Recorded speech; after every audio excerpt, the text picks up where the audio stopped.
तो नेटवर्क का इशू रहेगा, क्योंकि यहाँ पे एक साथ 500 फोन एक जगह पे आ गए और सब अपना नेट काम कर रहे हैं। जयंत कैमरा लेके तेरा नीचे आ जा।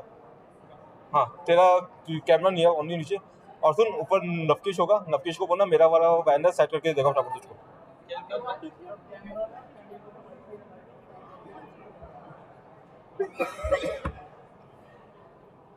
सुनिए अभी लाइव ऑन है तो मुझे रजिस्ट्रेशन दिखाना है। चले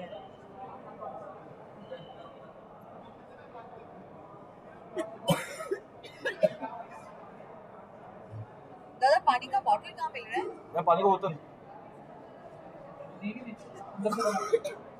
पानी का बॉटल मंगवा दीजिए ना। हाँ देखो।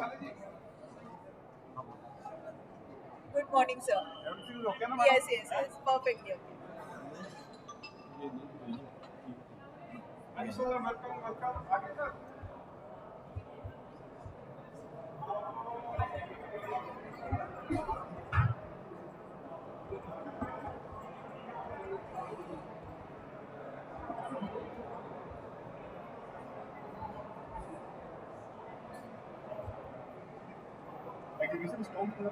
Aviation stone, aviation sir, ground floor. Oh, so sorry, basement. Sorry. Basement में Basement. Sir Sir, lift. Ma'am होने वाले। मैम मुश्किल से 5 मिनट और लगेंगे।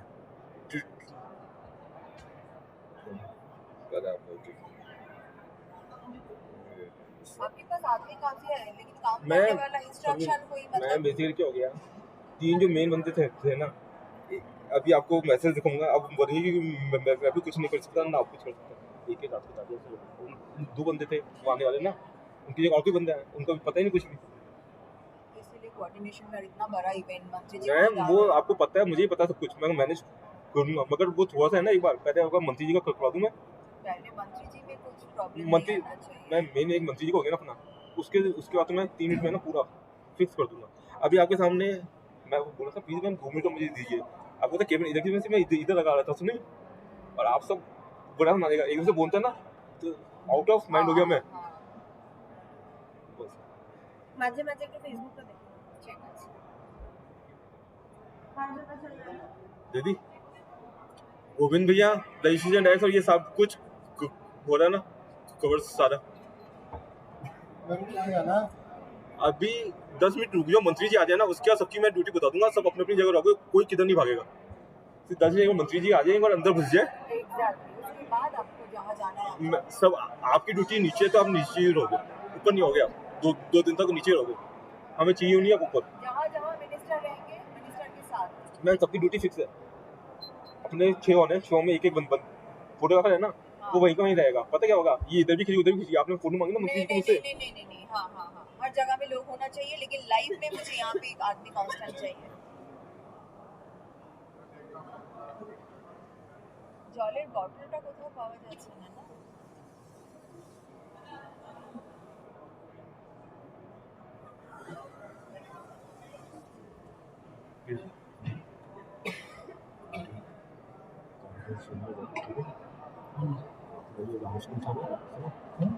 रामशन थाना का उसका नंबर ठीक है, उससे करना कि उनका जो नेटवर्क है ना, सुनो कहाँ पे कौन से नंबर लैपटॉप रखा है बहुत सारे, वो लगेगा मशीन में, उसी से लाइव कर देंगे। बाहर कैमरा चलो, कैमरा तो नहीं चला आप मुझसे सामान लेना वहाँ पे ऊपर फर्स्ट पे।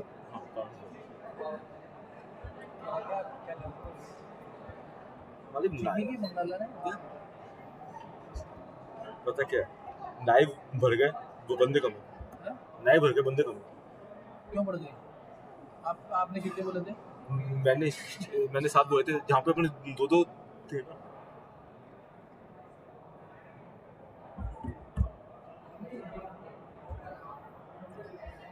उसको बोलो थोड़ा सा वाइड शॉट शेयर से, और शेयर से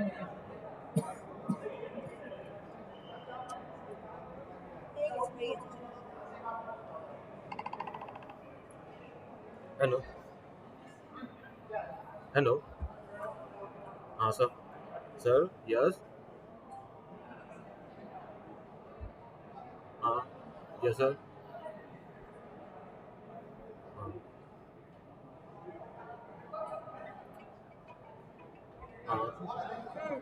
या कुछ नहीं हुआ सर यहाँ पे एक पीआर टीम कोऑर्डिनेट कर रही है, आप उनसे बोलिए, उनके पास सारी फोटोग्राफ पहुंच जाएगी, वही सबको फोटोग्राफ देंगे सर, क्योंकि मुझे उन्हीं टीम को देने का ऑर्डर मिलना हुआ है। वहां से अगर फोन आएगा तो मैं आपको भी प्रोवाइड करवा दूंगा। मैम सर अनुष्का बॉस होगी या जो चिराग जी होंगे, आप उनका नंबर ले लीजिएगा प्लीज। चिराग जी या अनुष्का बॉस। रजिस्ट्रेशन दिख रहा है तो अच्छा अच्छा ठीक है हाँ हाँ ठीक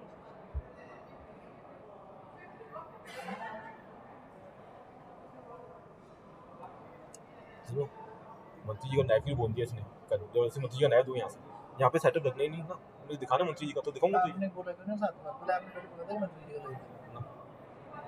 आगे बढ़ते हैं, फिर डरते हो वो आप प्रधानमंत्री को सोच आप बाहर से चढ़ किसके तो मैंने बोल दिया तो 5 मिनट तो शांत रहे। हेलो हाँ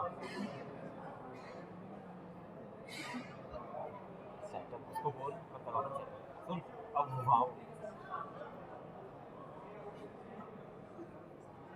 अब सुन नहीं, अब एक काम करो, तू तेरे कैमरे पे कौन है, तू ही है, तुम्हारे चारों कैमरे सेट हो गए, ठीक है, हो गया ना सेट। अब एक काम कर, ठीक है ना, वो अब तुम्हारे पास है एक्स्ट्रा आदमी कौन है, ठीक है जी, मुझे शेर सिंह देखो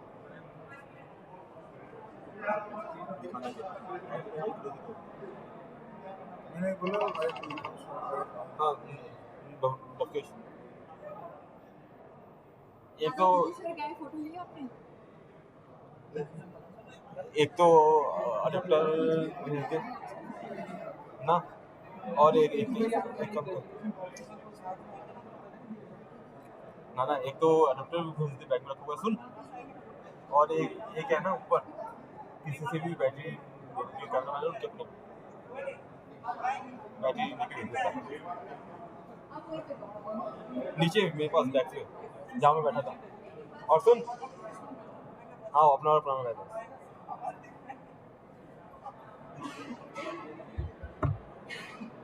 यहाँ पे पहले क्लियर नहीं होता है आपको पता है ना अभी सुझा वाले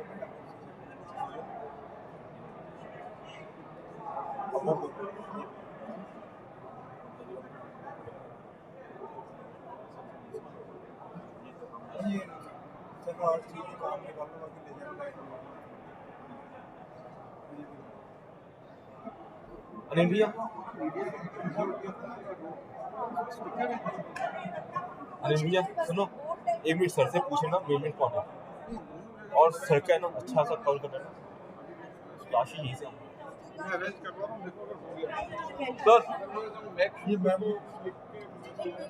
स्टैंड बना के रखा हुआ है स्टैंड है वहाँ पे, सर दोनों स्टैंड सुबह सर थोड़ी सी अभी इशू है, मेरी टीम को ये नहीं पता आपकी मेन बॉसेस कौन है, मेन बॉसेस कौन है आपकी टीम के, ठीक है, मेन बॉस कौन है आपकी, मेन कौन है हमारी टीम में मेन बॉस कौन है? नहीं मेन कौन है क्यों क्यों क्यों क्यों चाहिए आपको है? फोटो वहीं से आप ले लो अनिल सबके लेते रहो जो चाहिए हम ले लेंगे अनिल बस आप हमें लेते अनिल रहो भैया आपके बंदे को ऊपर ग्रीन रूम में भेज के ना आपकी जैकेट मंगवा दो 42 नंबर की, उसको बोलो OT1 के पीछे वो है 42 की जैकेट आ जाएगी आपकी, जैकेट आ जाएगी ऐसी, पता क्या, जिससे पहचान में आ जाओगे कि आप मीटिंग पे हो।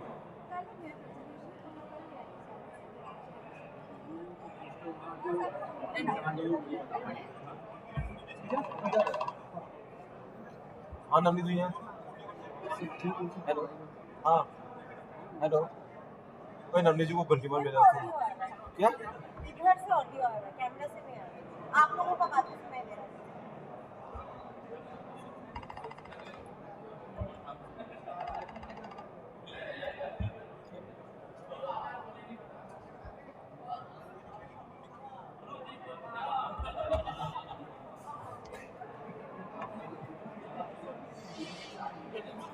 अतुल जी 9-2 बजे PCR का ये हालत नहीं होने वाला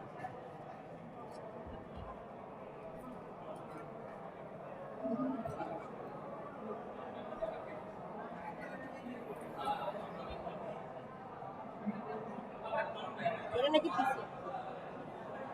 पीसीए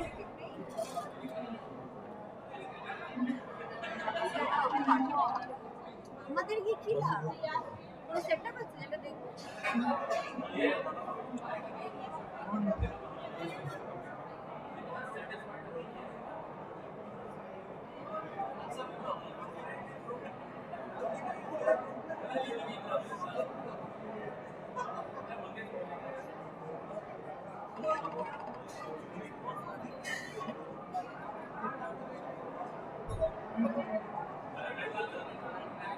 बी ब्लॉक में मैं मेन गेट के अंदर ही बैठा हूँ रिसेप्शन। यहाँ पे आप यहाँ पे कौन रहेगा फिर मिनिस्टर आते ही लाइव जाएगा मैं रहूँगा। मैं 1 मिनट ऊपर लेकर आऊँगा 1 मिनट और अभी आप 9:03 बज गए अभी मैं 2 मिनट के आलू बस हाईएस्ट हूँ। कभी भी आए आप किसी को भेज दो, आप किसी को भेजो आप किसी को भेज दो। हाँ आप जाओ आप कहीं मत जाओ दीजिए। मेरा कोट है, मेरे खुद का कोट है, ऊपर मैंने कहा था कोट वही पे रखा है।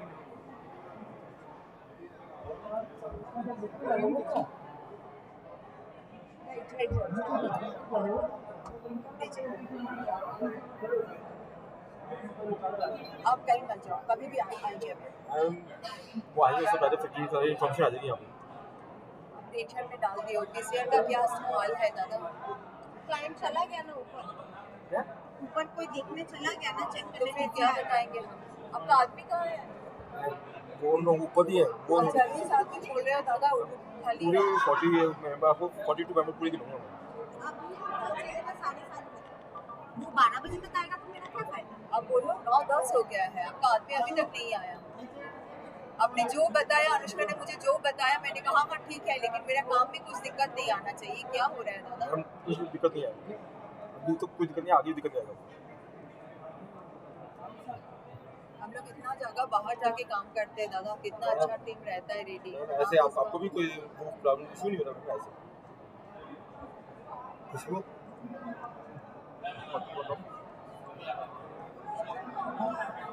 यूट्यूब में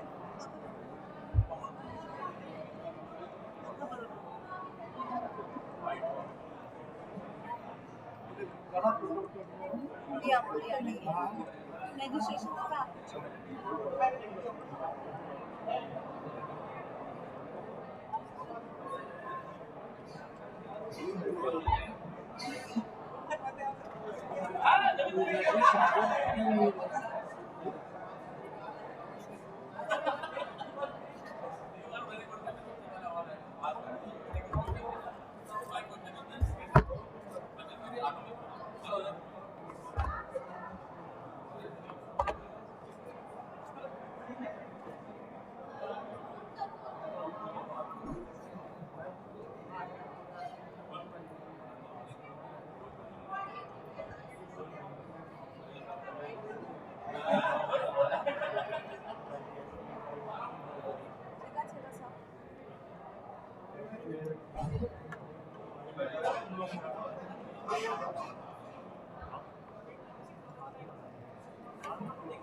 जयंत नीचे आ जा, सिर्फ और नहीं कैमरा लेकर फटाफट,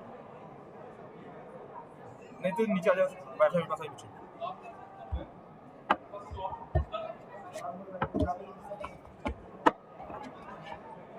सर रजिस्ट्रेशन टैक्स अंदर है। बच्चे ऊपर यूट्यूब लाइव है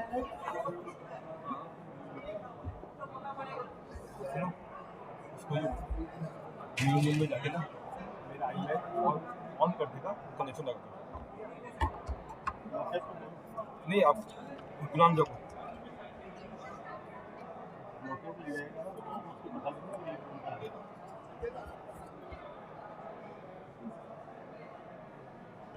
ऑन करवाना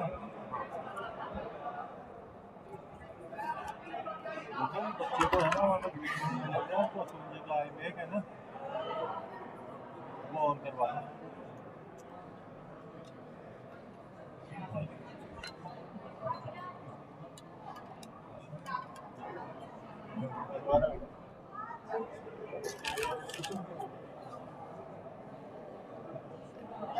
किसी तरह ध्यान मत दो। मैम अभी बस इशारा तो करने पड़ेगा ना, कोई भी आ जाए। किसी पे ध्यान मत दो, आप अपना काम में कंसंट्रेट करो।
ठीक है,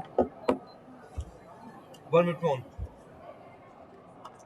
और आपको है ना, सुनो, अभी कहीं नहीं जाना, यहीं पे रहना खड़े हुए, ठीक है? यहाँ का मुझे आउटपुट दे दो।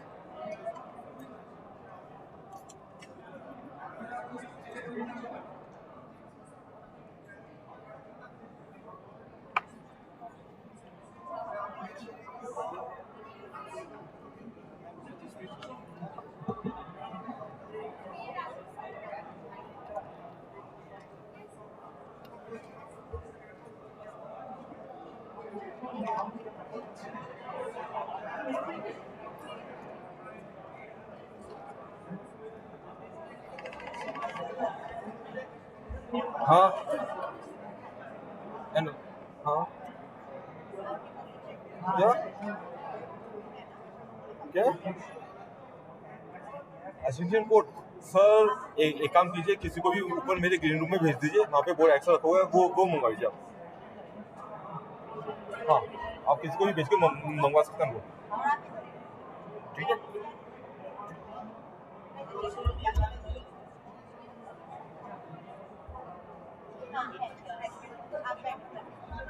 प्रेस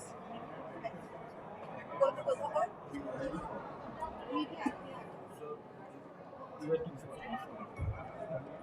सर ये से बात कीजिए, मैं आपको सवाल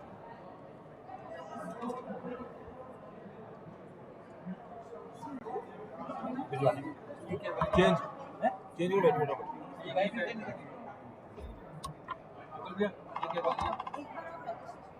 हाँ लकेश, मेरे को यहाँ गेट के लिए बोला मैडम। हाँ तो चेंज में लगा दो। हेलो क्या हरे वाला जो नया बैग नया हूँ ना मैं भी, हरा बैग मोटा वाला बैग है, देख।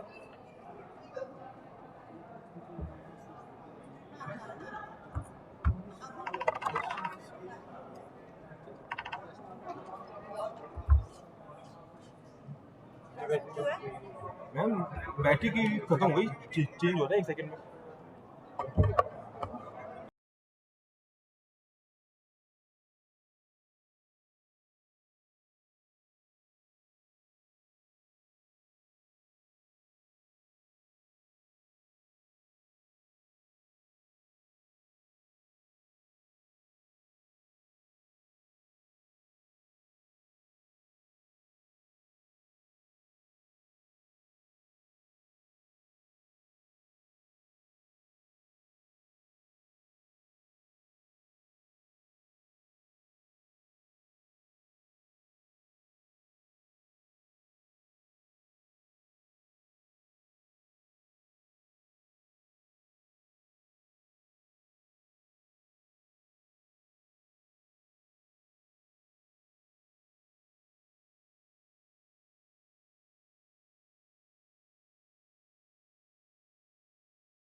यहाँ पे जो मेन गेस्ट है वो रिसीव डायरेक्टर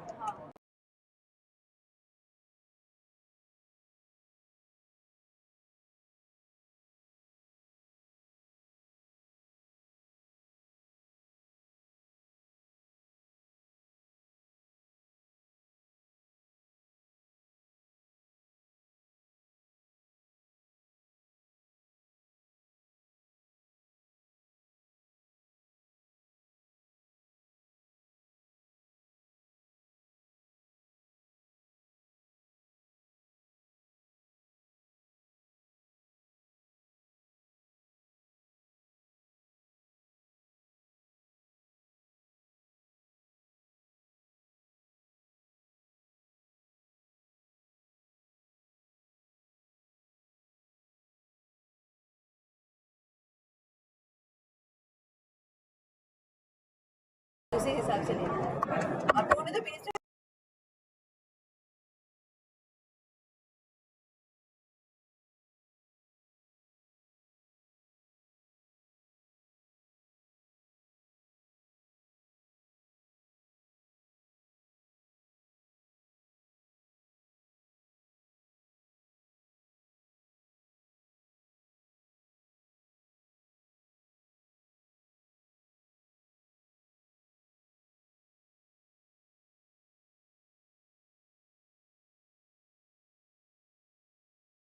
है ना।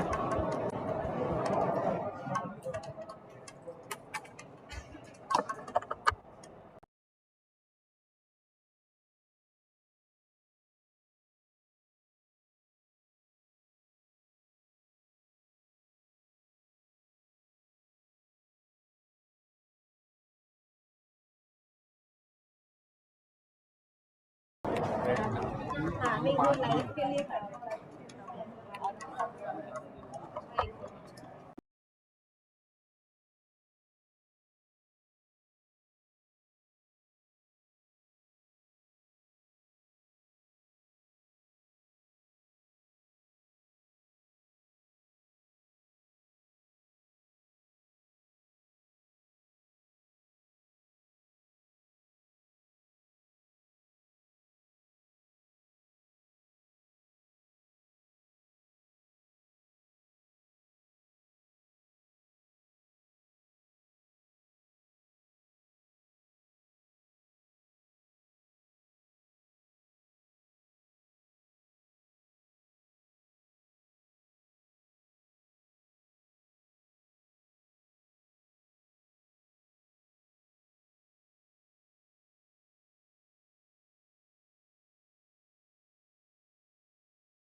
हटा जैसे जब आएंगे ना मंत्री जी तू भागना मत, तू यहीं तक है, अंदर मत भागना कोई भी। बिना फालतू में भी मंत्री जी के साथ मुझे भीड़ नहीं चाहिए। नहीं अंदर नहीं चाहिए हाँ बस मंत्री जी के साथ कुछ 4 दिन अपॉइंट किए मैंने कोई।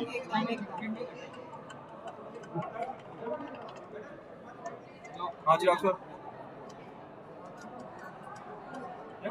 हाँ अब 20 रुपये बिजली का बोर्ड रखूँ, वैसे बिजली का बोर्ड उठा दो, एक्स्ट्रा बोर्ड लगा दो। नहीं नहीं नहीं, ये दोनों का मालूम जैसे आएंगे वो अपने हिसाब से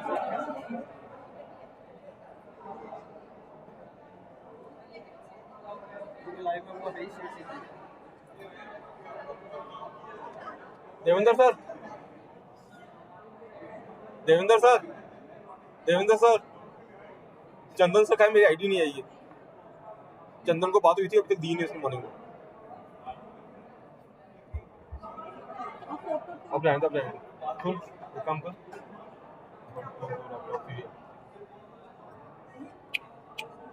इधर आ। क्या छोड़ इधर आ।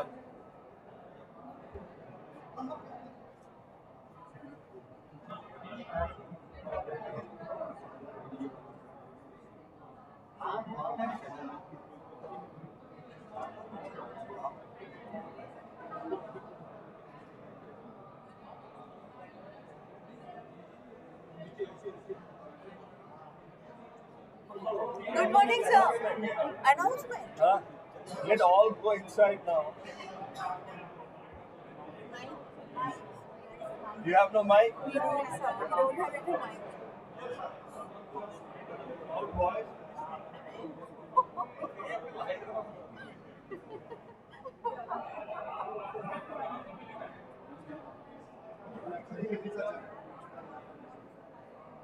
छोड़ अच्छी की था,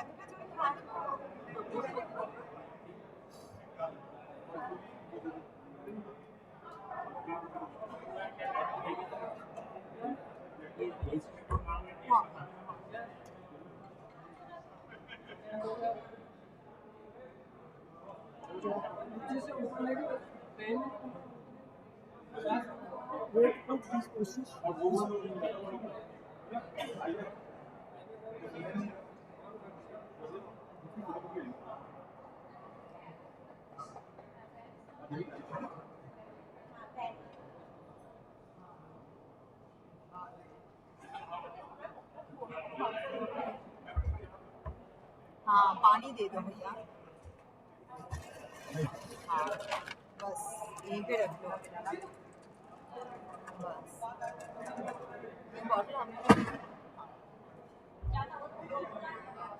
मैं पंकज जी साथ में काम करते हैं। मतलब मैं बैक ऑफिस टाइप का पूरा वीडियो का पोर्शन मेरे पास है और फोटो पोर्शन उनका वो पूरा वो हैंडल करते हैं। तो मैंने उनको कह रखा है ये सारे काम है ना आपको, पब्लिक भगाना, ये वाला मैनेजमेंट करना, ये सारा वो करते हैं। आप लोग के साथ जो होती है ना मैम, इसीलिए तो देखिए इतना सीनियर आते हैं आप लोग, तो इसीलिए मेरे टेंशन का कुछ बात ही नहीं था। मैं पता क्या मैंने कहा बस कर दो। कोई कैलकुलेशन चेंज क्यों होता था और उसका मैम मुझे हमारी ज्वाइनिंग टीम से आप नहीं आए थे, अरे मैम ऐसी शायद आप नहीं थे आई थी तो मैं तो आपसे मीटिंग कैसे नहीं हुई थी फिर? अनुष्का मैम के साथ और दूसरी मैम के साथ नहीं मीटिंग हुई थी, आपके साथ हुई थी? अनुष्का मैम के साथ कौन आया था? अनुष्का मैम के साथ तो मैं भी थी, लेकिन पता नहीं शायद मेरे से बात थी। ठीक है, लेकिन क्योंकि उस टाइम देखा कि ऑर्डर हमारी तरफ से क्यों का फिर जयपुर जीएसटी ने ये बोला नहीं, उनका कोई रोल नहीं है, उनको अपने टीम से हटा दिया गया है, आप सारी बातें हमसे कीजिए। ओके, अब लास्ट के 4 डेज पहले वापस ये हो गया कि मुझे पीआर टीम के साथ कॉन्टैक्ट करना, समझ गए? पूरा कैलकुलेशन कितना चेंज हो गया। ये काम हम लोगों का है, विदिन से हम लोग हैं, तो हम बात तो हमें से करना पड़ेगा। जब मुझे जीएसटी ऑफिस ही बोल रहा है कि हमने उनको हटा दिया, क्या इवेंट आपके पास आ ठीक है ना? मुझे पता है यहाँ से इवेंट मेरे दूसरे वेंडर को दे गया, वो मेरे जानता है क्या क्या इवेंट मेरे पास इंप्रेशन इवेंट। अच्छा, ये यहाँ का लोकल हाँ, ऑफिस है। आरटीडीसी को दिया उन्होंने, आरटीडीसी ने इंप्रेशन इवेंट को दिया। मतलब ये राजस्थान टूरिज्म से नहीं हो रहा टूरिज्म वालों ने भी एजेंसी को दे दिया ना। है। क्या सर वो खड़ा हुआ बंदा वो तो लाइव वाला है, बाकी पूरी टीम खड़ी हुई है वो ब्लैक उसमें। वो कोई मंत्री जी को छोड़ेगा नहीं, मंत्री जी को तो कोई मेरी टीम में से बंदा छोड़ ही नहीं सकता।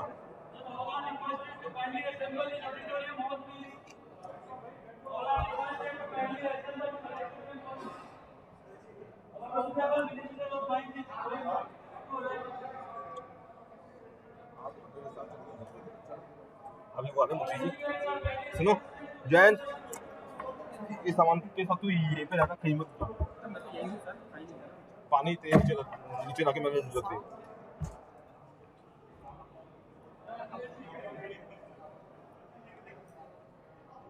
मेडिकल की टीम सर एक मिनट कर लो।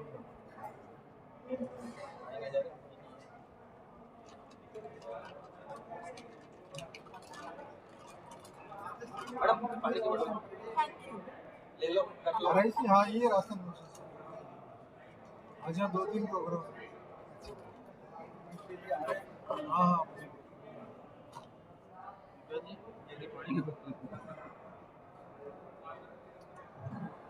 नीचे से उठा के तो वीडियो नहीं आएगा।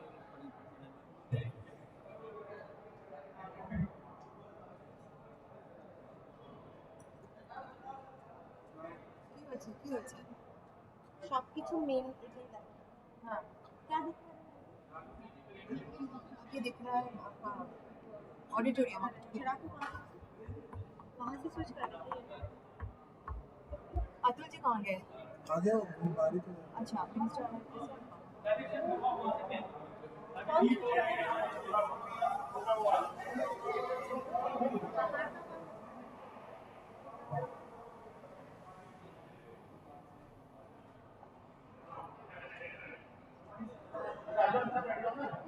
अतुल को पसंद है क्या गया?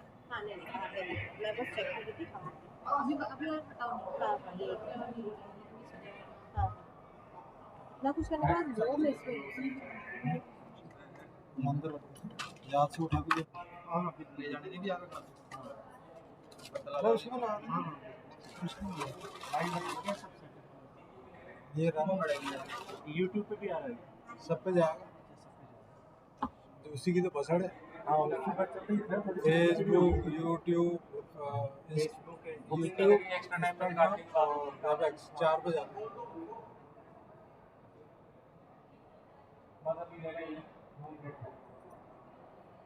तुलसी का बाहर है, ये रन ये सामने खड़े। तुम जी तो हिल ही नहीं सकते। वो यहाँ से नहीं जाएंगे उधर, इस होल में कि बाहर निकलना कहीं मैं रिकॉर्डिंग चालू कर देता हूँ।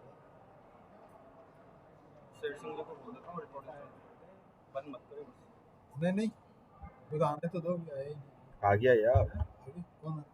मंत्री जी आ गए भाई। कौन से आए थे मंत्री?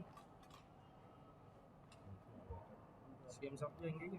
नहीं उसको तो बिहार भेज दिया, बिहार भेज दिया। शिक्षा मंत्री आ रहा है, समाज में सेंटर मिनिस्टर ऐसे ही उस अंदर देखो जो फोन करो सेंटर मिनिस्टर आ रहा है, उसका आउटपुट दिखाएगा इसके। किसको फोन करो तो लगाओ आप यार। या मेरा तुम लगा दो, देखो निकल गया। तुम तो ऐसे सुझा हुआ यही लगाएंगे तो पार करेंगे।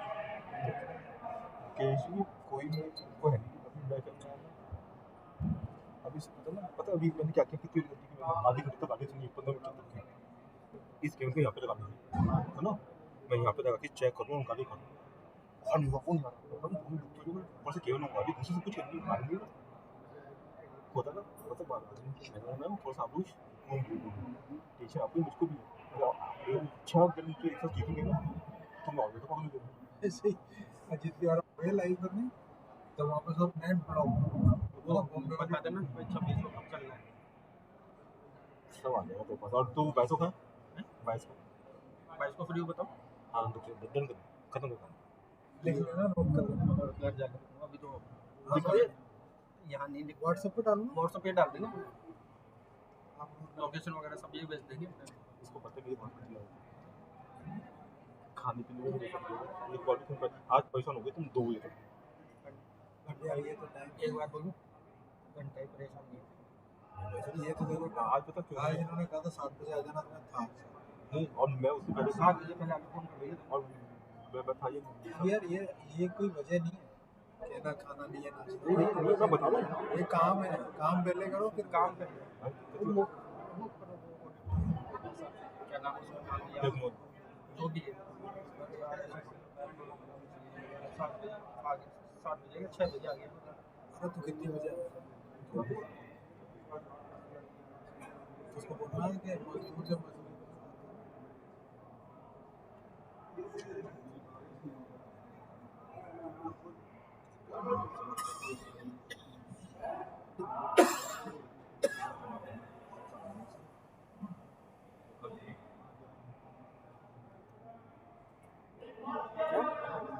मेन गेट अभी ऑडिटोरियम दिखा रहा है अब मेन गेट में जा हाँ बस मेन गेट ठीक है मैम अभी फोकस करो बस मेन गेट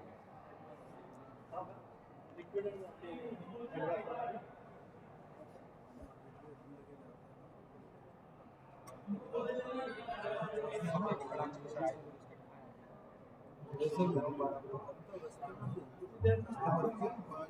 वहीं से डाला गाड़ी में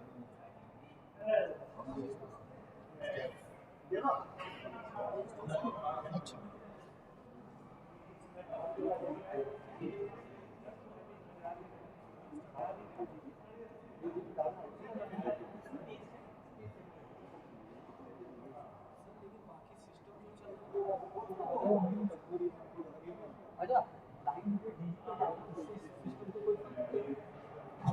एक बार सारे अभी बता अरे सर अभी मत जाओ सर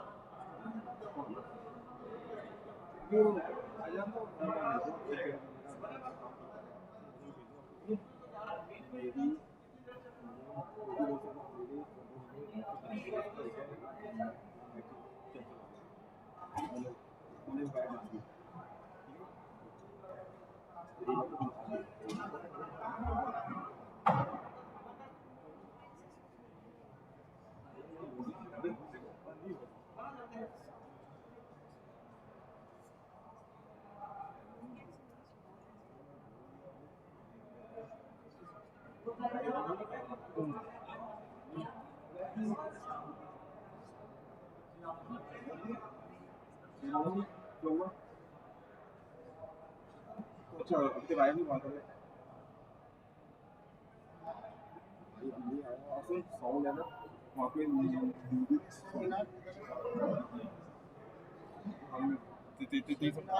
किधर है हाँ इसी में अंदर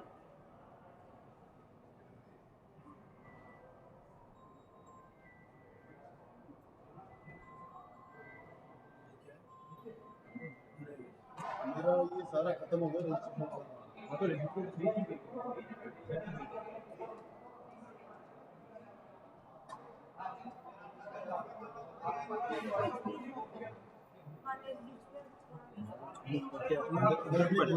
बैठूंगा ना सुनो एक बार दिखाना मैंने दूंगी मैम के सामने बोलूँ जब तक मेरा ऑर्डर नहीं जाएगा कोई चेंज नहीं होगा मेन गेट के अलावा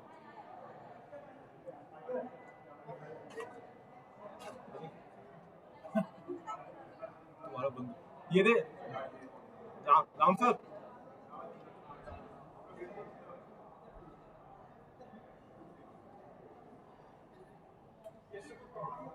नहीं इधर क्या करवा रहे हो मंत्री जी अंदर जा ना सुन तू तो है ना एक बार पहले वो वहाँ पे वाईफाई कनेक्ट कर लिया इसको हाँ उसको आपके था तो वैसे दोगे कल का जैसे 10 मिनट का शॉर्ट उन्होंने बोला नहीं लास्ट टाइम पे ये तो बोली मुझे थोड़ा पीछे थी मैंने कहा पूरे में ऑप्टिकल बैट बात का खर्चा आ जाएगा क्यों देखा ना पूरे में ऑप्टिकल बैट अरे तो ऐसे यार लिंक टूट गया तो फिर 10 सेकंड में छोटा सी मंत्री जी अंदर गए ना सही बात सुन उसका खत्म हाँ मुझे नीचे भी आ रहा है वाईफाई चल जाएगा ना अभी नीचे मैं गेट पे रहूँगा यार आप लगाओगे यार ऐसे क्या करवाओगे अभी मत अभी ये ना करें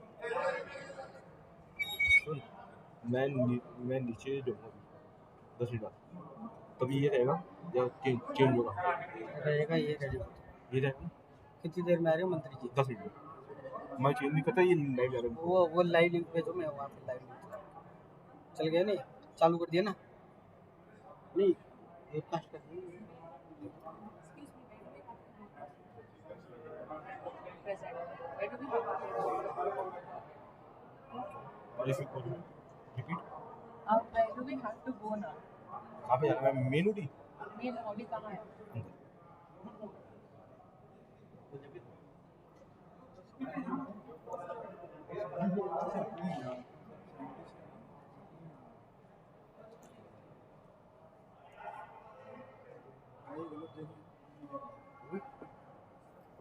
नहीं उधर नहीं क्या इसके पास भेज दिया मेरे पास भेजा ये कौन है मैं तो नहीं नीचे वाला है ऊपर वाला है दामन में आइए नीचे वाला है ऊपर वाला है अभी हो जाएगा जरा दो दो भेजिए आपने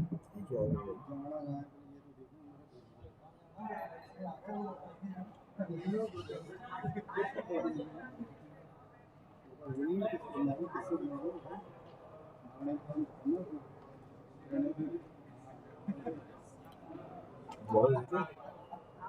आया आया कैसे क्या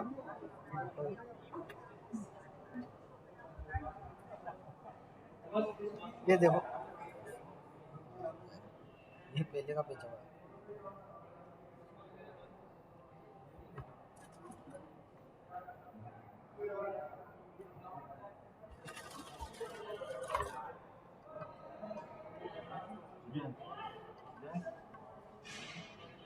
नीचे जाके ना 90 किलो इसमें सर इनके उस लैपटॉप में मेरा भी आपको नेट करवा देना अभी करवाते हैं पहले 1 मिनट रुको यार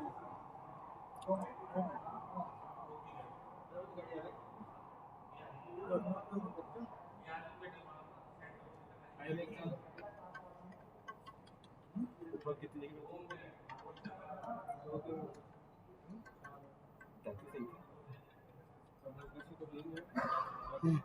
चल रहा है मैं भी आया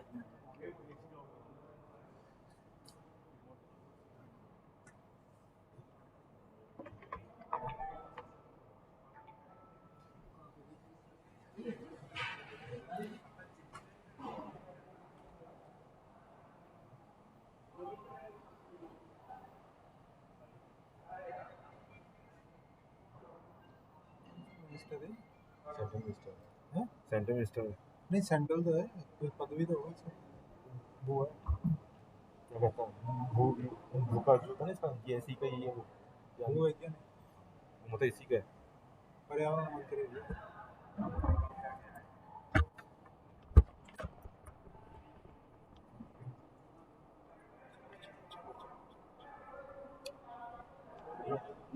मेरा जब मैं उनको बोलो जैसे मंत्री अंदर जाए सिग्नल चेंज जी को बोल दो जैसे मंत्री अंदर है सिग्नल चेंज हाँ उनको बोल देना मैं मेरे यहाँ का स्टॉप कर दूँ अंदर का लाइन लाइट जाएगा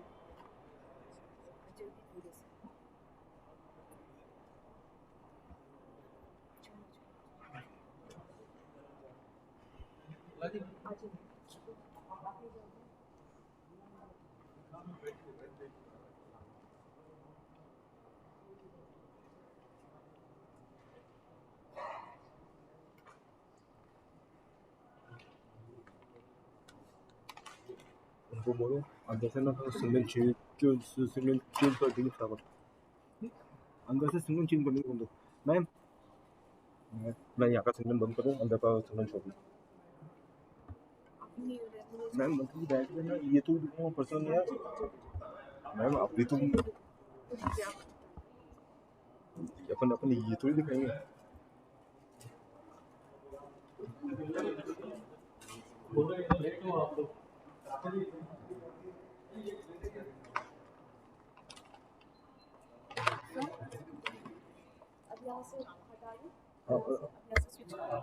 अंदर का जरूर अंदर का नहीं वो कैच करने का मतलब ये तो बिल्कुल नहीं बैठो कभी शॉट नहीं देते मीटिंग रूम पे जुआ लाइए नहीं रास्ते से वहाँ जाएंगे सर थोड़ा सा मैनेज करना ही पड़ेगा सर आप मैम क्या करना है म्यूजिक में जब वो वापस उठ के जाएंगे स्टेज तक तो वापस अंदर से टीम कवर करिए ना पूरा बात करें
Ladies and gentlemen, it's a humble request.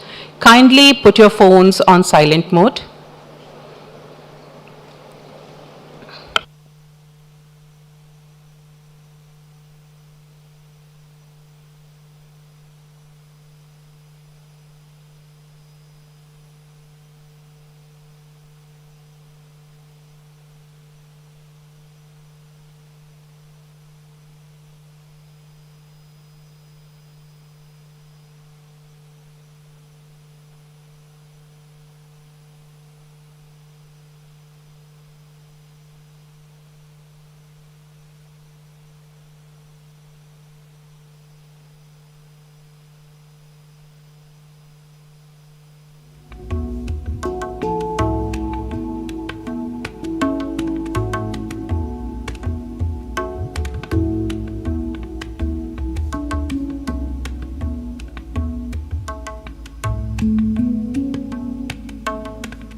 Ladies and gentlemen, our esteemed guests are almost here.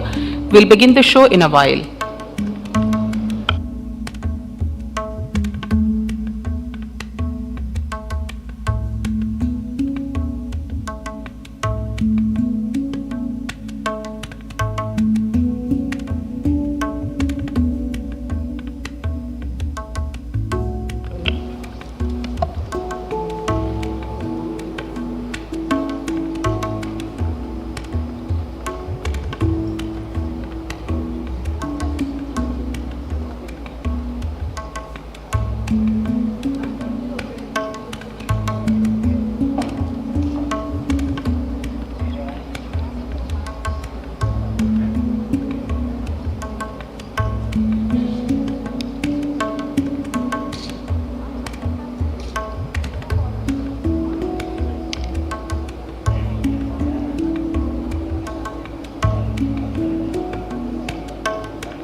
Please be seated, ladies and gentlemen.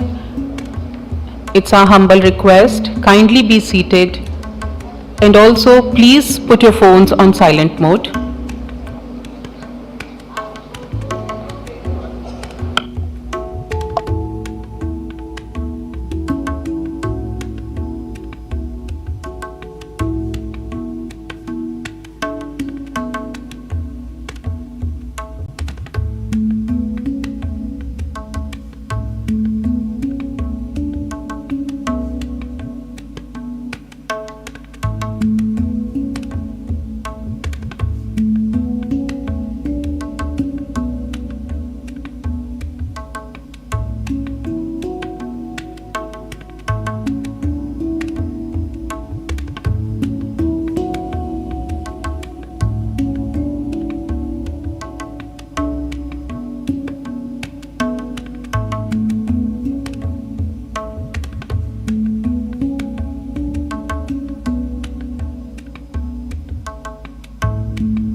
Dear students,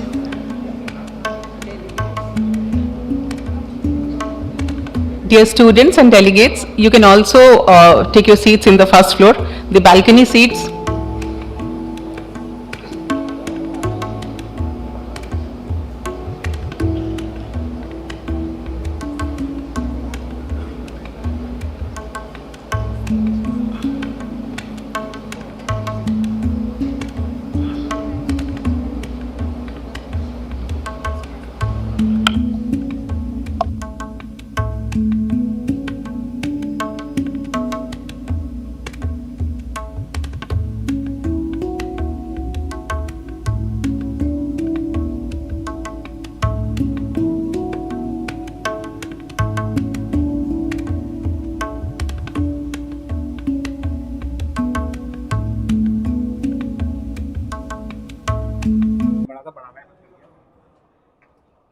bag मेरा आ गया होगा।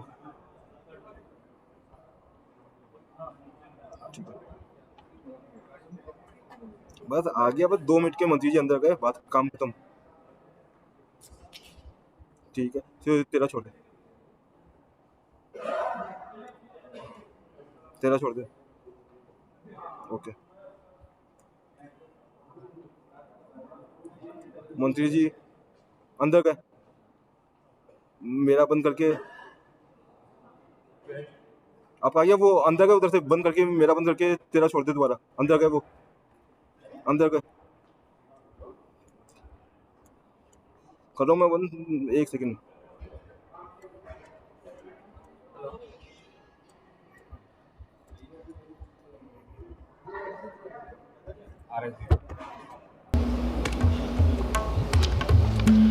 Ladies and gentlemen, distinguished dignitaries, esteemed delegates, members of the scientific community, and our honored guests from around the world.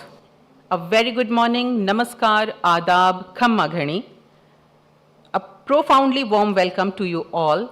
I'm your host, Anamika.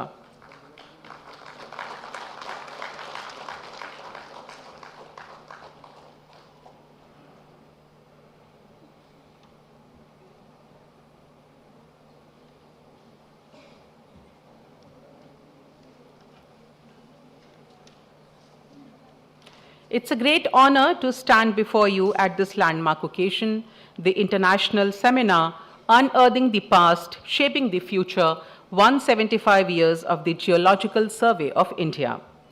This gathering is more than a scientific conference. It is a celebration of a monumental legacy, a reaffirmation of purpose, and a collective commitment to the future of Earth science.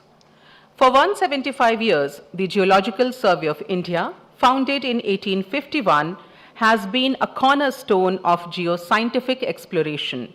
It has mapped our subcontinent, discovered resources vital to our nation's growth, assessed geological hazards, and shaped national policy. Today, we commemorate this remarkable journey and look ahead to shaping its next era. This seminar, ladies and gentlemen, is thoughtfully conceived to honor that legacy while forging an outcomes-oriented agenda aligned with the national priorities in resource security, climate resilience, and geohazard preparedness. Over the next 2 days, we will engage in high-level plenaries, thematic lectures, and peer-reviewed presentations, exploring a vast intellectual terrain from critical minerals and geohazards to marine resources and geoheritage.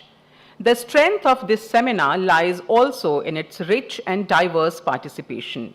We are joined by representatives from multiple units of the Geological Survey of India, leading Indian universities and research institutions, industry partners, and collaborators from around the world.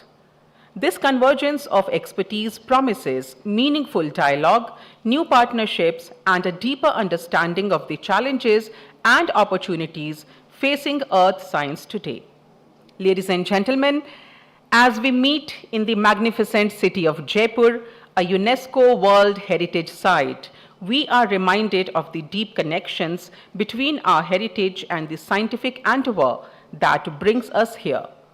The Pink City, founded in 1727 by Maharaja Savai Jai Singh II, stands as one of India's earliest planned cities, designed with remarkable foresight and guided by the principles of Vastu Shastra.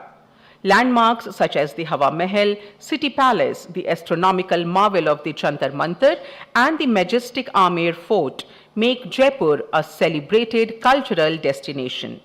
It is against this extraordinary backdrop of culture heritage and scientific endeavor that we begin our seminar today.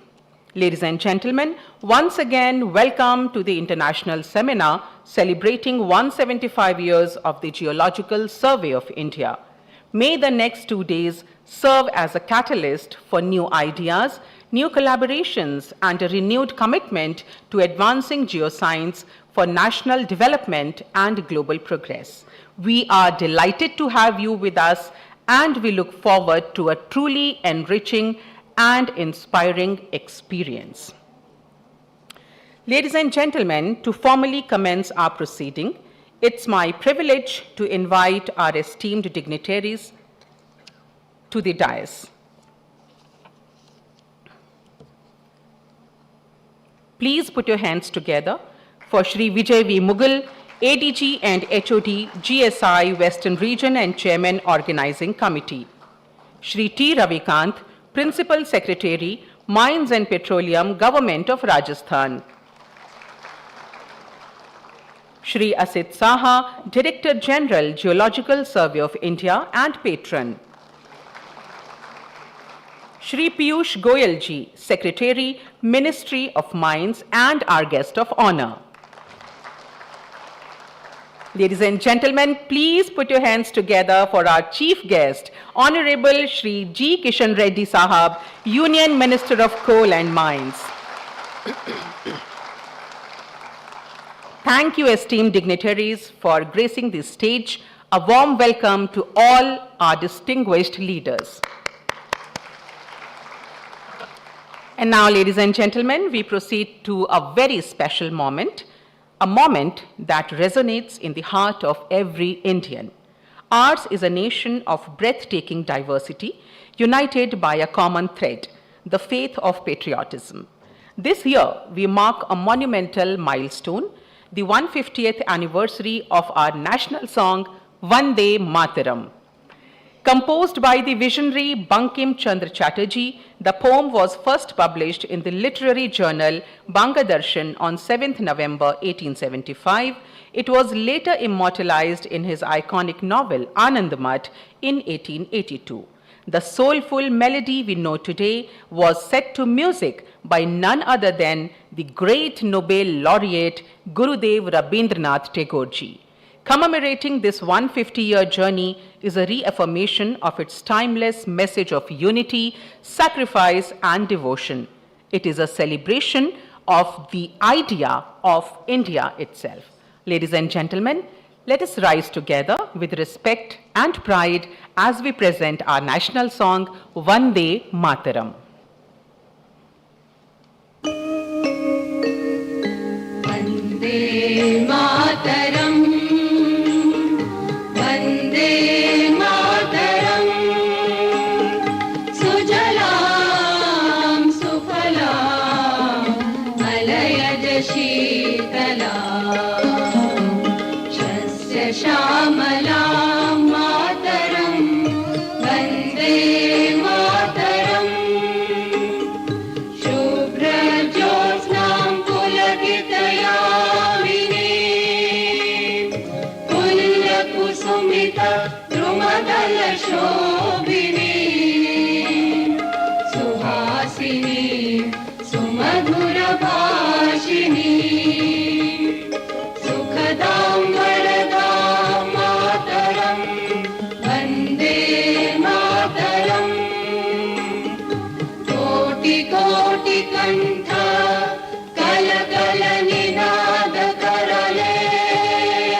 Dhrit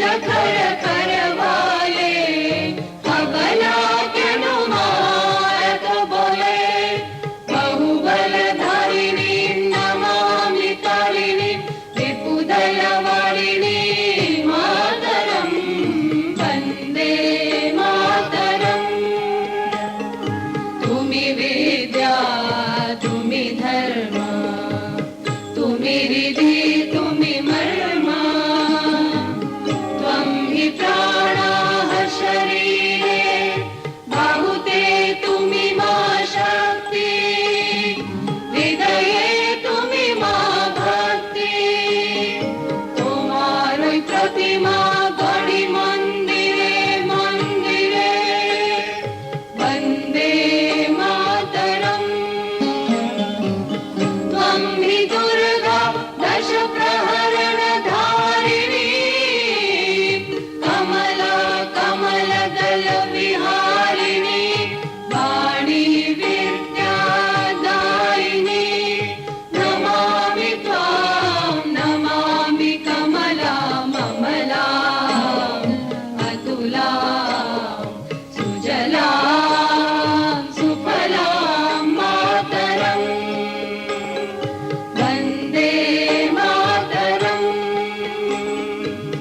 श्यामलां सरलां सुस्मितां भूषितां धरणीं भरणीं मातरं वन्दे मातरं Vande Mataram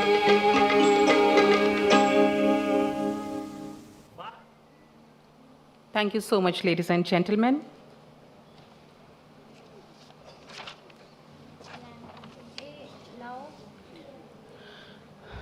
To begin our scientific deliberations on an auspicious note, we now proceed to the traditional lamp lighting ceremony, symbolizing the dispelling of ignorance by the light of knowledge and wisdom.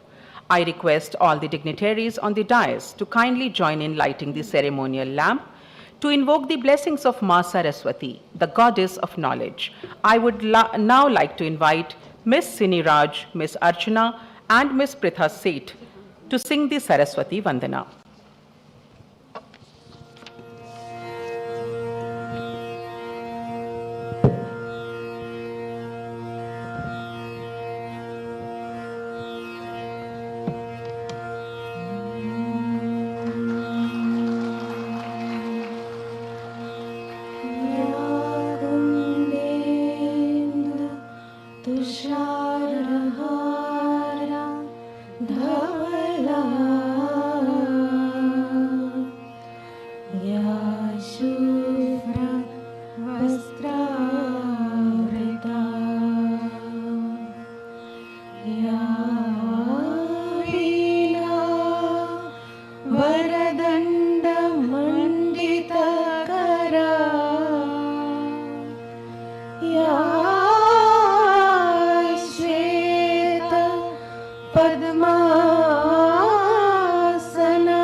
Thank you so much, dear girls.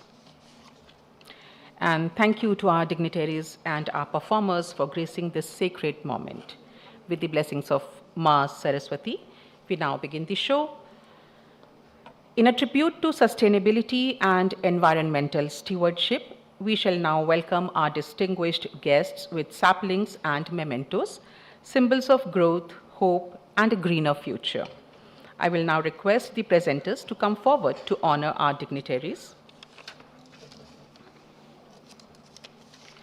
Ladies and gentlemen, please put your hands together for our Honorable Chief Guest, Shri G. Kishan Reddy Sahab, Union Minister of Coal and Mines, And I would like to invite Shri Asit Sahaji to honor our chief guest with the sapling and mementos.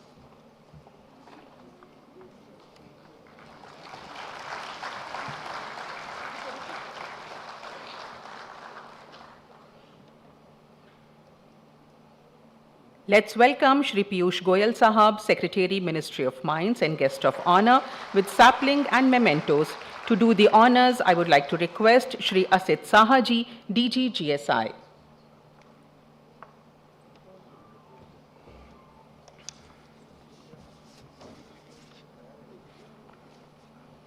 इधर हाँ इधर खड़े रहिए.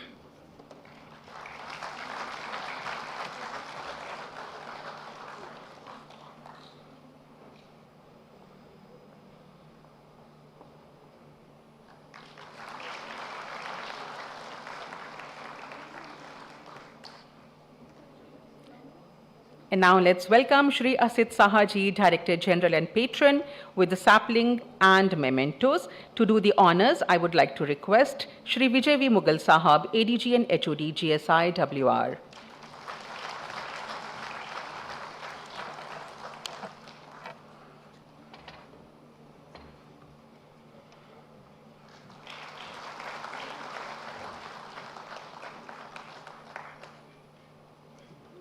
As a token of respect, we will now present a sapling and memento to Shri T. Ravikant Ji, Principal Secretary, Mines and Petroleum, Government of Rajasthan. And to do the honors, I would like to request Shri Vijay V. Mughal Sahab, ADG and HOD, GSI WR. Ladies and gentlemen, please put your hands together for Shri T. Ravikant Sahab.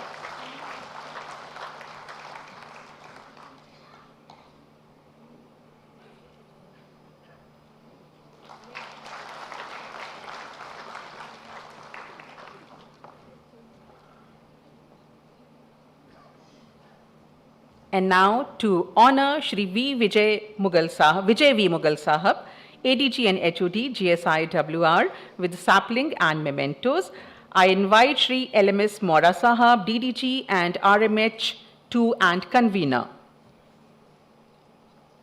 We have Mora Sahab.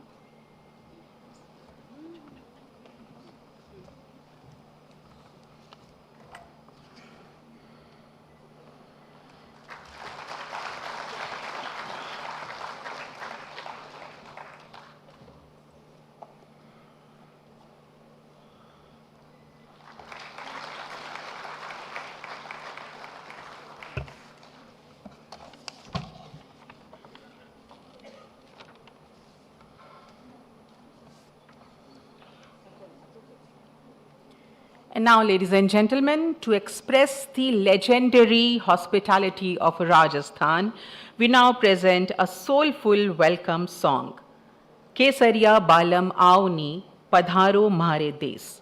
This song is a heartfelt invitation, meaning welcome to my land.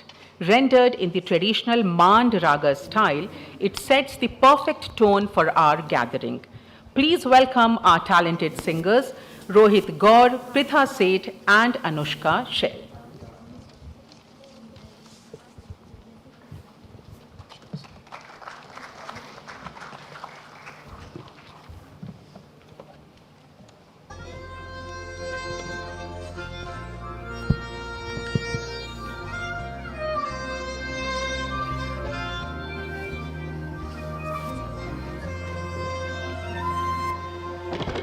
आओ जी पधारो मारे देश जी, आओ जी पधारो मारे देश जी, आओ जी पधारो मारे देश जी, आओ जी पधारो मारे देश जी, आओ जी पधारो मारे देश जी, आओ जी पधारो मारे देश जी।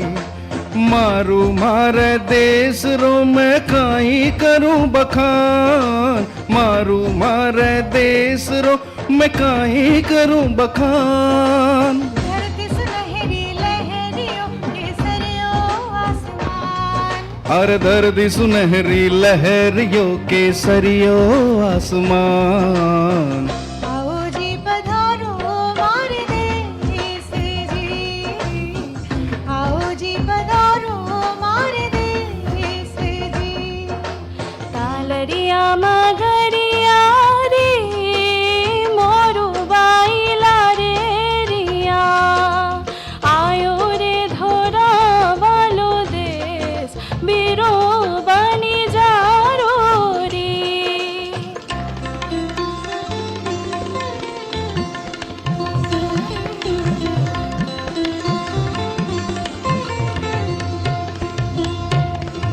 है जयपुर का गुलाबी तन मन, पुष्कर देवों का घर आंगन।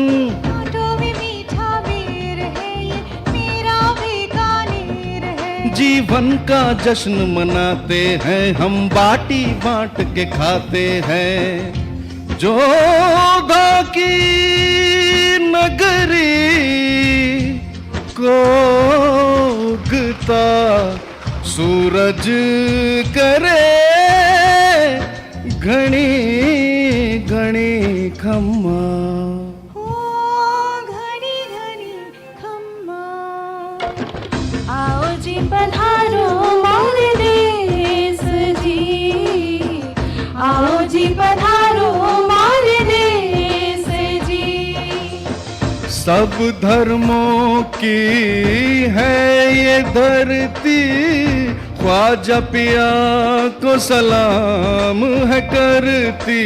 बंधेज के जैसे बंध जाओ, प्रीत के रंग रंग जाओ। मीरा सा प्रेम को सिद्ध करो, उठो प्रताप से जिद करो। ओ राजस्थान री हवा सू महके कायनात रो, कण कण हो। आओ जी पधारो मारे देश जी, आओ जी पधारो मारे देश जी। मारू मारे देश रो मैं काई करूं बखान। धरती सुनहरी लहरियों केसरियों आसमान।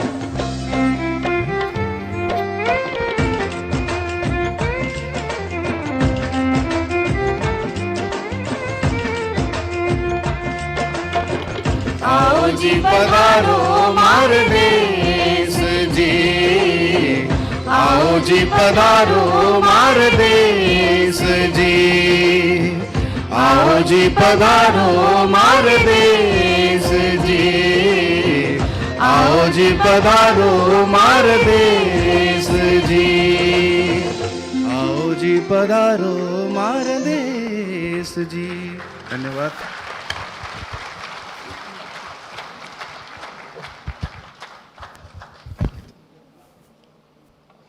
आओ जी पधारो मारो Desari. Padharo Mare Des once again is welcome to our land, and Khamma Ghani is a traditional way of greeting people in Rajasthan. Once again, a very big hand for Rohit Gaur, Pritha Seth and Anushka. Apart from being talented geoscientists, they are exceptionally good singers also. Ladies and gentlemen, to formally inaugurate our seminar proceedings, I now call upon Shri Vijay V. Mughal Sahab, ADG and HOD, GSI Western Region, and Chairman of the Organizing Committee, to deliver the welcome address. Sir, the stage is yours. Please come.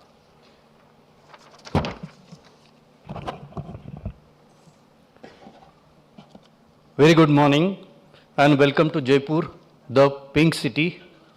On behalf of Geological Survey of India Western Region, I extend a warm welcome to Honorable Sri G. Kishan Reddy ji, Union Minister of Coal and Mines.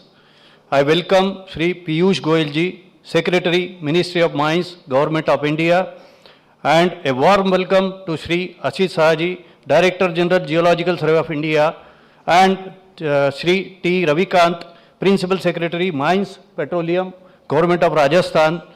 Sir, your esteemed presence truly adds grace and significance to this auspicious occasion. Distinguished guests, esteemed colleagues, academia, industry partners, and the geoscientists across the globe, it's truly a moment of great pride and joy to welcome all of you to this international seminar on unearthing the past, shaping the future on the occasion of 175 years of Geological Survey of India. Today is far more than a ceremonial milestone. It is an occasion to celebrate a proud scientific legacy, to reaffirm our national commitment to earth science, and to chart a bold outcome-oriented agenda for the decades ahead. Since its inception in 1851, GSI has worked tirelessly from pioneering mapping to cutting-edge geoscientific investigations to refine the geological framework of our nation. This rich heritage guides us as we confront new challenges and new opportunities in a rapidly changing world. This seminar brings together an extraordinary gathering of minds, leading geoscientists, eminent researchers, industry experts, and international partners. Your presence reflects diversity of our community with shared commitment to scientific excellence and national service.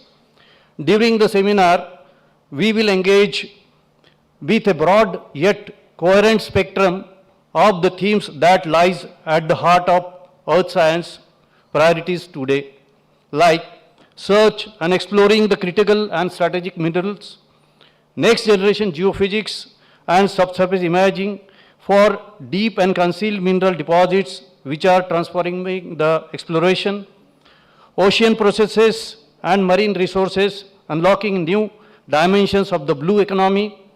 These themes reflect our evolving scientific priorities, but they are also underscore and unearth essential truth. Earth science contributes directly to the national development, risk reduction, climate resilience, and resource sustainability. Our aim as a community is to understand and explore to take informed decisions linking frontier science with governance, planning, and public good. I am pleased to inform that this seminar features high-level plenary talks by distinguished geoscientists, invited lectures, and poster presentations by the emerging and established researchers alike. This balanced structure ensures both depth and breadth and supports a culture of open scientific exchange. Let this seminar honor 175 years of remarkable achievements of Geological Survey of India and also ignite fresh thinking of the new century of geoscience. On behalf of Geological Survey of India and the organizing committee, I extend my warm wishes for a stimulating, productive, and inspiring seminar. Once again, I welcome all of you. Thank you. Jai Hind.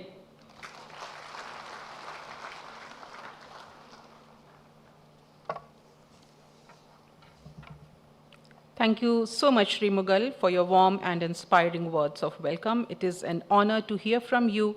We sincerely appreciate your guidance in leading us through these important milestones of GSI. Ladies and gentlemen, we are honored to have with us today the representative of our host state. I now invite Shri T. Ravikant Sahab, Principal Secretary, Mines and Petroleum, Government of Rajasthan, to address the gathering. Please give him a big hand.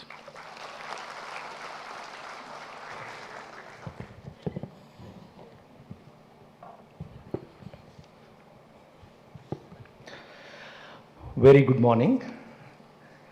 Chief guest of this seminar, Honorable Union Minister of Coal and Mines, Shri G. Kishan Reddy ji.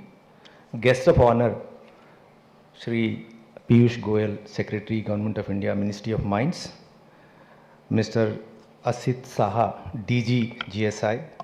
and Mr. Mughal, Chairman of the Organizing Committee, delegations of British Geological Survey, Geoscience Australia, international and national delegates, and the entire family of Geological Survey of India.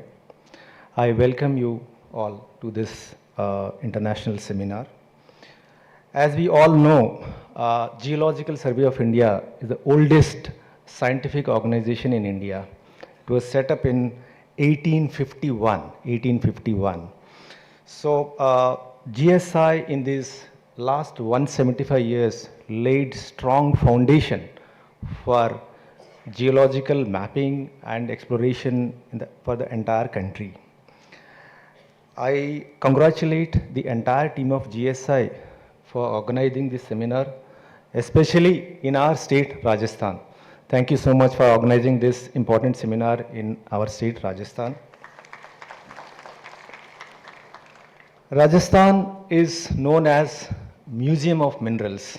We have the highest number of minerals, 82 different minerals we have, and we commercially produce about 58 minerals we produce.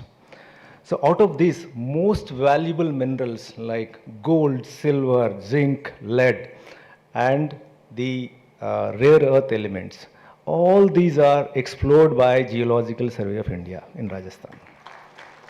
So recently, the Government of India auctioned the 2 potash blocks in Hanumangarh district of our state, Rajasthan. This is one of the first auctions happened for critical minerals. Currently, GSI is also working on 38 critical mineral projects in the state.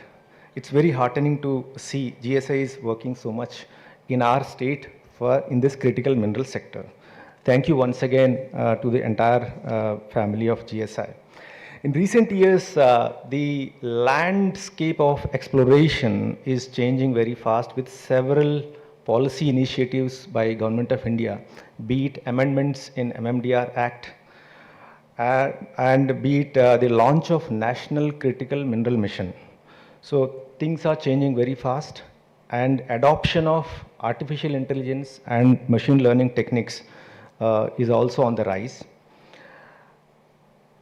All these techniques are based on the foundational work done by GSI. So we are in touch with 2 different IITs, IIT Hyderabad and IIT ISM Dhanbad, for further refining of exploration and also for dump studies in search of critical minerals.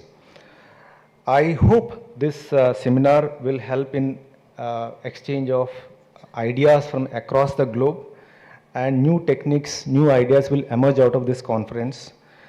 Thank you, Geological Survey of India, once again for inviting me to this seminar and to be part of this wonderful community of geoscientists. Thank you very much.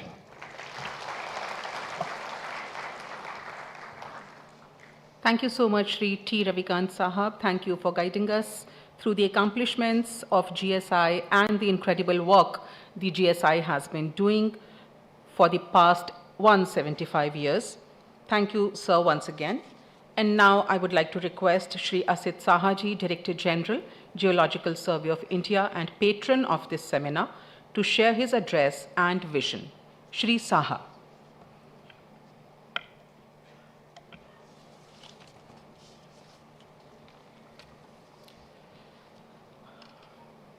Honorable Sri G. Kishan Reddy Ji,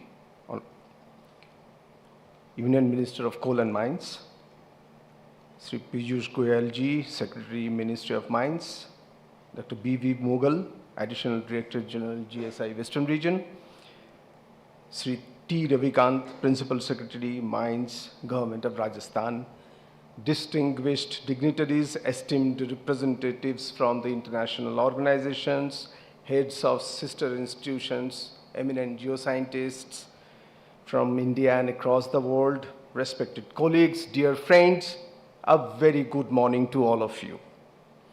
It is my profound honor and privilege to once again welcome you to this international seminar commemorating the 175 illustrious years of the Geological Survey of India, an institution that stands today as one of the oldest, most respected, and most impactful scientific establishments anywhere in the world.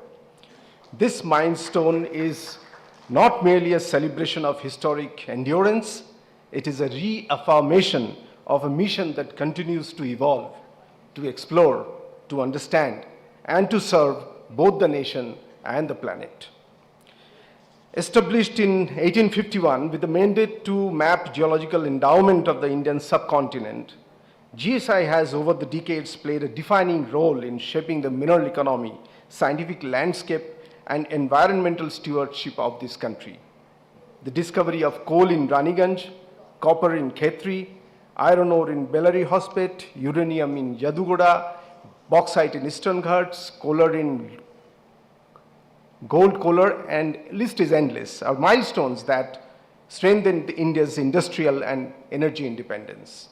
These achievements, forged through perseverance and scientific rigor of generations of GSI geologists, provided the bedrock on which modern India has built its infrastructure and energy security.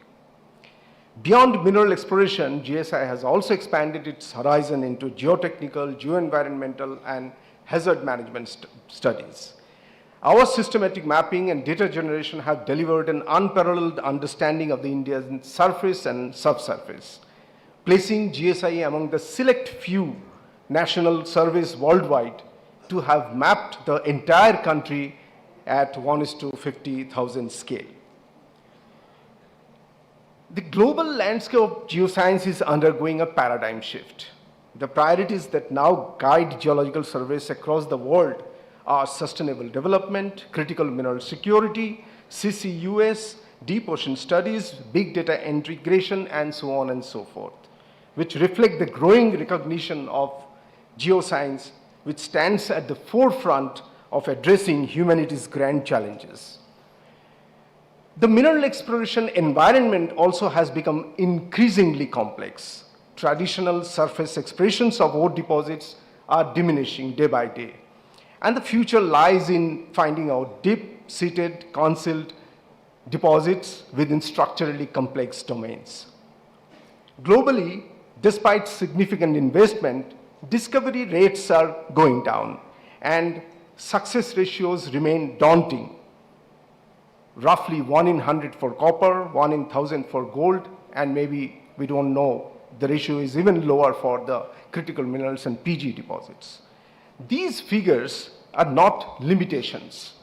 They underscore the extraordinary depth of science, persistence, and innovation which is required today.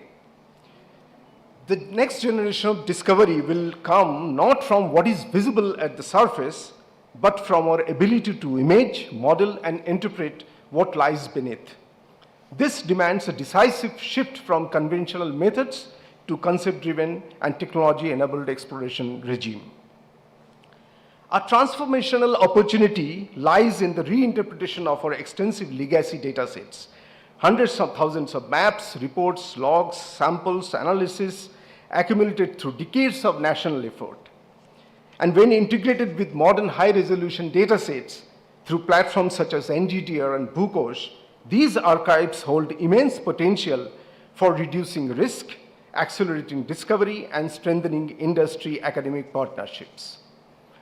GSI has been actively aligned with these global paradigms through advanced isotopic and geochemical studies, airborne geophysics, magnetotelluric surveys, drone-based surveys, DSRS, and machine learning and deep learning enabled interpretations. We have embraced the state-of-the-art tools to enhance exploration efficiency and scientific accuracy. Our increasing focus on disaster risk reduction and hazard management also has seen major strides.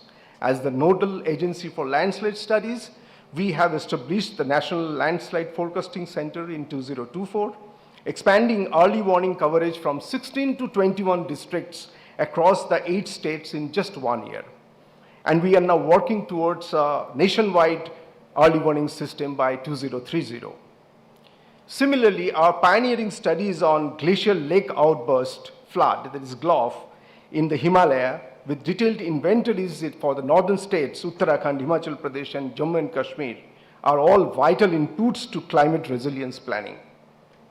Water, the most precious resource and the elixir of life, remains a major focus too.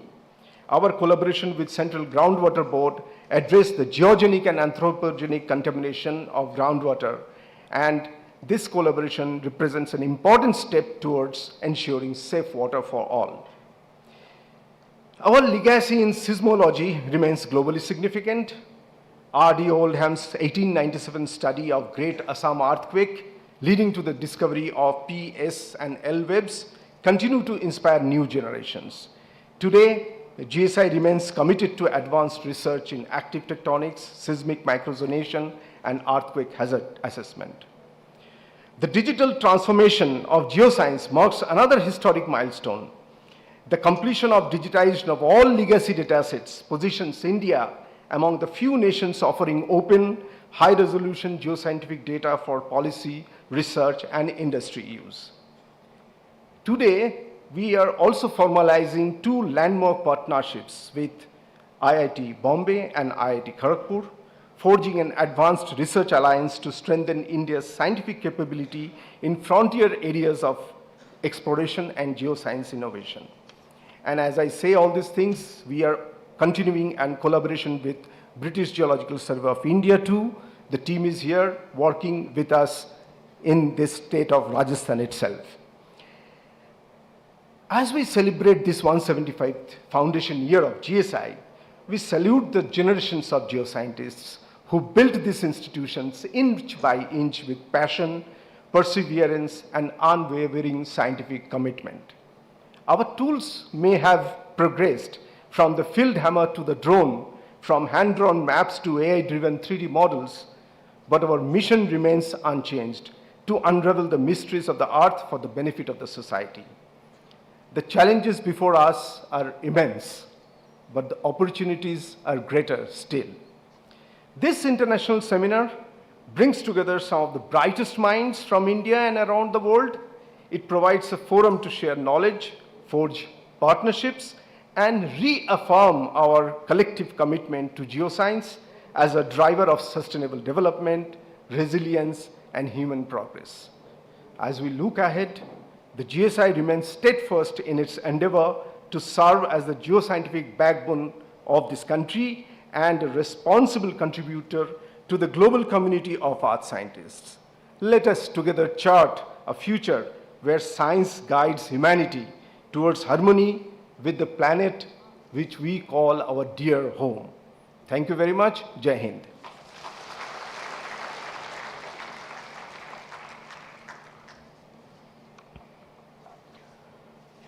Thank you so very much, Shri Saha, for highlighting GSI's pivotal role in country's foundation and also outlining GSI's scientific advancements. Thank you once again for your insightful and motivating address.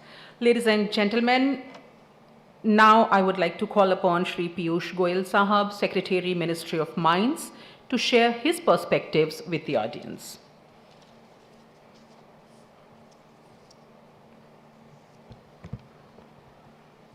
Shri G. Kishan Reddy ji, Honorable Union Minister of Coal and Mines, Shri Asit Saha, Director General GSI, Shri T. Ravikant, Principal Secretary Mines and Petroleum, Government of Rajasthan, Shri Vijay Mughal, ADG GSI, Western Zone, esteemed dignitaries, scientists, colleagues and friends, it's a privilege to address at this international seminar on Unearthing the Past, Shaping the Future, organized to commemorate the 175th foundation year of Geological Survey of India, an illustrious institution that has been the cornerstone of India's geoscientific progress.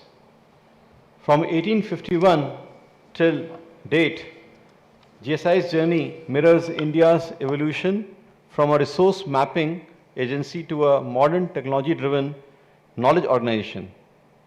Its work has supported industrialization, infrastructure, energy planning, and environmental conservation. The story of GSI is in many ways the story of India's scientific nation building. Over the last decade, the Ministry of Mines has implemented a series of reforms: the introduction of auction regime under the MMDR Act in 2015, establishment of National Mineral Exploration Trust, which is now renamed as not only Exploration but also Development Trust, the implementation of the National Minerals Policy of 2019, establishment of National Critical Minerals Mission. They have ushered in an era of foresight, strategic foresight in the mineral and mining sector. And to support above reforms, National Geoscience Data Repository has been created in 2023, enabling free access of vast geoscience data to all stakeholders in the country. The integration of legacy data into NGDR and operationalization of digital geological platforms are enabling data-driven decision making like never before. These advanced databases have further strengthened our institutional framework for mineral exploration. GSI continues to be the scientific backbone of these reforms, identifying new mineral blocks, integrating geospatial and AI tools into national exploration programs, assessing hazards and supporting environmental studies. GSI's transformation is also underway. The organization is adopting drone-based surveys, AI-assisted predictive modeling, 3D subsurface visualization, and machine learning for mineral targeting. The theme, Unearthing the Past, Shaping the Future, reminds us that to plan wisely for the future, we must first understand the past. The evolution of our planet, its resources, and the delicate balance that sustains life. Geoscience is now at the forefront of the global transition, informing policies on clean energy, climate resilience, and disaster management. As we move towards Viksit Bharat in 2047, our vision is clear: to build a mineral ecosystem that is sustainable, self-reliant, technologically advanced, and globally competitive. The Ministry of Mines will continue to strengthen GSI through capacity building, partnerships, and strategic alignment with national priorities such as the Critical Minerals Strategy and Green Transition Roadmap. I extend my heartiest congratulations to Geological Survey of India for 175 years of dedicated service and commend the organizers of this seminar for bringing together the global geoscience community. May the discussions here inspire innovation, strengthen collaboration, and chart new directions for the development of geoscience in India. I'll also like to thank Shri Ravikant as Principal Secretary Mines and Petroleum, Government of Rajasthan, for being a valued partner for this, not only this seminar, but also for the quest, India's continued quest for strengthening the mineral ecosystem, and Rajasthan state is playing a very vital role in it. Thank you. Dhanyavad. Jai Hind.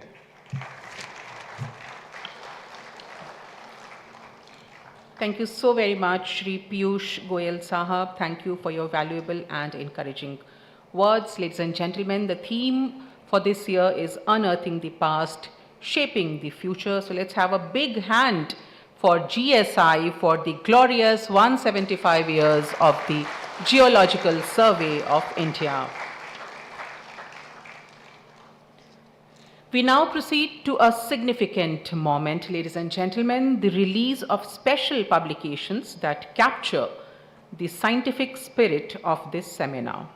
For this, I request the dignitaries on the dais to kindly release the following. A. The scientific abstract volume of the International Seminar.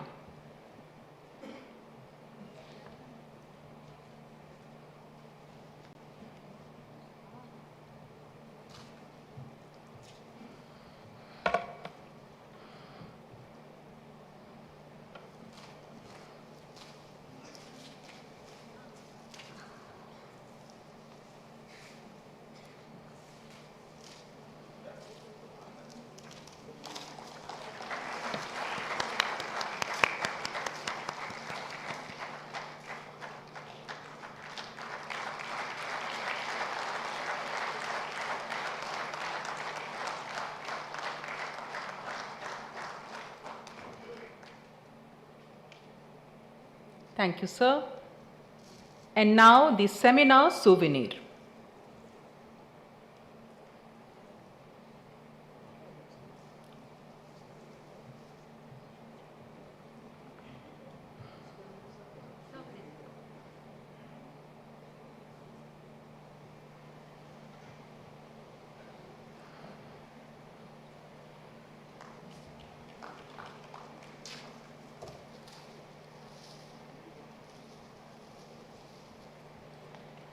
Dear audience, we are witnessing a special moment, the release of special publications. Let's have a big hand.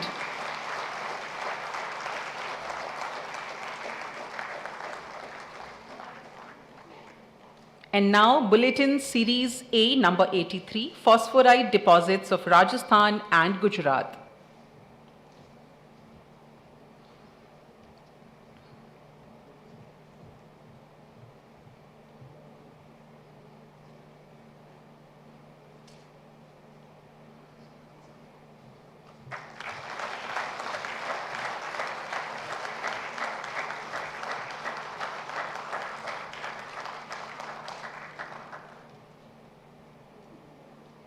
And now it's time to release the QGM of India.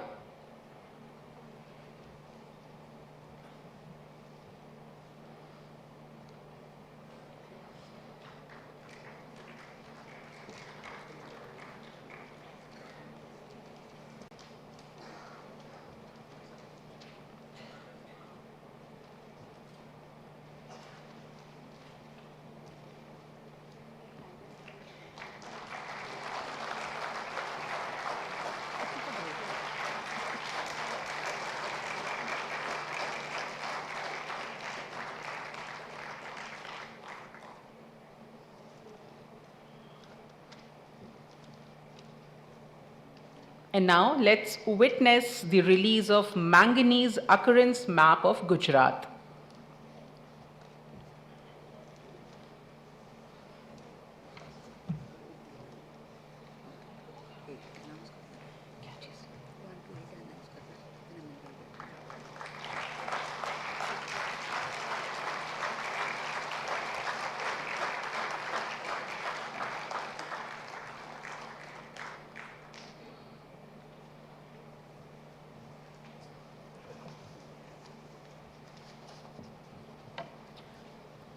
Thank you so much. Thank you so very much, honorable guests, for marking this important contribution to geoscientific literature.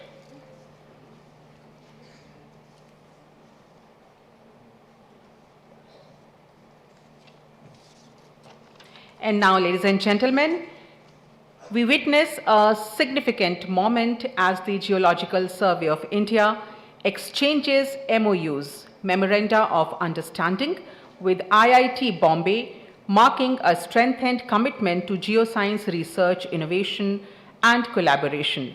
For the MOU exchange, I would like to invite the representatives from GSI, and from IIT Bombay, I would like to call upon Dr. Vikram Vishal Sahab, Professor, Department of Earth Sciences, IIT Bombay.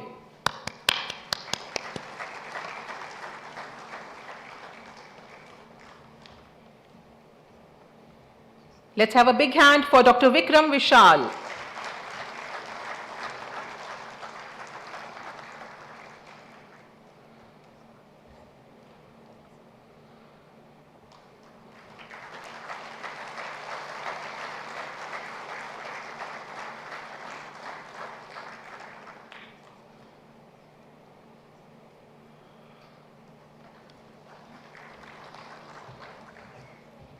And for the next MOU exchange, I would like to invite the representatives from IIT Kharagpur. I would like to call upon Professor Manish Mamtani Sahab, Department of Earth Sciences, IIT Kharagpur.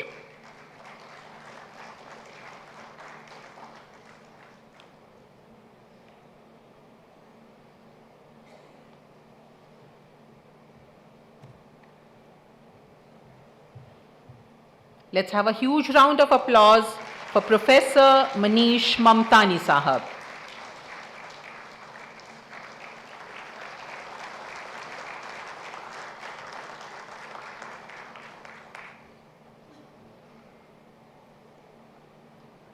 Thank you so much, Professor Manish Mamtani ji. Thank you so very much, Dr. Vikram Vishal. And thank you so much, honorable dignitaries. This partnership promises to be a powerhouse of geoscience research and innovation. Thank you to all involved.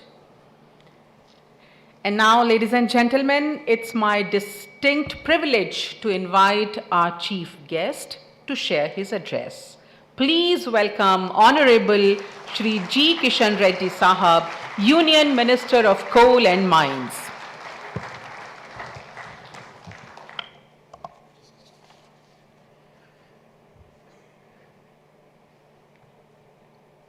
Secretary, Ministry of Mines, Government of India,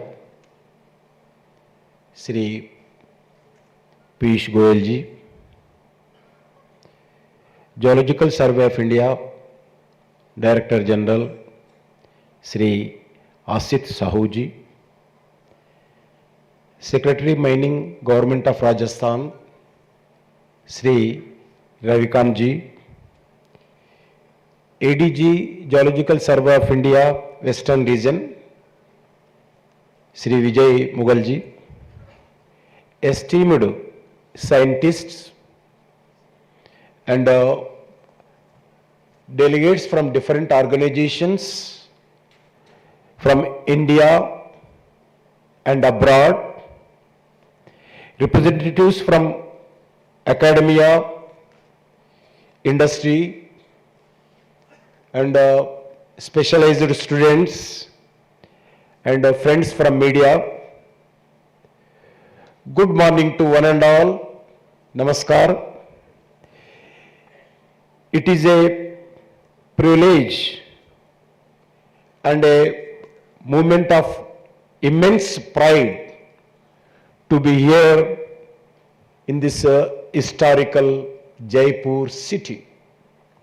Rajasthan, our land of culture and our heritage, is one of the strongest symbols of India's rich cultural heritage. From Khetri's ancient copper mines to Jawar's world's oldest zinc simulating site and the iconic Makrana marble, Rajasthan is home to India's rich and timeless mining heritage. Cities like Jaipur show how beautiful Rajasthan and India has preserved the treasures of its proud and ancient history. Therefore, it is truly fitting that we gather here today to part of this international seminar celebrating the 175th foundation year of Geological Survey of India. GSI is one of the first such organization to be established in the world in 1851 and has since been a custodian of India's geological heritage for the last 17 and a half decades. From discovering key minerals such as coal, iron for our industrial growth, GSI has quietly played a vital role in India's infrastructure development, energy security, water management, environmental protection, and disaster risk mitigation. Friends, at independence in 1947, our country had a small mining industry with a production of value of just around 58 crore. Today, it is a massive lakhs of crores industry. We have come along a way under leadership of our Prime Minister Narendra Modi ji. Today, as India prepares to become a developed nation by 2047, GSI role has become even more important. With the energy transition goals, minerals are fast becoming the new oil of the 21st century, more specifically critical minerals. The World Bank estimates that achieving a below 2 degrees Celsius future will require over 3 billion tons of minerals and metals for wind, solar, geothermal power and energy storage. India, along with several other leading nations, is committed to achieving the goal of becoming a net zero emissions economy. This shows how urgent it is to build a reliable and secure critical mineral supply chain, and the global demand for minerals like lithium, cobalt, nickel, and rare earth, graphite, copper, etc. This new reality is both a challenge and an opportunity for us. This is a movement to fully embrace Prime Minister Narendra Modi ji mantra, vision of reform, perform, transform and inform in GST, GSI working as well as GSI must be ready to meet next generation challenges, tap emerging opportunities and contribute powerfully to the vision of Vikasit Bharat 2047, vision of Developed Nation 2047. Under the visionary leadership, we are moving at an extremely rapid scale to develop our exploration capabilities. We are strengthening scientific explorations, expanding technological capabilities, developing a supporting policy environment, and encouraging international cooperation. The Ministry of Mines, Government of India, has already undertaken transformation policy measures such as the introduction of the National Mineral Policy 2019, key amendments in the MMDR Act, and launching the National Critical Mineral Mission. Since the introduction of the mineral block auction regime, more than 500 mineral blocks have been successfully auctioned across the country, bringing transparency and investor confidence. For critical mineral alone, the center has already auctioned number of blocks. We achieved 160% of jump in exploration work in the last 10 years, raising from 1,119 projects to 2,907 projects. Today, we introduced exploration license for deep-seated and critical minerals and held the first action of the 13 exploration licensed blocks. Its scope has now been expanded to overseas projects. NMET, National Mineral Exploration Trust, has been renamed the National Mineral Exploration and Development Trust. Together, these steps make a major shift in our strengthening exploration approach. We are reshaping India's geological ecosystem to attract private players and advanced exploration. Today, we are not working in silos, but operating in a competitive global space. GHI stands at the heart of the race. However, too much with the global pace and meet the demands of our rapidly developing country. We must speed up G4 to G2 level exploration to identify mineral resources across the nation. We must also reduce the time taken for exploration by removing technical and administrative barriers. GSI must ensure that its geological report are accurate and high quality. This is essential to attract private players, increasing auction participation and boost mineral production need of the hour in the India as well as globe. The National Geoscience Data Repository has democratized across the vital geoscientific data, empowering states, industries, and researchers. However, its success also depends on the quality of reports and proper data shared. We must also adopt latest technology to enhance our exploration speed.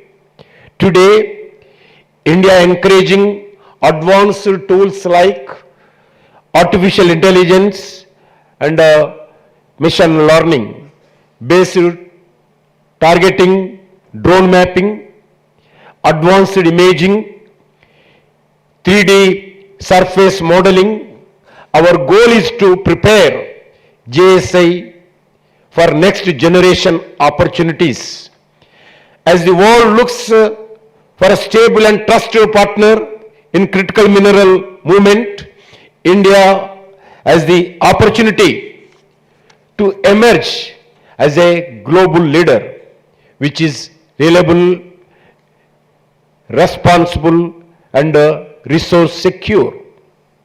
Our partnership through Government of India, Mining Ministry PSU, Kabul, our partnership in Global Critical Mineral Alliances, and our growing exploration capacity show that India is ready to shape the geopolitics of minerals in the decades to ahead. The theme of the seminar, Unearthing the Past, Shaping the Future, beautiful captures that moment. By learning from the past, we can better address the pressing challenges of today, such as resource scarcity, environmental degradation, climate change, and disaster resilience. I also want to acknowledge the generations of geologists and field scientists who carried GSI mission from the Kashmir to Kanyakumari, Himalaya to deserts, forest to coasts, and Attak to Katak, Sindh to steel, sand to steel, granite to marble, iron to copper, and silver to gold, India to abroad, everywhere. Geological Survey of India, as we move towards Vikasit Bharat, our aim to find more resources, expand sustainable exploration, build indigenous technology, and strengthen disaster readiness. In the next 25 years, GSI must emerge as a global center of excellency for trained young geoscientists, supports green technologies, and advances India's energy and mineral security. On behalf of Government of India, 140 crores people of India, especially Mines Ministry, I congratulate the Geological Survey of India for 175 years of distinguished long service, commitment, determination, discipline, devotion, and dedication. I extend my best wishes for all GSI family members successfully future of the fostering new collaborations, new discoveries, new visions for our shaped future. Thanking you one and all, and once again I welcome all the delegates from abroad and different organizations. Jai Hind, Dhanyavad.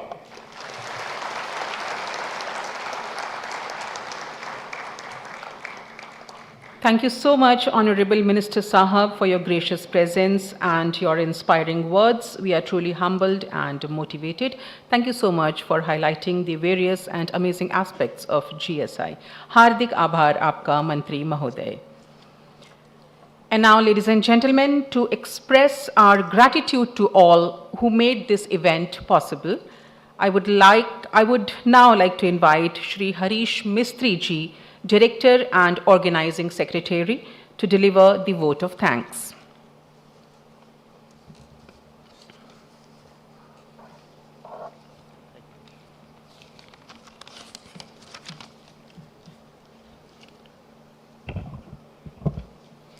सभी को नमस्कार, खमा गणिसा। वसुदैव कुटुंबकम की भावना के साथ तथा पधारो मारे देश की अभिलाषा के साथ मैं हरीश मिस्त्री, निदेशक भारतीय भूवैज्ञानिक सर्वेक्षण तथा आयोजन सचिव, आप सभी का एक बार पुनः हार्दिक स्वागत एवं अभिनंदन करता हूं। With the spirit of the world is one family and the sentiment of welcome to our beloved land, I, Harish Mistry, Director and Organizing Secretary, once again extend a warm welcome and greetings to all respected you. Respected Honorable Chief Guest, Guest of Honor, dignitaries, distinguished guests, esteemed delegates and participants. It is a great honor and privilege on behalf of the organizing committee to propose the vote of thanks at the inaugural ceremony of this international seminar.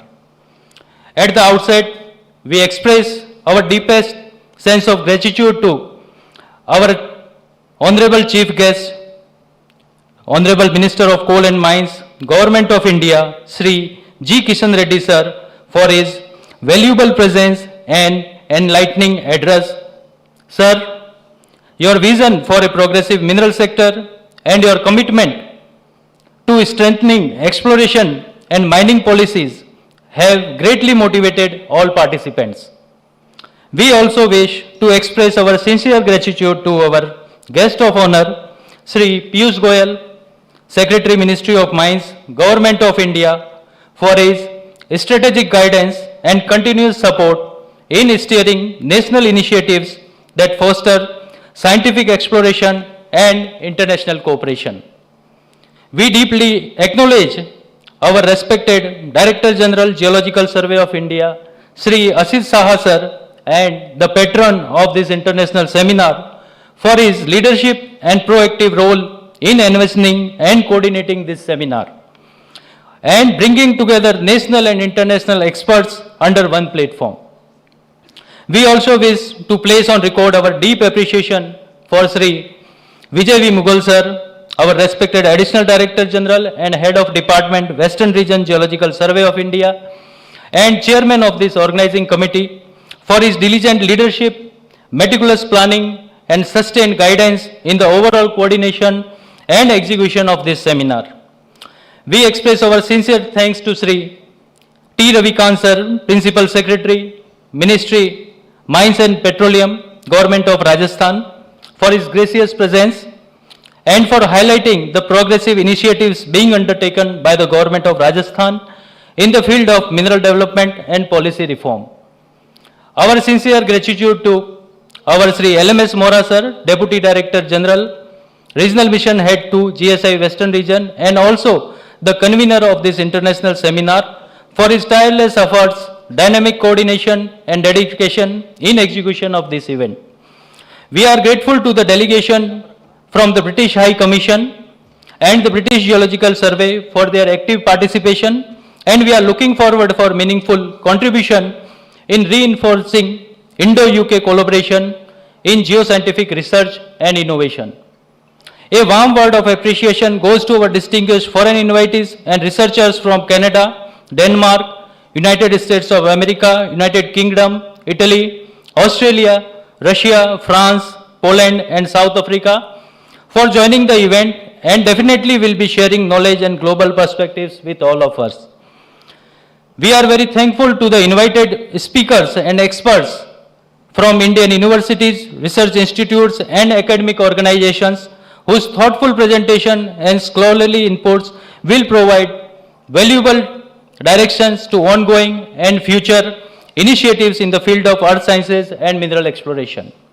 We are pleased to recognize the presence of our former Director Generals and former Additional Director Generals, GSI, our respected retired officers, and also over 700 participants representing from central and state government departments, public sector undertakings, national and private exploration agencies, mining and exploration companies, students, researchers. Your enthusiastic participation is the real strength of this seminar. Thank you all for your gracious presence, active participation, and goodwill. We look forward to 2 days for fruitful deliberation with meaningful output and collaboration. Thank you. Dhanyavad. Jai Hind.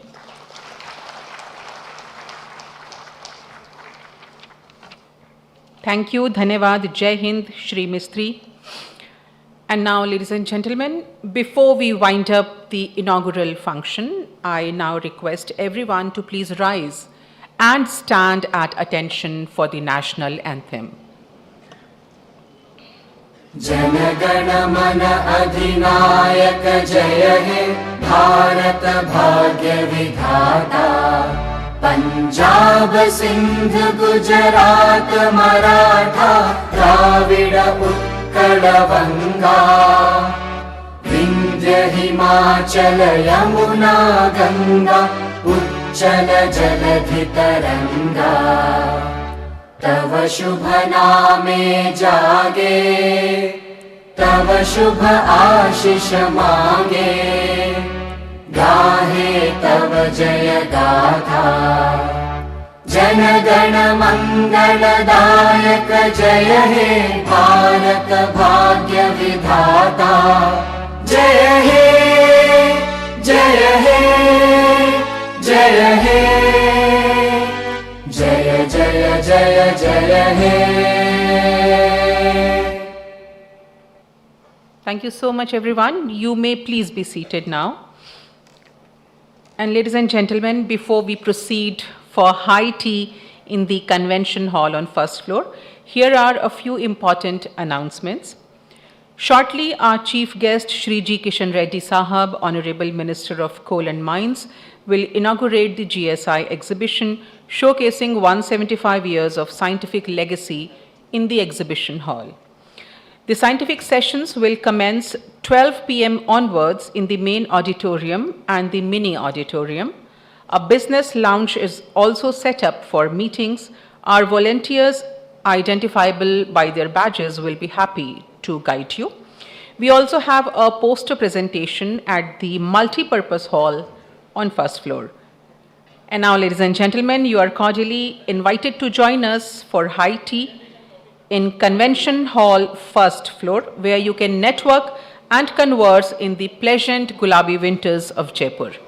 Thank you once again. Please enjoy the refreshments. Thank you. Thank you so much.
हाँ यार, विनोद भैया हट जाओ। Vinod side हो जा। विनोद हट जाओ दादा, अंदर आ जाओ, अंदर आ जाओ। हाँ ये शो सर क्या गड़बड़ क्या है बंधु साथियों? भैया भैया भैया भैया पीछे हो थोड़ा जल्दी। सर बाहर आ जाओ।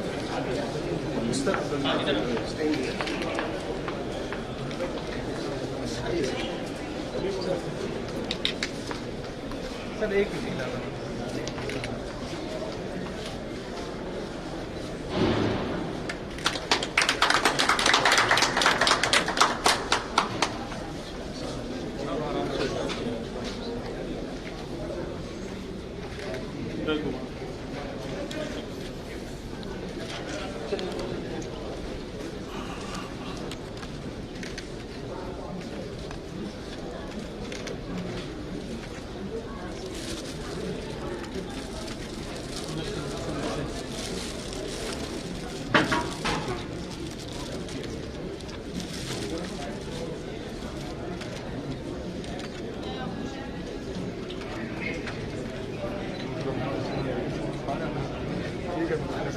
चलो चलो बढ़ो बढ़ो बढ़ो बढ़ो सारे मतलब वो अलग दूसरी स्टेट पे चल रहे हो।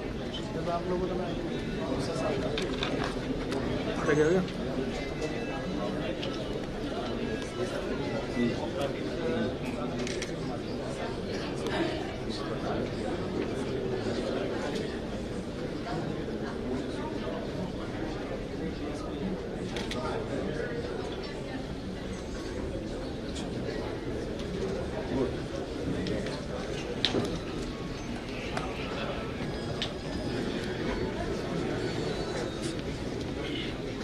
Welcome sir.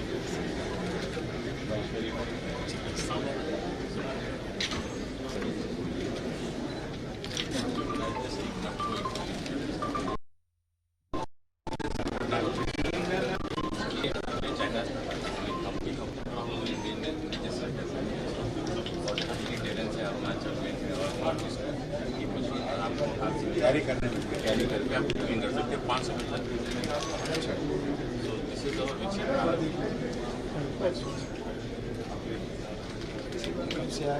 ये अभी हम लोग सर इस लास्ट मंथ में कितने अभी हमारे पास 2-4 मशीन ऑर्डर सर तो हम लोग 4 हम लोग अपने इसको बाहर उधर बुला रहे हैं 500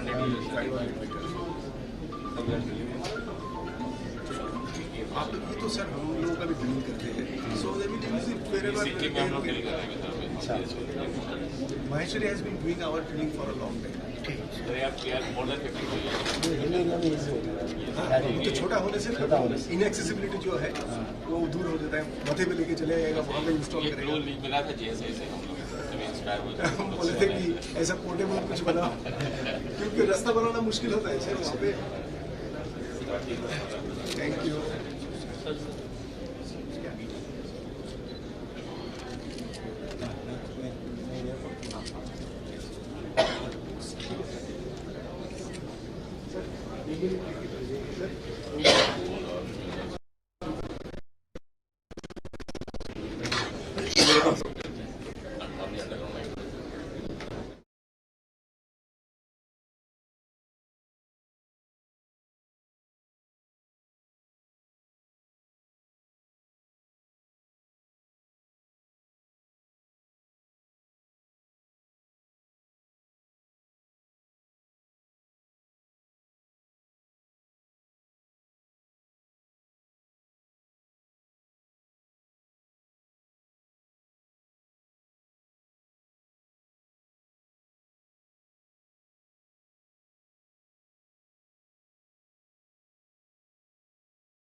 यहीं तक है।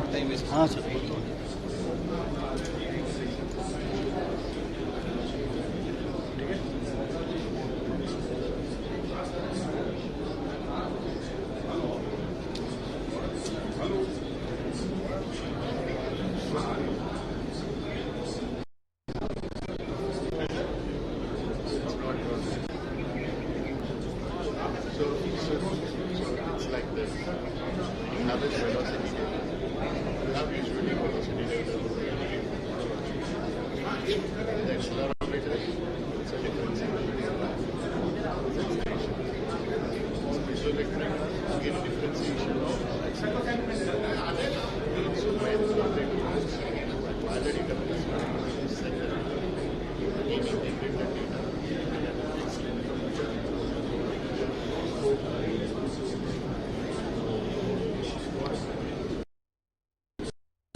ये आ ही नहीं रहा तो मैं भी क्या करूँ, उसमें नेटवर्क की प्रॉब्लम आ रही है। मैं इसलिए तो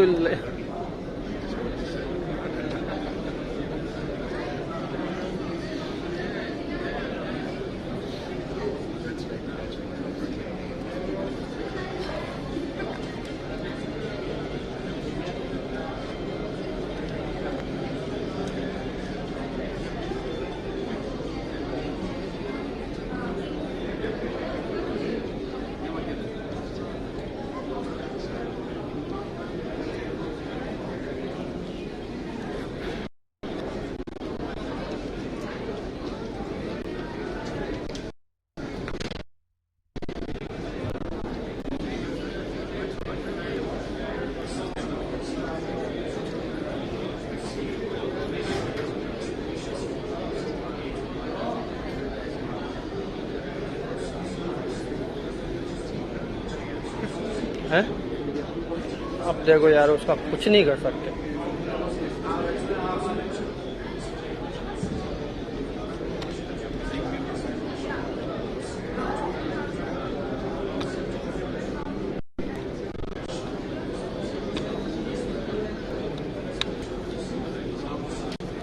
कुछ नहीं कर सकते, देखो उसका।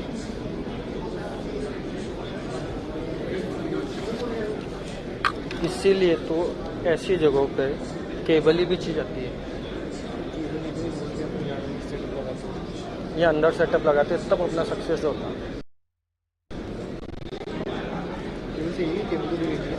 नहीं केबल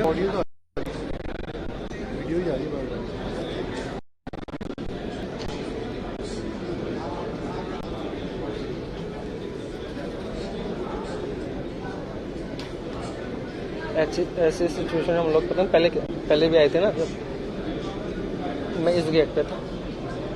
बाकी फिर तार बिछा दिए थे हमने, एक यहाँ बीच में और एक लास्ट में। ऐसे 3 कैमरे लगे हुए थे अलग अलग।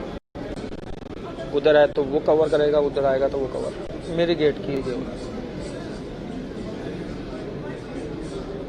नहीं आया ना अभी। कोई बात नहीं, जो चल रहा है वो तो शूट करें फिर। शूट करो भाई शूट तो करें जाके, फिर और क्या करें। नहीं आएगा तो इसको हटा दूँ क्या फिर?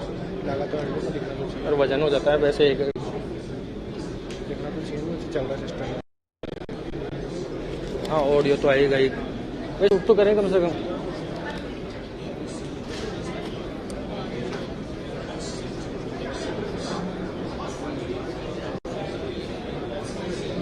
इधर गए।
Monomita Chakrabarti, welcome you all once again to the international seminar Unearthing the Past, Shaping the Future, organized to commemorate the remarkable 175-year journey of the Geological Survey of India. This milestone is not only a celebration of GSI's pioneering contributions to the geological sciences and nation building, but also an opportunity to reflect how our collective knowledge continues to evolve and guide future directions in research, resource management, and societal resilience. In this spirit, today's plenary session has been thoughtfully designed to address some of the most significant geoscientific themes shaping our modern world. The session covers the critical issue of critical minerals for energy transition, a topic of global urgency as nations strive toward cleaner, more sustainable energy systems. We then turn to an equally vital theme of landslide anticipation and mitigation, as reliable landslide prediction and early warning frameworks become essential with rising climate variability and anthropogenic pressures on landscape. Our plenary speakers bring unmatched expertise and perspective on these topics. Their lectures promise to inspire, challenge, and enrich our understanding of the Earth and its resources. I invite all of you to engage actively, exchange ideas, and contribute to vibrant discussions that define the spirit of scientific advancement. Now, I'd like to introduce our first plenary speaker, Dr. Catherine Mary Goodenough, Principal Geologist at the British Geological Survey. Dr. Goodenough is a leading global authority on critical metals, metallogenesis and ore deposits, and sustainable mineral resource development. Her work has been central to understanding the geology, availability, and responsible sourcing of minerals that underpin clean energy technologies and strategic industries worldwide. She is the present international lead officer of regional geoscience and was the deputy to BGS Global Director during 2014 to 2021. With over 130 research publications and extensive advisory contributions to governments and international organizations, she brings unparalleled expertise at the intersection of geoscience and sustainability. Her international fieldwork from Africa to Europe to East Asia has shaped global thinking on mineral security and future resource landscapes. Today, she will be talking on critical minerals for energy transition. Please join me in warmly welcoming Dr. Catherine Goodenough to the podium.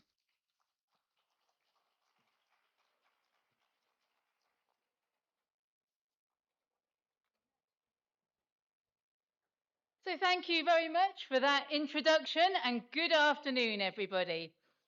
We've heard a lot about critical minerals already this morning, and for the next half hour or so, I'm going to talk to you about the role of geological surveys in critical minerals.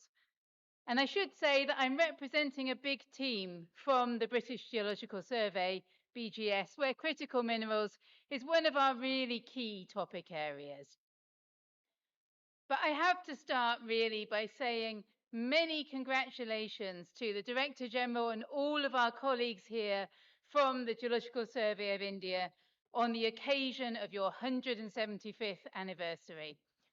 Thank you so much for inviting me here, and more, thank you so much for all of your support for the British Geological Survey team over the last couple of weeks.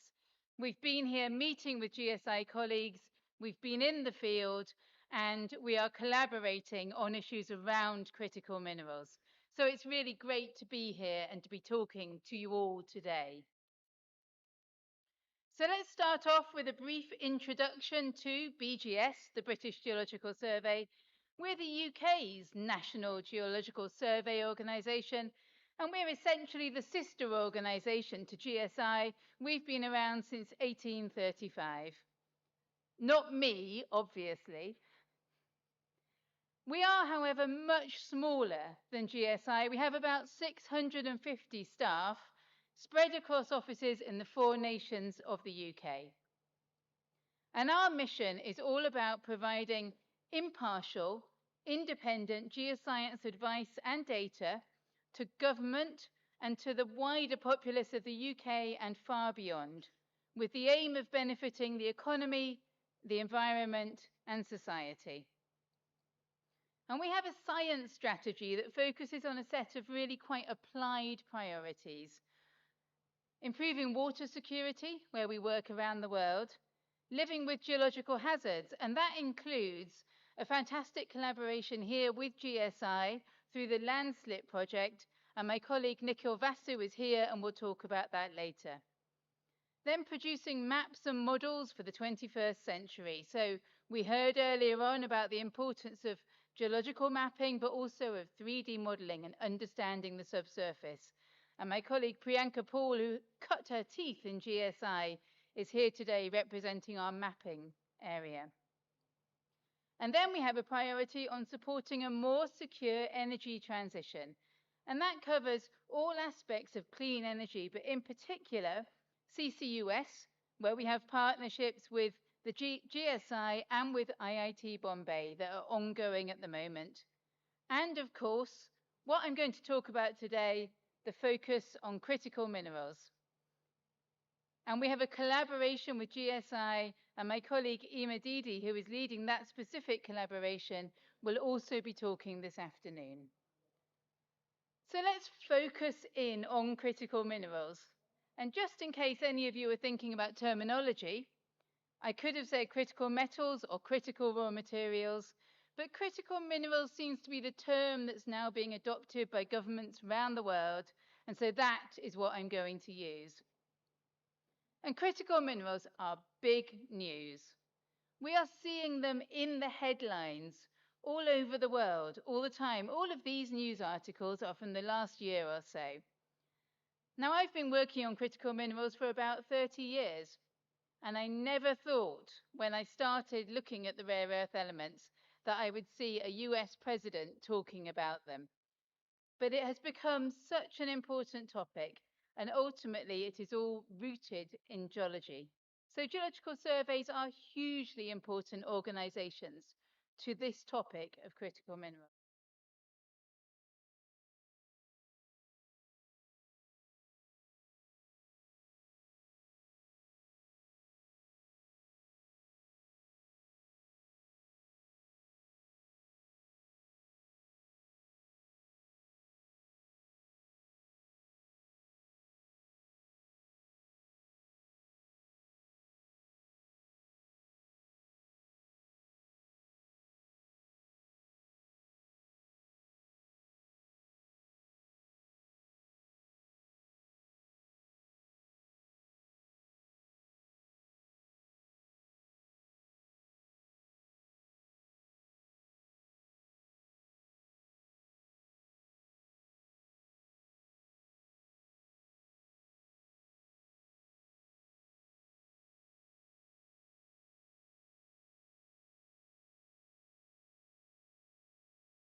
factors too.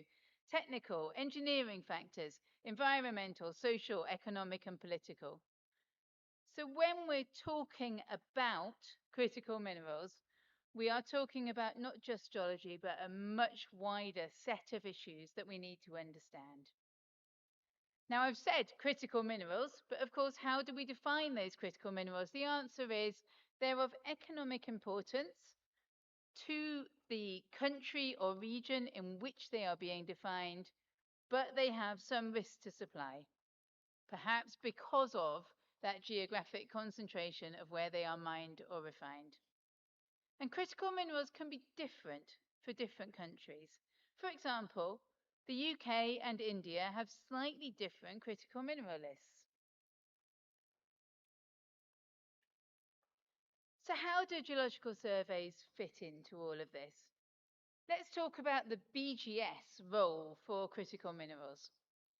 I guess the number one part of our role is that we provide what we would call pre-competitive or baseline data to understand the geology and the potential for exploration in the UK and beyond. And one of our really key roles is acquiring, managing, and then disseminating those data and information. So making everything available to those who need it. And I'm talking here about geological information, geophysical information, geochemical, samples, core material, field data sets, environmental information, a whole range of different sets of data and information that we make available to all of those who might need it. And you can see a couple of examples there of the data portals that we have at BGS. And we've also been hearing a lot about the National Geoscience Data Portal here in India. At BGS, we also carry out strategic research and we develop partnerships on all aspects of critical minerals. Geology, of course, understanding the resources, but also understanding the wider supply chains and ESG, environmental, social and governance issues. So we really work along that critical minerals value chain.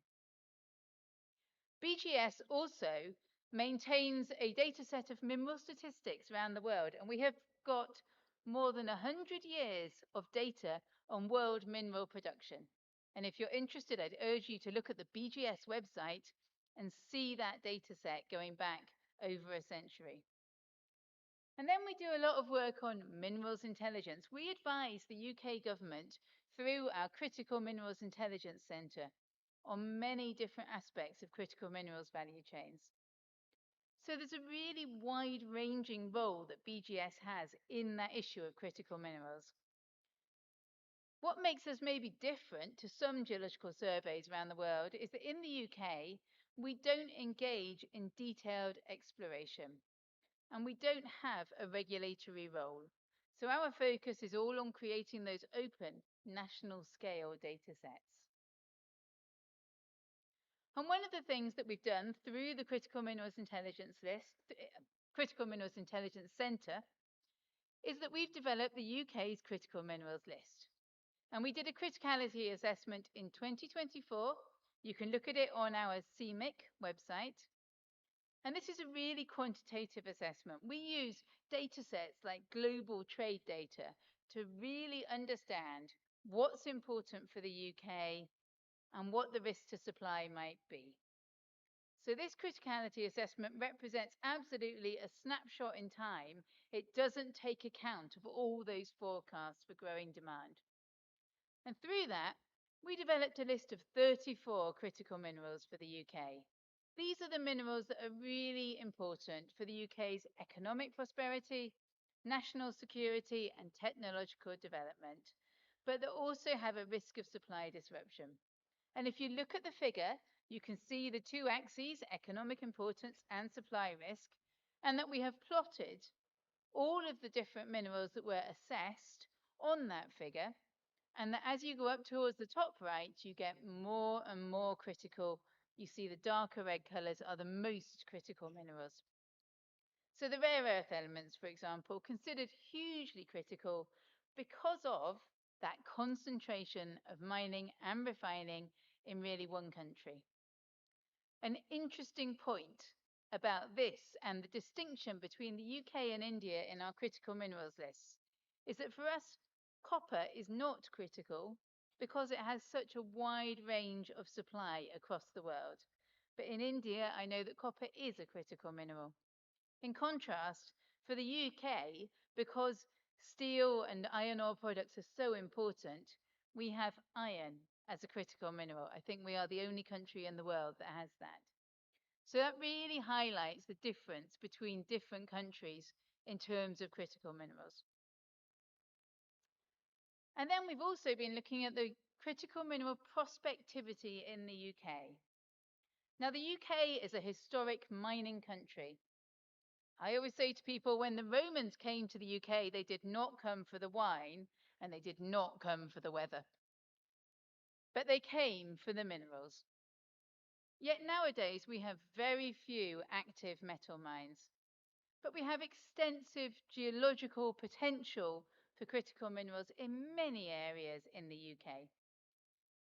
So we carried out a knowledge-driven critical minerals prospectivity assessment using a mineral systems approach. So really understanding the geological mineral systems for those critical minerals, and then using those to identify where there might be prospectivity across the UK.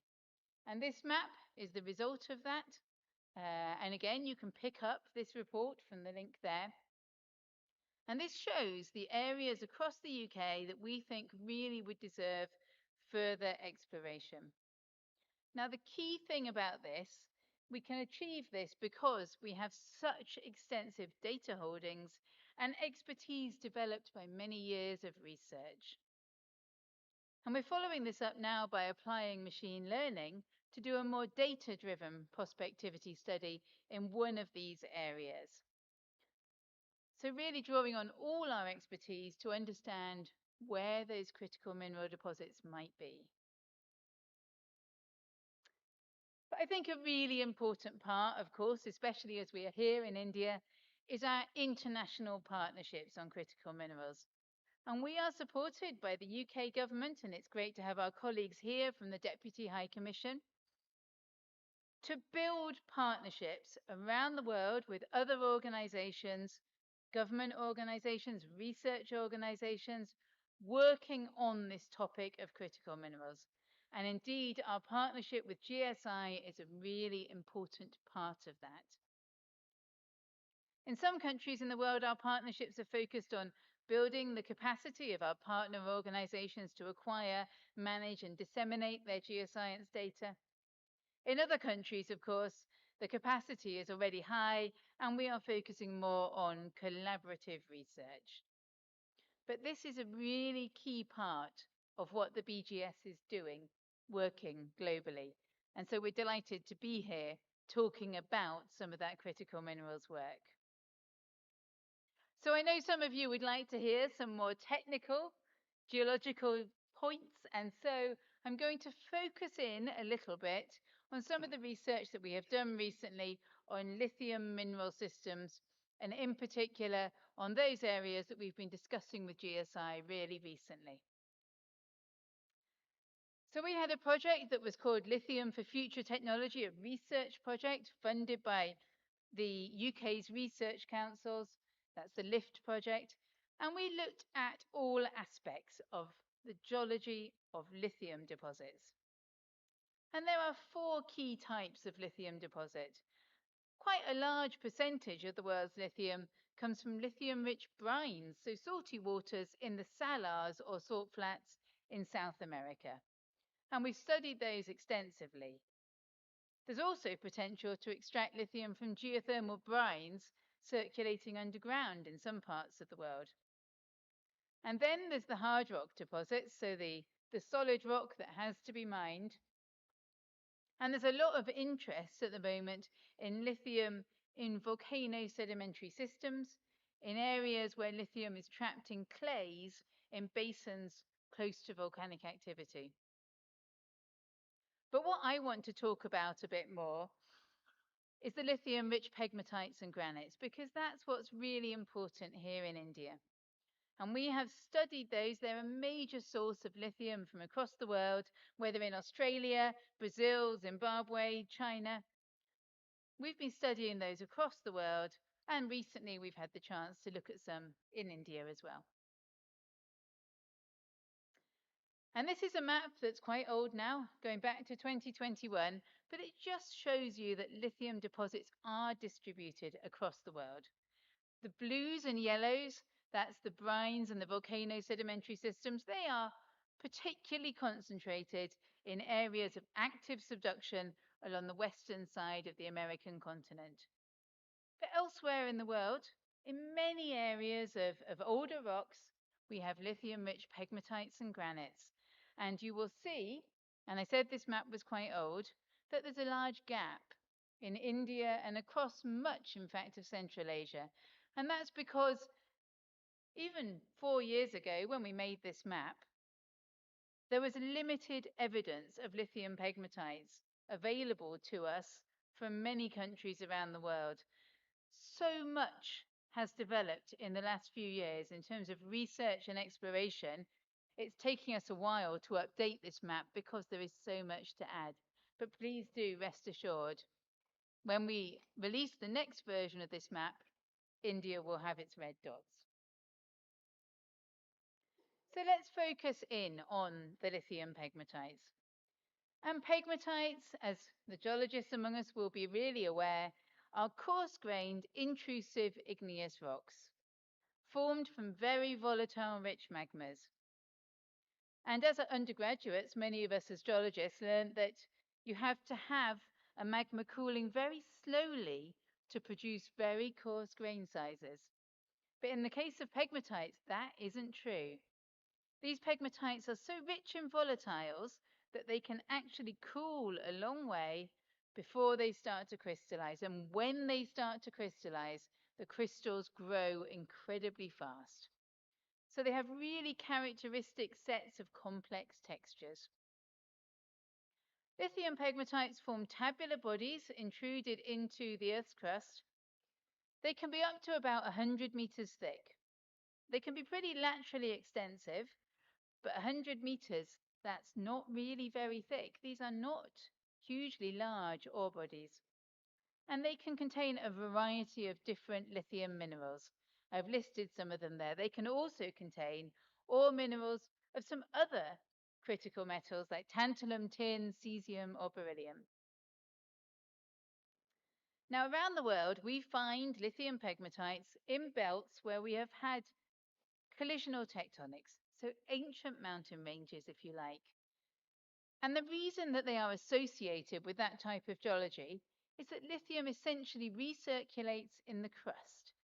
So we might have sedimentary rocks that are rich in lithium that have been compressed over time and buried in a mountain belt until they are melted.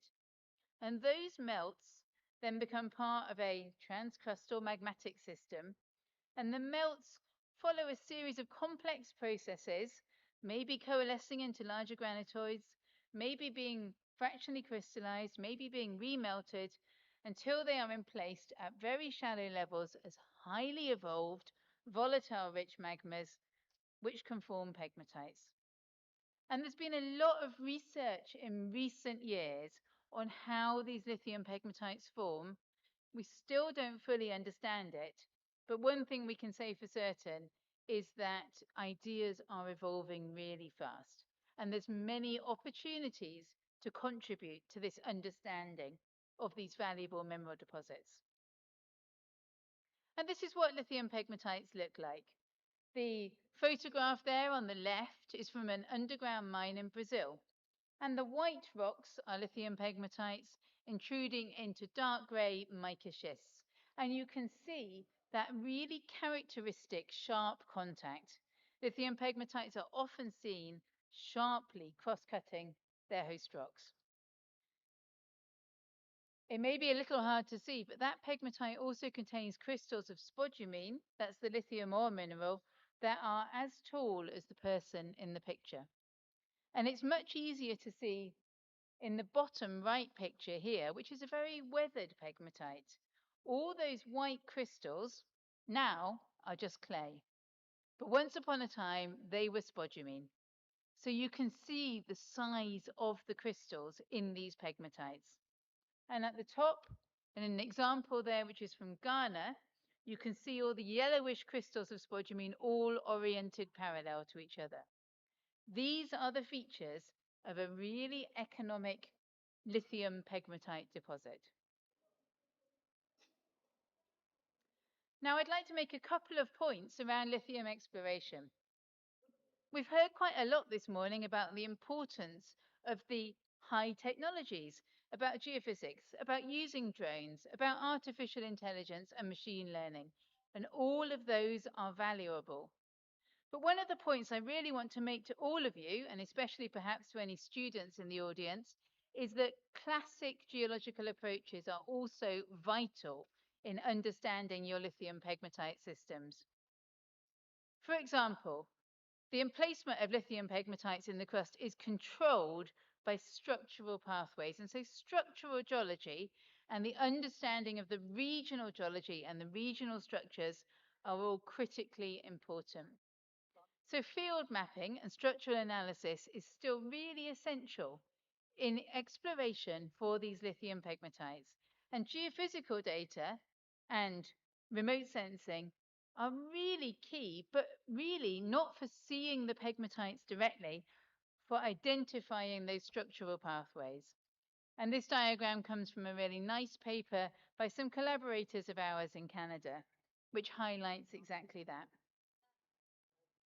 And then another point that I want to make is the importance of mineralogy, good old-fashioned looking down a microscope, which many of us will remember very fondly being taught at undergraduate and continuing to do for many years.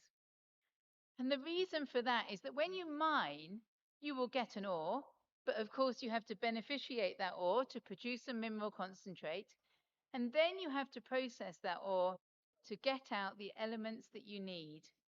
And in order to be able to do that, you have to understand the mineralogy of your ore. For example, all these minerals listed here are potential ore minerals of lithium. Spodumene at the top, we really understand well how to beneficiate and process and recover the lithium from. And almost all spodumene is 6% lithium oxide. We know what we're going to get. But if you look at lepidolite or amblygonite, or indeed any of the other lithium phosphate minerals, they are incredibly complicated and much harder to process. And then I want to highlight, really, for those of you who might be really interested in the details of mineralogy and petrology, some of the work that our team at BGS has done recently trying to understand the paragenesis in lithium pegmatites. And I can tell you now that this is not something simple, because these pegmatites, they are intruded as magmas, but they are rich in fluids. And as they cool, they stew in their own juices. So they become incredibly hydrothermally altered. So at the first stage, when they crystallize, you might have quartz, feldspar, spodumene. It might be a really nice, easily mineable pegmatite. But what we understand is that you will go through these stages. First, the albertization. And you can see in these images here, the top image, a piece of core. You can see something that looks very sugary and very fine grained. That's a zone that's been albertized. And in the picture down the microscope below, you can see all the blades of albite cutting through there. We've already started to lose our lithium ore minerals in that stage. Then we can go on to gryzonization, alteration, the growth of lots of new mica. By this point, we're really starting to lose our lithium ore minerals. And finally, we can have lower temperature alteration, a lot of growth of clays, and then our lithium may be completely gone from the rock. So I'm highlighting this because it's so important to understand if you're actually out there exploring for lithium pegmatites.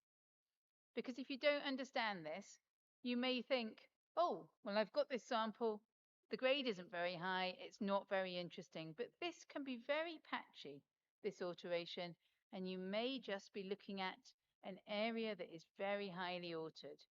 So there's a lot that has to be understood to understand these mineral deposits. So that's bringing me to a close, but I just want to talk about the BGS and GSI partnership on critical minerals. So BGS and GSI have a really strong partnership rooted in a memorandum of understanding that has been in place for a while and was renewed again this year and allows us to collaborate on a whole range of topics. But one of the pieces of work we're doing at the moment is working together on critical minerals prospectivity. And we at the BGS are supported by the UK government to be involved in this, and GSI are supporting their staff so that we've got a really strong collaboration developing now. And we've actually been focusing here in Rajasthan on tungsten and lithium systems within the Delhi fault belts. And over the last couple of weeks, we've had some fantastic collaborative fieldwork, and you can see our group picture there.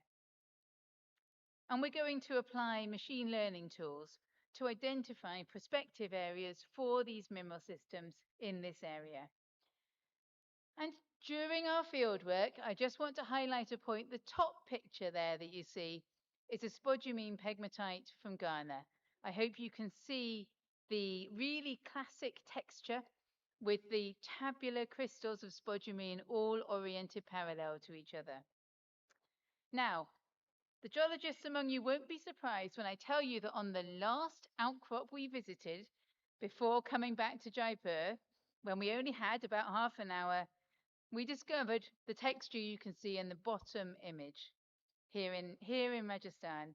And I hope you can see the similarities in those textures.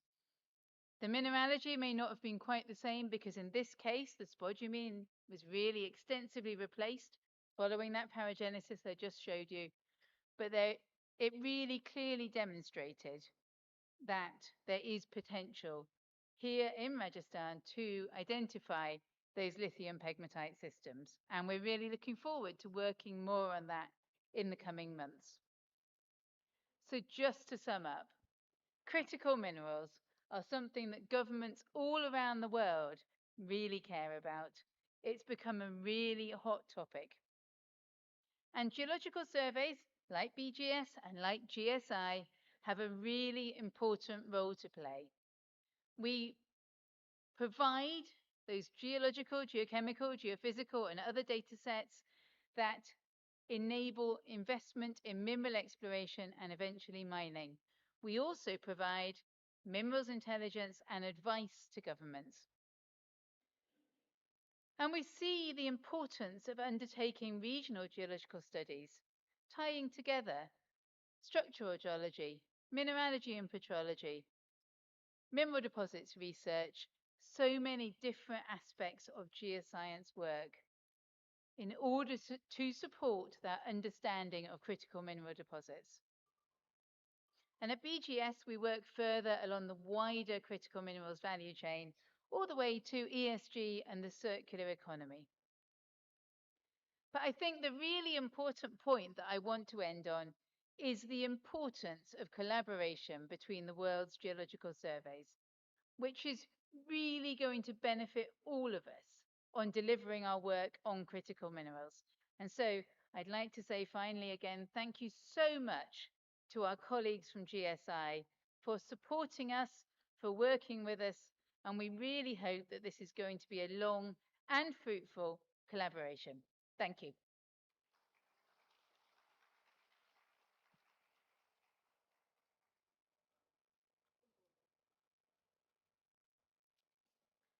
Thank you, Dr. Goodenough, for that excellent and engaging session on the importance and criticality of critical minerals. Your insights have truly enriched us and set the tone for this seminar. If there is any query from the audience, if you have any query, please raise your hand. The microphone will be brought to you.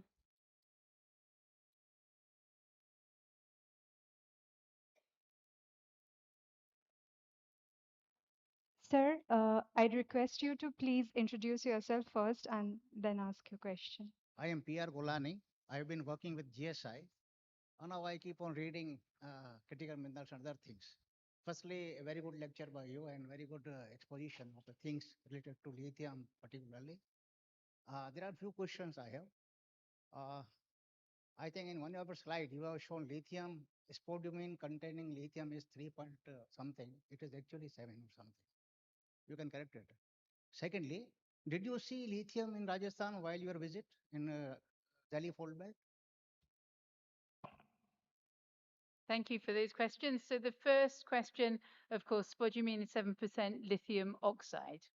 So that is the content of lithium. So yes, you're absolutely right. 7% lithium oxide is undoubtedly the grade of spodumene, but yeah, those were just the lithium contents. In terms of lithium in Rajasthan, we have seen some pegmatites that contain lepidolite, which is a potential lithium ore mineral. We have also seen pegmatites that seem to me to be very potentially prospective for spodumene. I can't tell you with any certainty that I have seen spodumene, but I have to say that despite all of the lithium pegmatites that I've seen around the world, I still find lithium ore minerals incredibly difficult to recognize in the field. So whilst I won't say with any certainty that I've seen spodumene, I would be reasonably confident in saying that I think there is significant prospectivity for lithium pegmatites in the Delhi Fold Belt. That's the best I'm going to give you. It has indeed been reported actually. Spodumene is well reported from Delhi Fold Belt, that is G1 mines. Well, detailed mapping has been done. I would have loved, they should have taken you to that mine.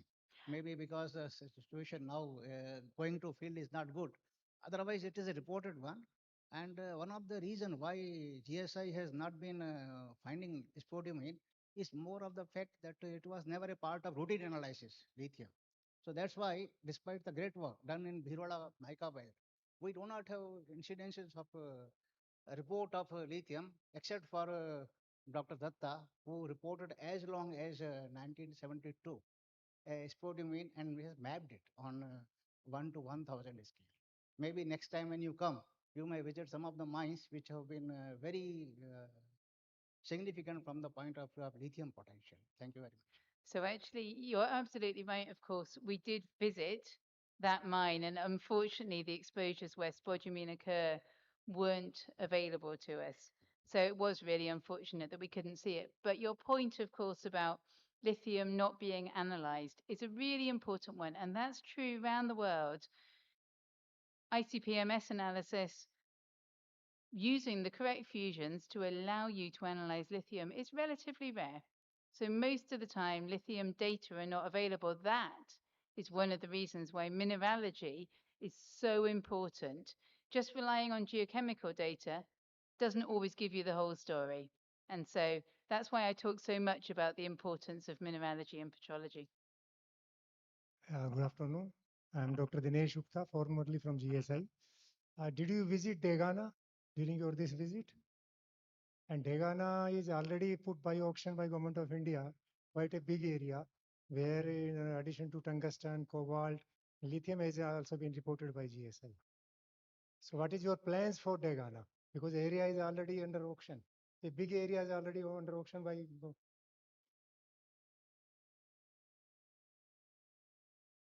Okay, thank you. Yes, absolutely. We did visit Degana. It's fantastic set of outcrops.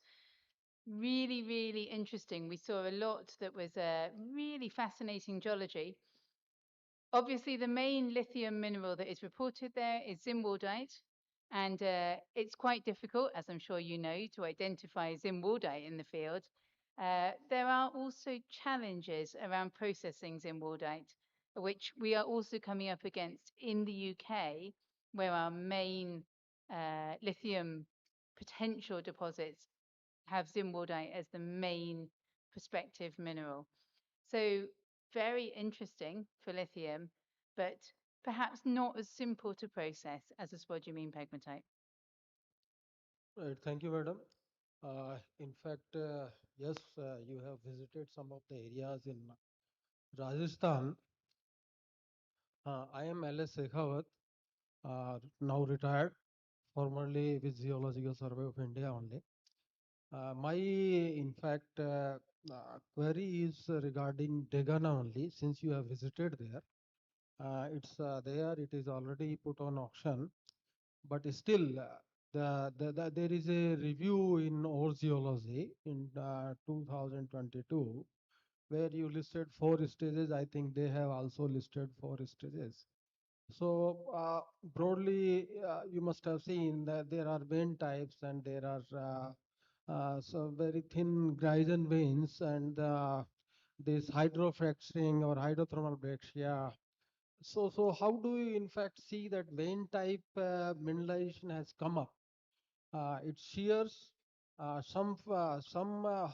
many stages of fluid activity you envisage just on the basis of your first visit?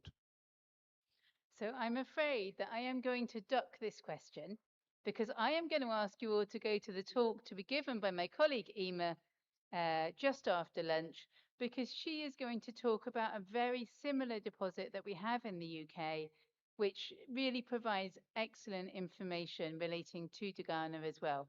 So yes, I'm sorry, I'm ducking that question because when it comes to Grison and tungsten mineralization, Ema is very much the expert, and she will speak this afternoon. Sorry, Ema. No, it's nice, in fact, since you mentioned the role of structural geology, mapping and pathways, so the question was pointed to that. So thank you very much, no problem. I think this is a lithium specific topic only. So other questions, I think we should pose to some other speakers. Thank you.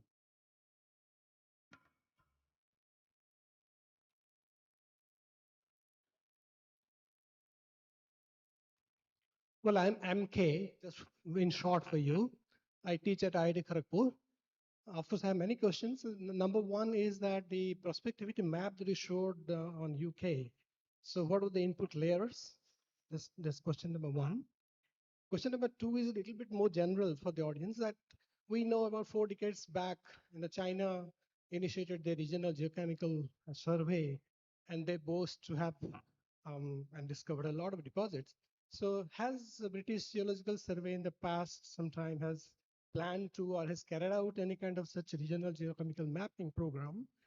So those possibly come out very helpful in delineating geochemical blocks, kind of nested blocks, and provide input to the exploration. My third question is simple would be this: what are the geological ages of those spodumene-bearing pegmatites that you showed in Ghana and Brazil? Thank you. Now, I'm not sure if I caught all of your questions, so I'm going to start and I may have to come back to you. So first of all, the prospectivity map for the UK. So in the UK, we don't have a national high-res geophysical survey, which makes it difficult to do national scale data-driven prospectivity. So that was very much knowledge-driven.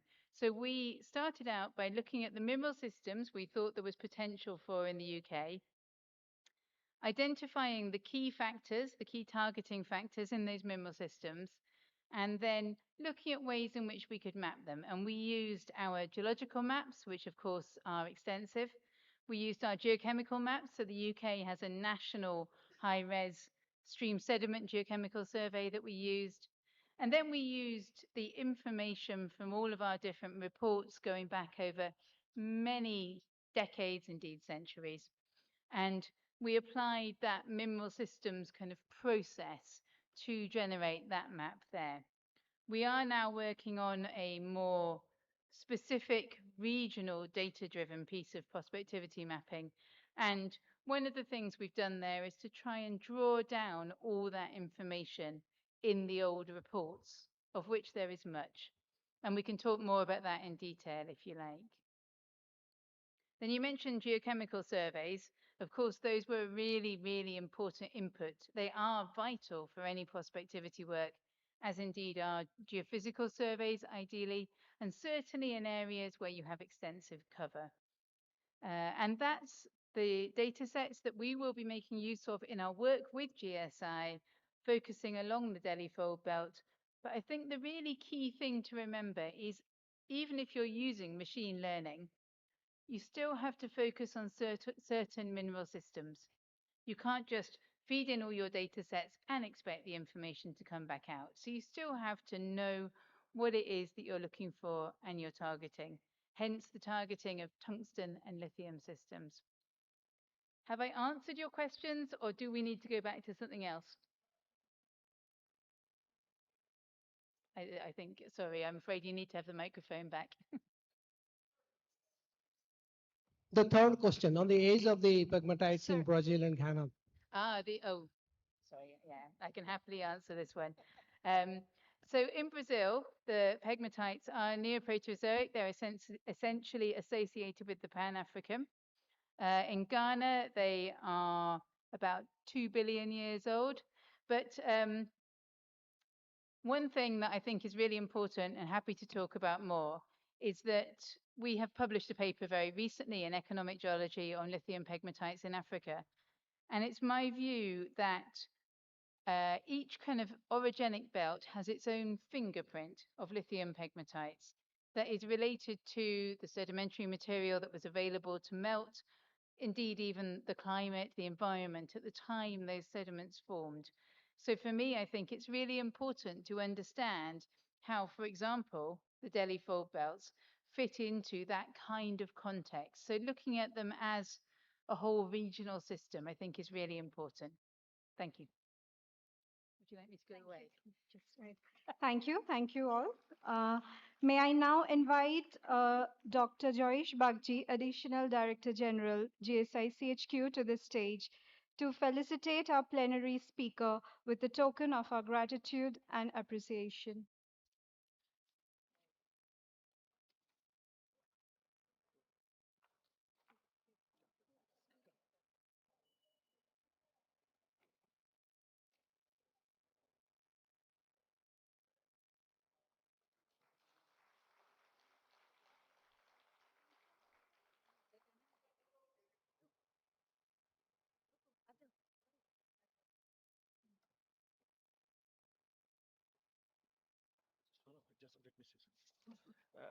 Please, all of you, limit your questions. Maximum 3 questions a plenary speaker, because we have shortage of time. So maximum 3. Thank you, sir.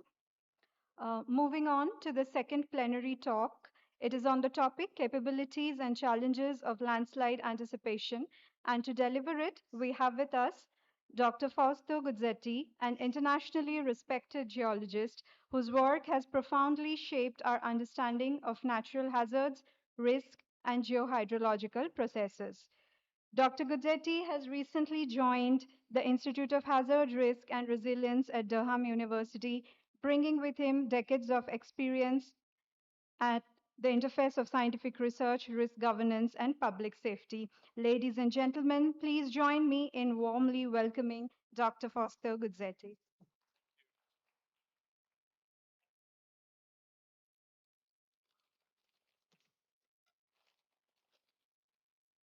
Okay.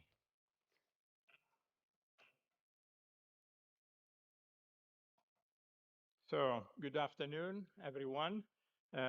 It's a real pleasure to be here in Jaipur, and I thank the Geological Survey of India, GSI, for the opportunity to talk about the anticipation of landslides. And the use of science to anticipate the future dates back about the end of the 19th century. In 1899, Henry Hertz wrote, and I quote, "The most direct problem which our conscious knowledge of nature should enable us to solve is the anticipation of future events, and so that we may arrange our present affairs in accordance to such anticipation."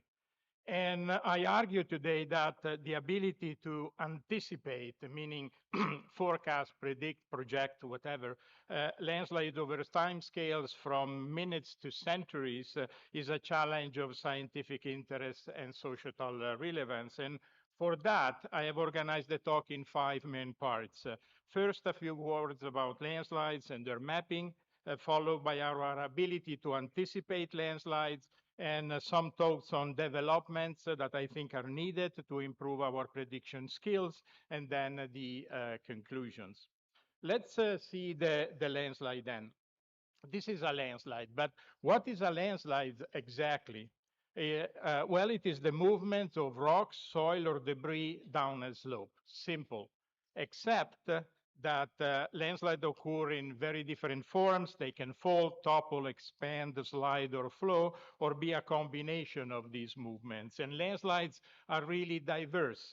These are the ranges of variation of measure of landslides or covering various order of magnitude. The area 12, the volume 16, and the velocity, again, 12 order of magnitude. The same trigger, being it a rainstorm or an earthquake, can generate from none, from zero, to hundreds of thousands of landsliding periods ranging from seconds to a few days.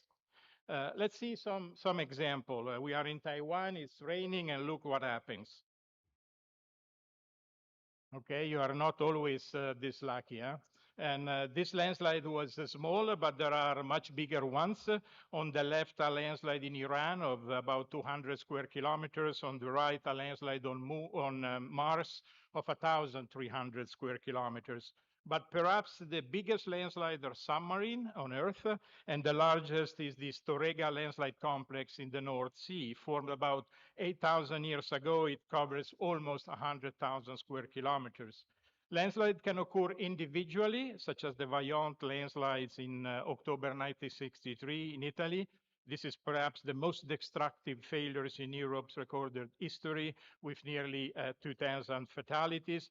Or they can occur in population, in large populations, such as those caused by an earthquake that struck Hokkaido, Japan, on September 2018, an event that literally sculpted the landscape, as you can see. Landslides are present in all mountain ranges. 70% of the Earth landmass is susceptible to landslides.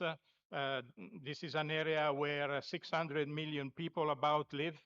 8% of the world population is at potential landslide risk. And the human toll is indeed high. Between 2004 and 2016, a landslide caused by meteorological or climate drivers killed nearly 56,000 worldwide. That's an average of 4,300 per year or 12 per day. To anticipate landslide, it is helpful to know where landslides have occurred in the past, and this is the scope, one of the scope of landslide mapping, an operation that has been traditionally performed through the visual interpretation of aerial photographs and field checks. Today, satellite images are replacing the aerial photograph. As an example, this is a panchromatic satellite image with a ground resolution of 41 centimeter, which is sufficient to map most landslide. The image actually shows two landslides that were mapped using a digital 3D viewer.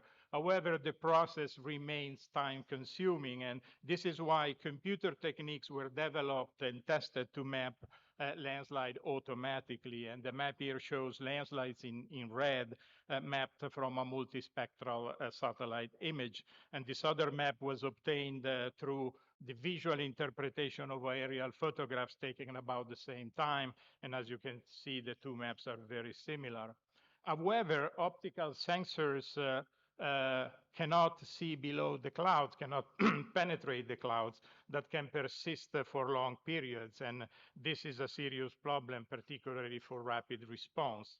But we have radar sensors that do penetrate the clouds. And here I show the ratio of amplitude measurements for two SAR, two synthetic aperture radar images taken before and after a landslide, the yellow area, that was actually captured by optical imagery only a week after this event. With these techniques, the Geological Survey of Italy has compiled an inventory of more than 600,000 landslides in Italy. Excluding the plains, it is an average of 3 landslides per square kilometers. And in some area, this is a portion of the northern Apennines, the detail of the mapping is really, really impressive. And what have we learned by studying these maps, these landslide maps? I just show you two results. Working in southern Italy, for example, we found a correlation between landslide and active faults. We observed that where the fault displacement was large, the landslide volume was also large. And we hypothesized that the distribution of landslide volume can be used as a proxy for the fault activity, an information that can be useful to support seismic hazard zoning. Then working in central Italy, we found what we call the dependence of new landslide on older ones. When a landslide happens in this area, it becomes a sort of an attractor for future landslides in this area for the next 10 to 15 years. This feature, this landslide heritage, as we call it, is an evidence that landslides do not happen randomly on the landscape, opening to this possibility for their anticipation. And there are many aspects of landslide we can actually anticipate, beginning with their size, their geometric size. If you look closely at this landslide map, you see that there are few large landslides, many medium-sized, and very many small landslides. We found that the size of the landslides follow empirical laws, like the magnitude of earthquakes with the Gutenberg-Richter and the Omori laws. And we found empirical laws for the area, the volume, and the area to volume ratio of landslides. This plot shows the distributions of from 3 landslide event inventory, specifically more than 11,000 landslides caused by an earthquake in California, more than 4,000 landslides caused by rapid snow melt in Italy, and almost 10,000 landslides caused by heavy rain, an hurricane in Guatemala in Central America. The distribution, as you can see, are nearly identical. And this tells us that the forcing, the geophysical forcing, actually does not influence the distribution, possibly unexpected results with consequences for landscape modeling and also for landslide hazard assessment. We can also anticipate where landslides are expected. This is done modeling what we call susceptibility, which is the likelihood that landslide will occur in an area given the local terrain setting. To model susceptibility, we use both mechanistic and data-driven approaches. The mechanistic approaches use equations to describe let's say, the physical laws that control slope phenomena, such as instability, infiltration, and landslide dynamics, whereas the data-driven approaches search for functional relationship between variables, some of them also physical variables, and the occurrence or lack of occurrence of landslides. And focusing on the data-driven approaches, we review more than 500 papers that studied the susceptibility in more than 600 areas in 63 countries, including India. And we found 163 different model types, to me, far too many. With the classical statistical methods in red in this chart, less and less popular in favor of more modern, let's say, machine learning techniques. We've also found that the use of thematic variables has also changed over time with an increasing preference and increasing use of morphometric variables in the model. And it's important to note that this was not for scientific reasons, for modeling reasons, but because digital terrain models are increasingly easier to obtain and process. In the review, we also analyzed the quality of the models, and we found that the majority of the models were actually of low or medium quality, and that the high quality models, these are the one in shades of red in this chart, were actually an exception, unfortunately. And we called then for standards to construct and evaluate the susceptibility models. It is also of interest, of course, to anticipate when landslides are expected. And for short-term forecasts, let's say from hours to days, we use, again, empirical or mechanistic models. On the left, I show one of the first rainfall thresholds, a global one, by Kane in 1980. And on the right, one of the first mechanistic models by Montgomery and Dietrich in 1994. I now will focus only on the rainfall thresholds for the sake of time. This plot shows the rainfall duration and amount of over 2,000 rainfall events with landslides in Italy. The question is then, how can we define a lower threshold to this empirical data that I've shown here in log-log coordinates? And to answer this question, we develop a sort of a regression approach that is now fairly well accepted in the literature. And here I show lower thresholds for different non-exceedance probability. To see if the threshold depended somehow on the local conditions, that's something that we were expecting, we segmented our data sets. And the plot shows here, in this case, in linear coordinates, thresholds for different environmental conditions. And as you can see, the thresholds are actually different. And these are thresholds, for example, for different mean annual precipitation domains, different regions. The thresholds rise, become higher as the mean precipitation increases. This means that more rain is needed to trigger landslide in rainier area than in drier areas. Like any empirical model, thresholds are affected by uncertainty, shown here by the colored bands around the threshold line, and is not small, as you can see. In practice, it is actually very difficult to separate uncertainty from natural variability, and this complicates the use of the thresholds. Recently, as many others, we attempted to use deep learning for short-term landslide forecasting. And we use landslide information on hourly rainfall data at more than 4,000 rain gauges between 2002 and 2022 in Italy.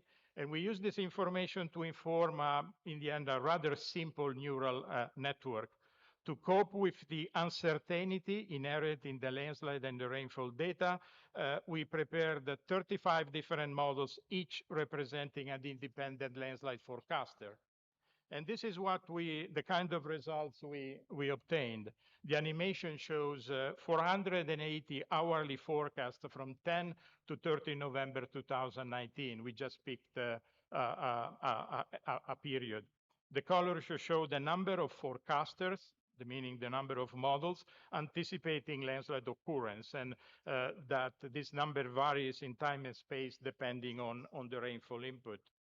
Then merging all the hourly forecasts we produced, we produced this map that shows the deviation from the mean number of hours when landslides were predicted to occur in that 21-year period from 2002 to 2022. The yellow and red dots show frequency higher than average, and the green and blue dots, which are rain gauges, are lower than average. This sort of decadal projection bridges the gap toward the long-term projection that depend on climate and the environment. And this graph shows the relationship, the complex relationship between landslide types and climate variables, and tell us that the different landslides respond differently to climate change, and that the scales of climate and landslide are quite different. In 2016, we proposed this map of the expected changes in the occurrence or activity of 4 landslide types due to climate change, mainly global warming. If you look closely, you will see that most of the arrows point upwards, indicating an increase either in the abundance or the activity of the landslides. Many of the studies behind this map used some sort of modeling approach. And I just show you one example for central Italy, where we used mechanistic models to project the occurrence of rain-induced landslides under the expected climate change for a specific scenario.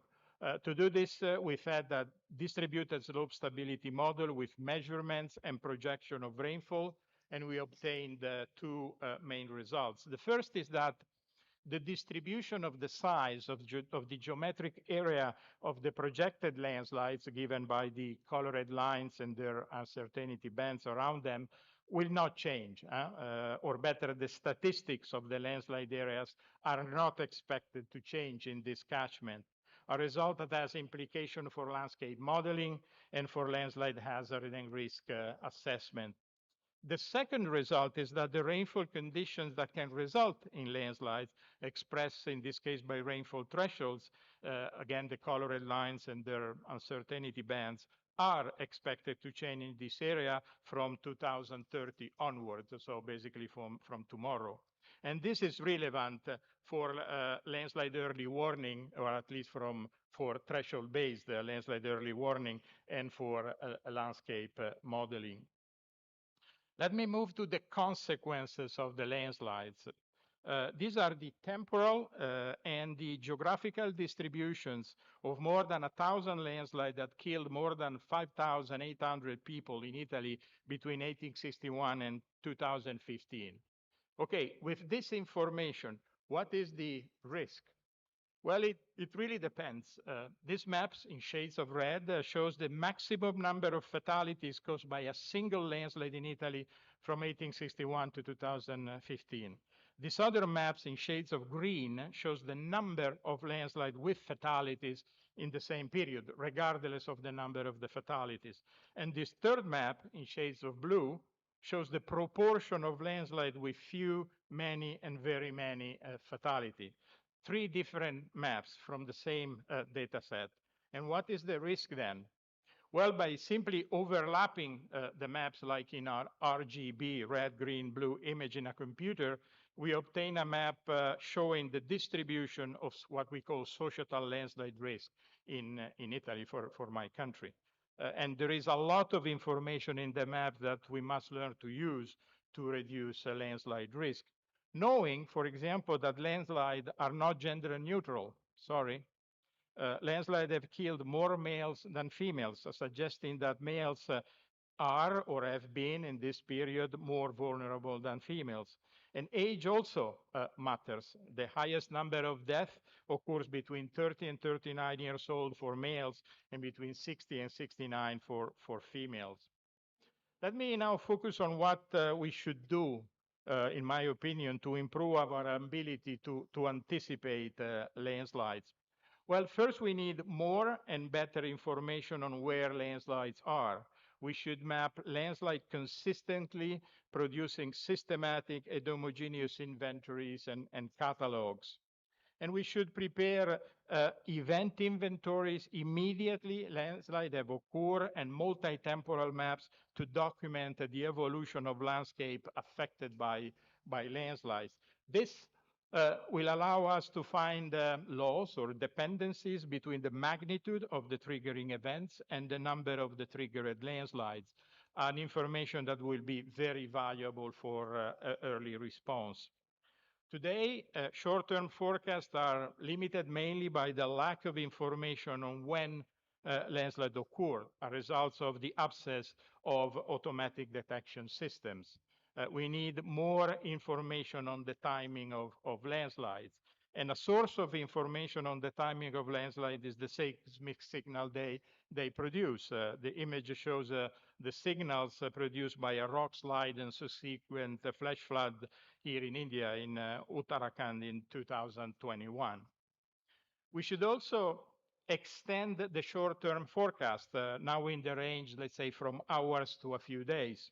For shorter periods, a source of information are clearly weather radars that provide accurate rainfall estimates every few minutes.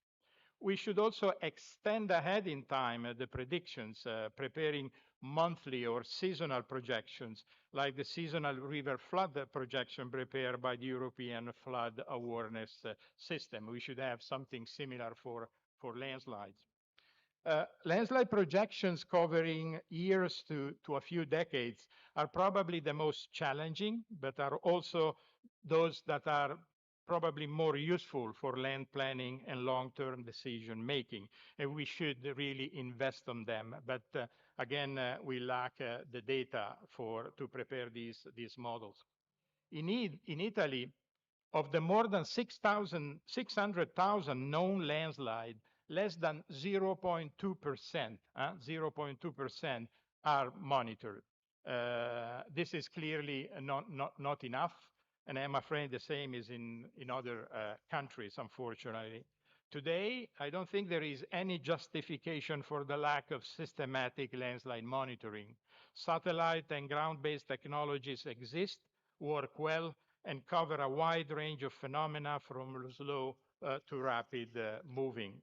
Monitoring must become systematic, integrating all available data from underground, on the ground, and from air and space. The example here shows a landslide whose velocity field is modeled by integrating geological, inclinometric, and satellite data. We need to prepare, this is a crucial point, we need to prepare coherent forecasts and projections at all spatial and temporal scales, from the local to the national and from hours to decades and even beyond, something we are struggling to do today. Environmental changes, including land cover and climate changes, are known to affect landslide occurrence, and we need to improve our understanding of the role of climate and land cover changes, including, for example, wildfires and droughts on landslide occurrence and types. All our models are and will be affected by uncertainty. We should consider and measure the uncertainty in our models and in the related projections. We also need to better evaluate the performance of our landslide models. This should be done using open criteria, and this is because transparency helps to build trust in the system, in the prediction systems.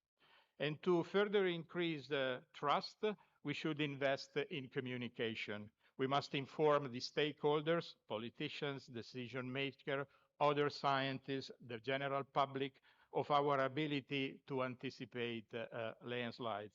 And we need to communicate the uncertainties more clearly, something easier said than done.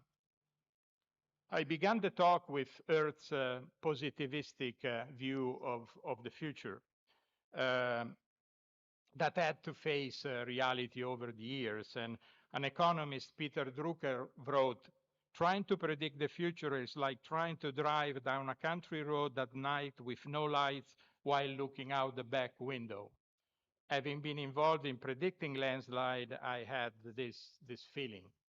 We should recognize that anticipating landslides and their consequences remain a difficult, challenging, and uncertain task. A final remarks on ethics. In the book Skin in the Game, Nassim Taleb, who is the author of The Black Swan, but in this book, Taleb suggested to, and I quote, "avoid taking advice from someone who gives advice for a living unless there is a penalty for their advice." With our predictions or anticipation, if you will, of landslide, we give advice to decision makers and to our fellow citizens, and we should be ethically involved in what we say and do. Thank you. Dania Bahad, I think.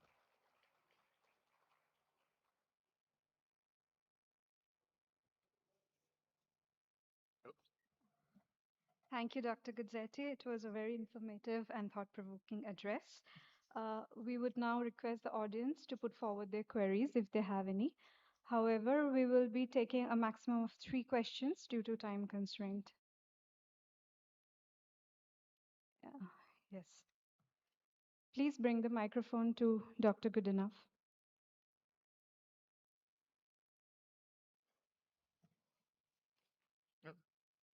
Thank you for an excellent talk. That was really interesting.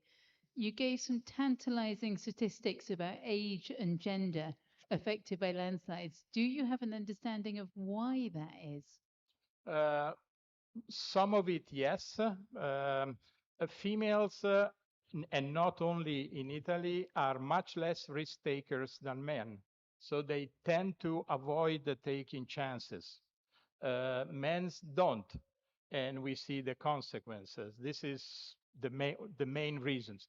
Then there are others more subtle. Some is that, for example, all the fatalities that in the past we experienced in the rescue forces were males because that was a male only or male dominated profession, and now it's not that anymore. But the key point is that females tend to be in many countries in many takers than men. So we should learn.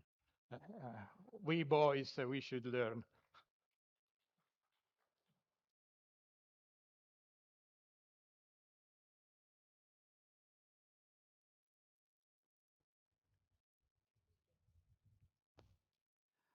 Fausto, excellent deliberations as always.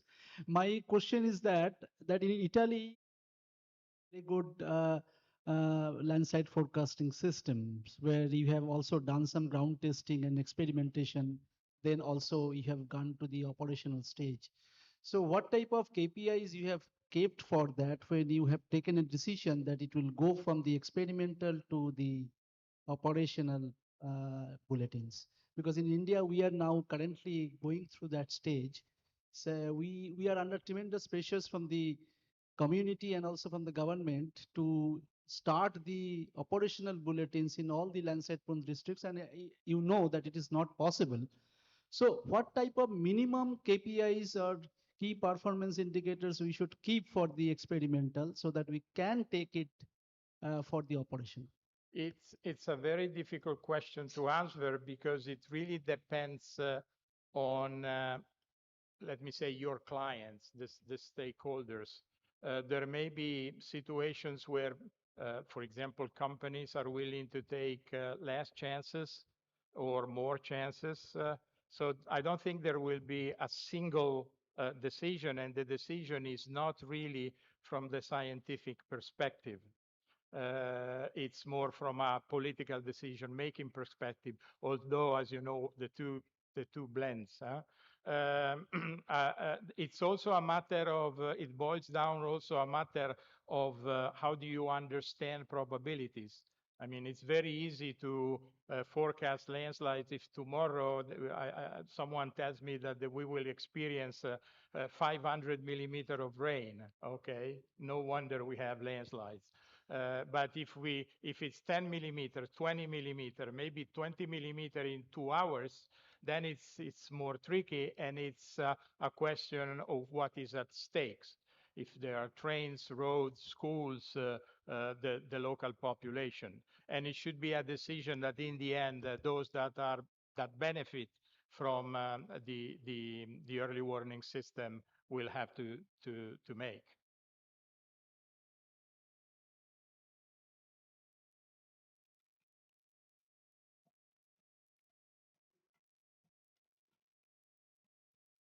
Okay. Thank you. May I now request Shri Shupriya Shaha, Additional Director General and Head of the Department, Northeastern Region, GSI, to kindly present Dr. Guzzetti with the token of our appreciation.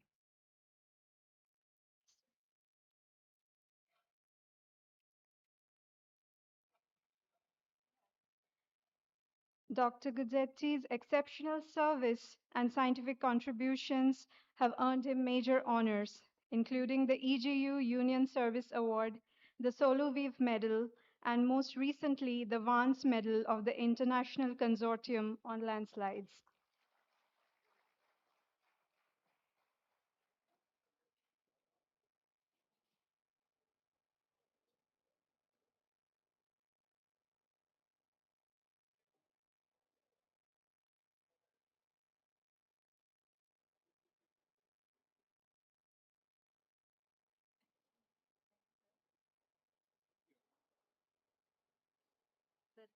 Back it up and give.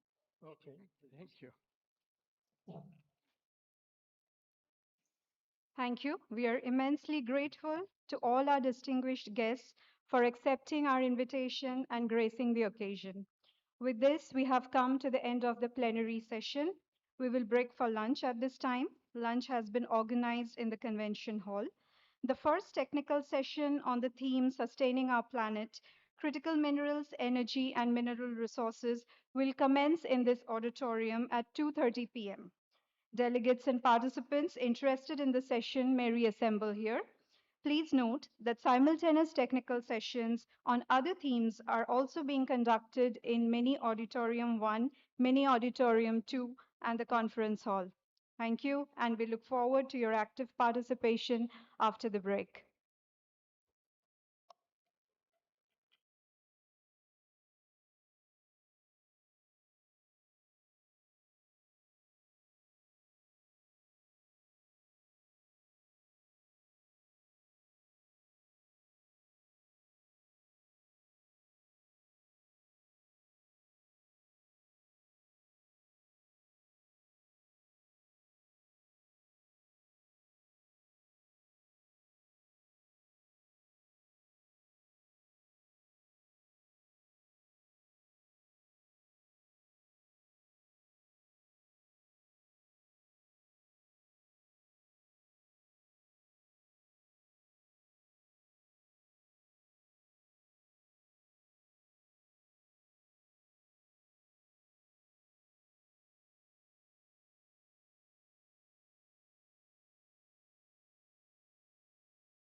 the director of Polish Geological Institute, I'm honored to congratulate you on the organization of this international seminar, Unearthing the Past, Shaping the Future. The 175-year history of GSI stands as a great achievement and cornerstone of earth sciences. Your contribution to geological knowledge and national development are truly inspiring. So we wish you a productive meeting and continued success in all your endeavors. We send our warmest regards to entire family of Geological Survey of India. And we look forward to the possibility of close cooperation in the future, perhaps even for next 175 years. This is a gift. Thank you. Thank you very much. Thank you very much. Thank you very much. Thank you. I mean, it's indeed an honor to receive a gift from a fellow survey, Polish Geological Institute. And in fact, we have started talking with them to how to take this partnership forward. And I'm just more than hopeful that something will definitely crystallize and we will take forward this camaraderie. Thank you very much. I think you could open the box. Okay, I see. I can show people, no? Ah, it's excellent. 3D geological model of Poland. This is 3D printed? Yes. Yeah. And so 3D printed, 3D geological model of Poland. Yes. Yes, and it's multi-layered, and you can take pieces, and later you can put back these Lego blocks. Okay, it's a geological Lego. Yes. That's nice. Thank you. Thank you. Thank you very much. Thank you very much. Thank you. Thanks again.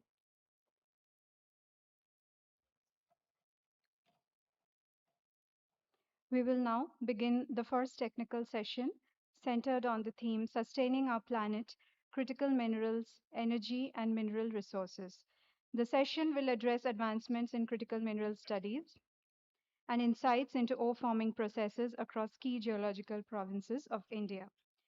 We shall now welcome our chair and co-chair to initiate the technical proceedings.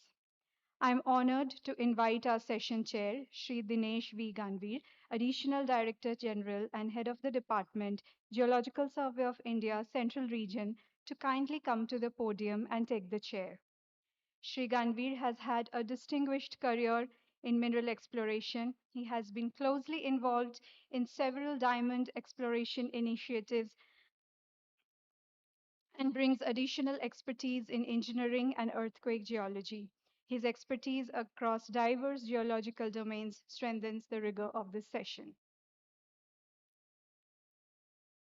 May I now invite the co-chair of this session, Shri Anindya Bhattacharya, Deputy Director General and Head of the Department, Remote Sensing and Aerial Surveys, Geological Survey of India, to please come forward and join the chair on stage.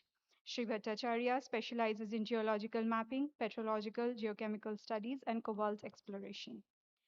I also request Shri Sujit Dwivedi, Director, GSI Western Region, the rapporteur for this session, to kindly take his seat and join us for the session. The first talk of this session will be delivered by our keynote speaker, Dr. Emer Didi. Dr. Emer Didi is an economic geologist at the British Geological Survey with expertise in critical mineral mineralization, geometallurgy, valorization of mining waste, and mining heritage. Her publication spans topics such as rare earth element resources in volcanic places, mineral potential in Liberia, and sustainable exploitation schemes of Europe. We extend our sincere gratitude and welcome Dr. Didi for her keynote address. Thank you very much. And also thank you for the perfect pronunciation of my name, which is a very rare thing. Thank you all very much. Firstly, I'd like to just extend an enormous thank you to my colleagues at GSI, firstly for the invitation to present, and also specifically to my colleagues in the Western Region Office who have facilitated our visit over the last 2 weeks. So we're now in a technical session. You can expect to see lots of pictures of rocks and petrography and data. So I really hope you'll come along with our story, and I'm really looking forward to a really interesting session. So I'm going to talk about some tungsten mineralization in southwest England, and I'll explain at the end why this is relevant to India. So first of all, we need to think about why do we consider tungsten as a critical mineral? So the main reason is that tungsten, in its form tungsten carbide, is an incredibly important material. It's used for defense, medical applications, and lots of industrial applications. If you've ever had a filling at the dentist, the drill bit was made from tungsten carbide. And in 2023, which is the most recent data set we have at BGS for global production of global mineral production, you can see that China dominates in production, with producing 72% of the world's ores and ores and concentrates, while Vietnam is the second largest producer with 14%, and the rest of the world comes in collectively at 14%. At the moment, there is no tungsten production in the UK nor in India. And India itself, like the UK, is 100% on imports. Therefore, it's 100% dependent on imports of tungsten globally. And this is a really nice map. It's an excellent visualization tool from Resource Trade Earth. And you can see there that the flow of materials into India comes from across the world, with the Netherlands being the largest supplier. And you can see here in this box plot here that actually tungsten unwrought bars and rods are the main thing that is imported into India, presumably for manufacturing, while ores and concentrates are the next biggest thing. And the thing to think about is that the production of tungsten is only going to get more and more important, particularly in the areas of defense. So now I'm going to bring you very, very far away to southwest England. Down here at the bottom foot or toe of the UK in the box, it comprises two counties in the UK, Cornwall to the west and Devon to the east. Geologically, this region is quite complicated. So what we have is a series of Devono-Carboniferous basins, which were filled with lots of sedimentary rocks. This then went through what we call the Variscan orogeny, with the closure of multiple oceans across Europe, forming a large orogenic band across Europe. So we ended up with very high-grade deformed metasedimentary rocks. However, post-collisional collapse, post-orogenic collapse resulted in a pile of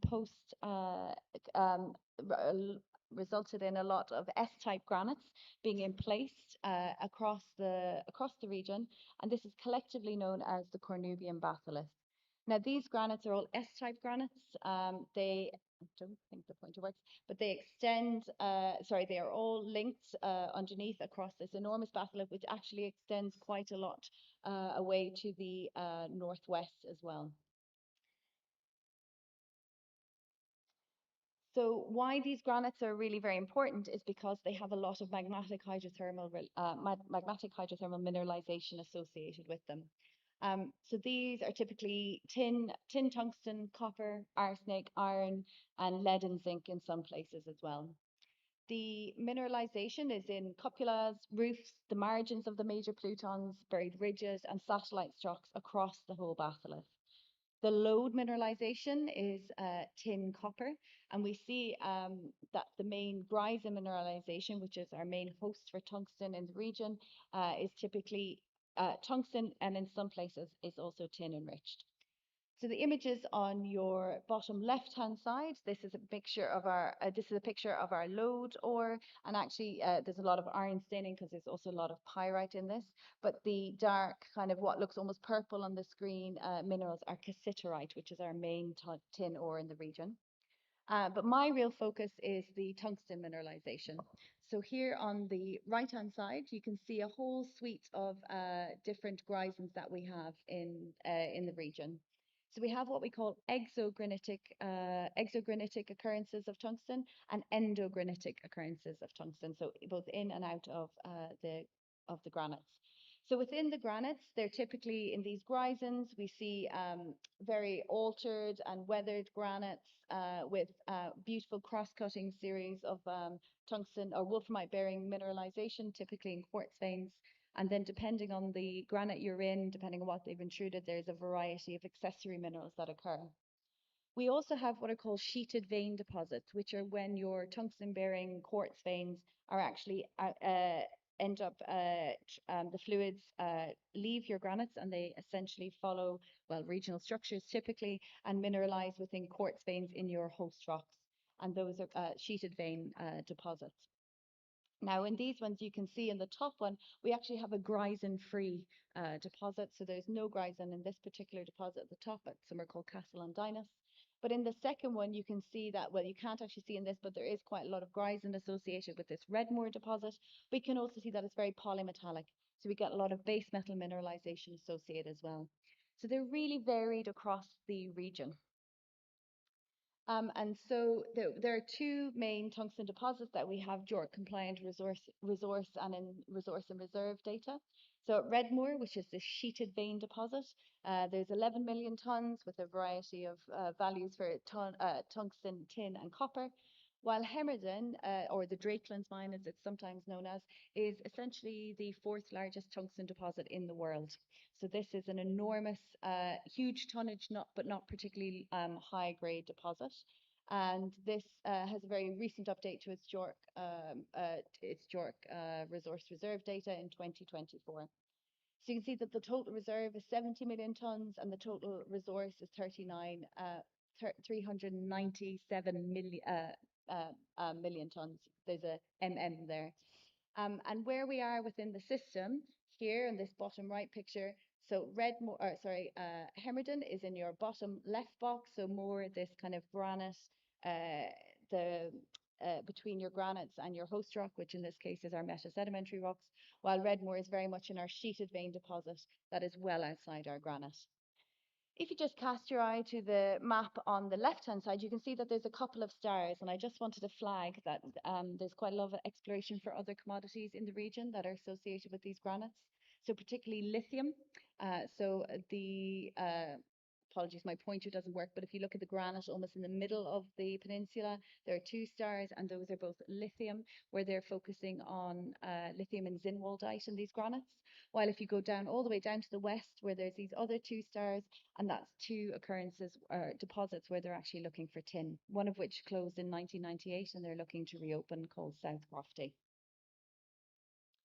So I want to bring you to Hemerden. So you might think, well, if it's the fourth or fifth largest tungsten deposits in the world, why is it not being mined? And at the moment, it is currently on care and maintenance. And I'm going to bring you through this case study, which I hope will demonstrate quite a lot of reasons why you need to do some very careful petrography when you're looking at wolframite deposits.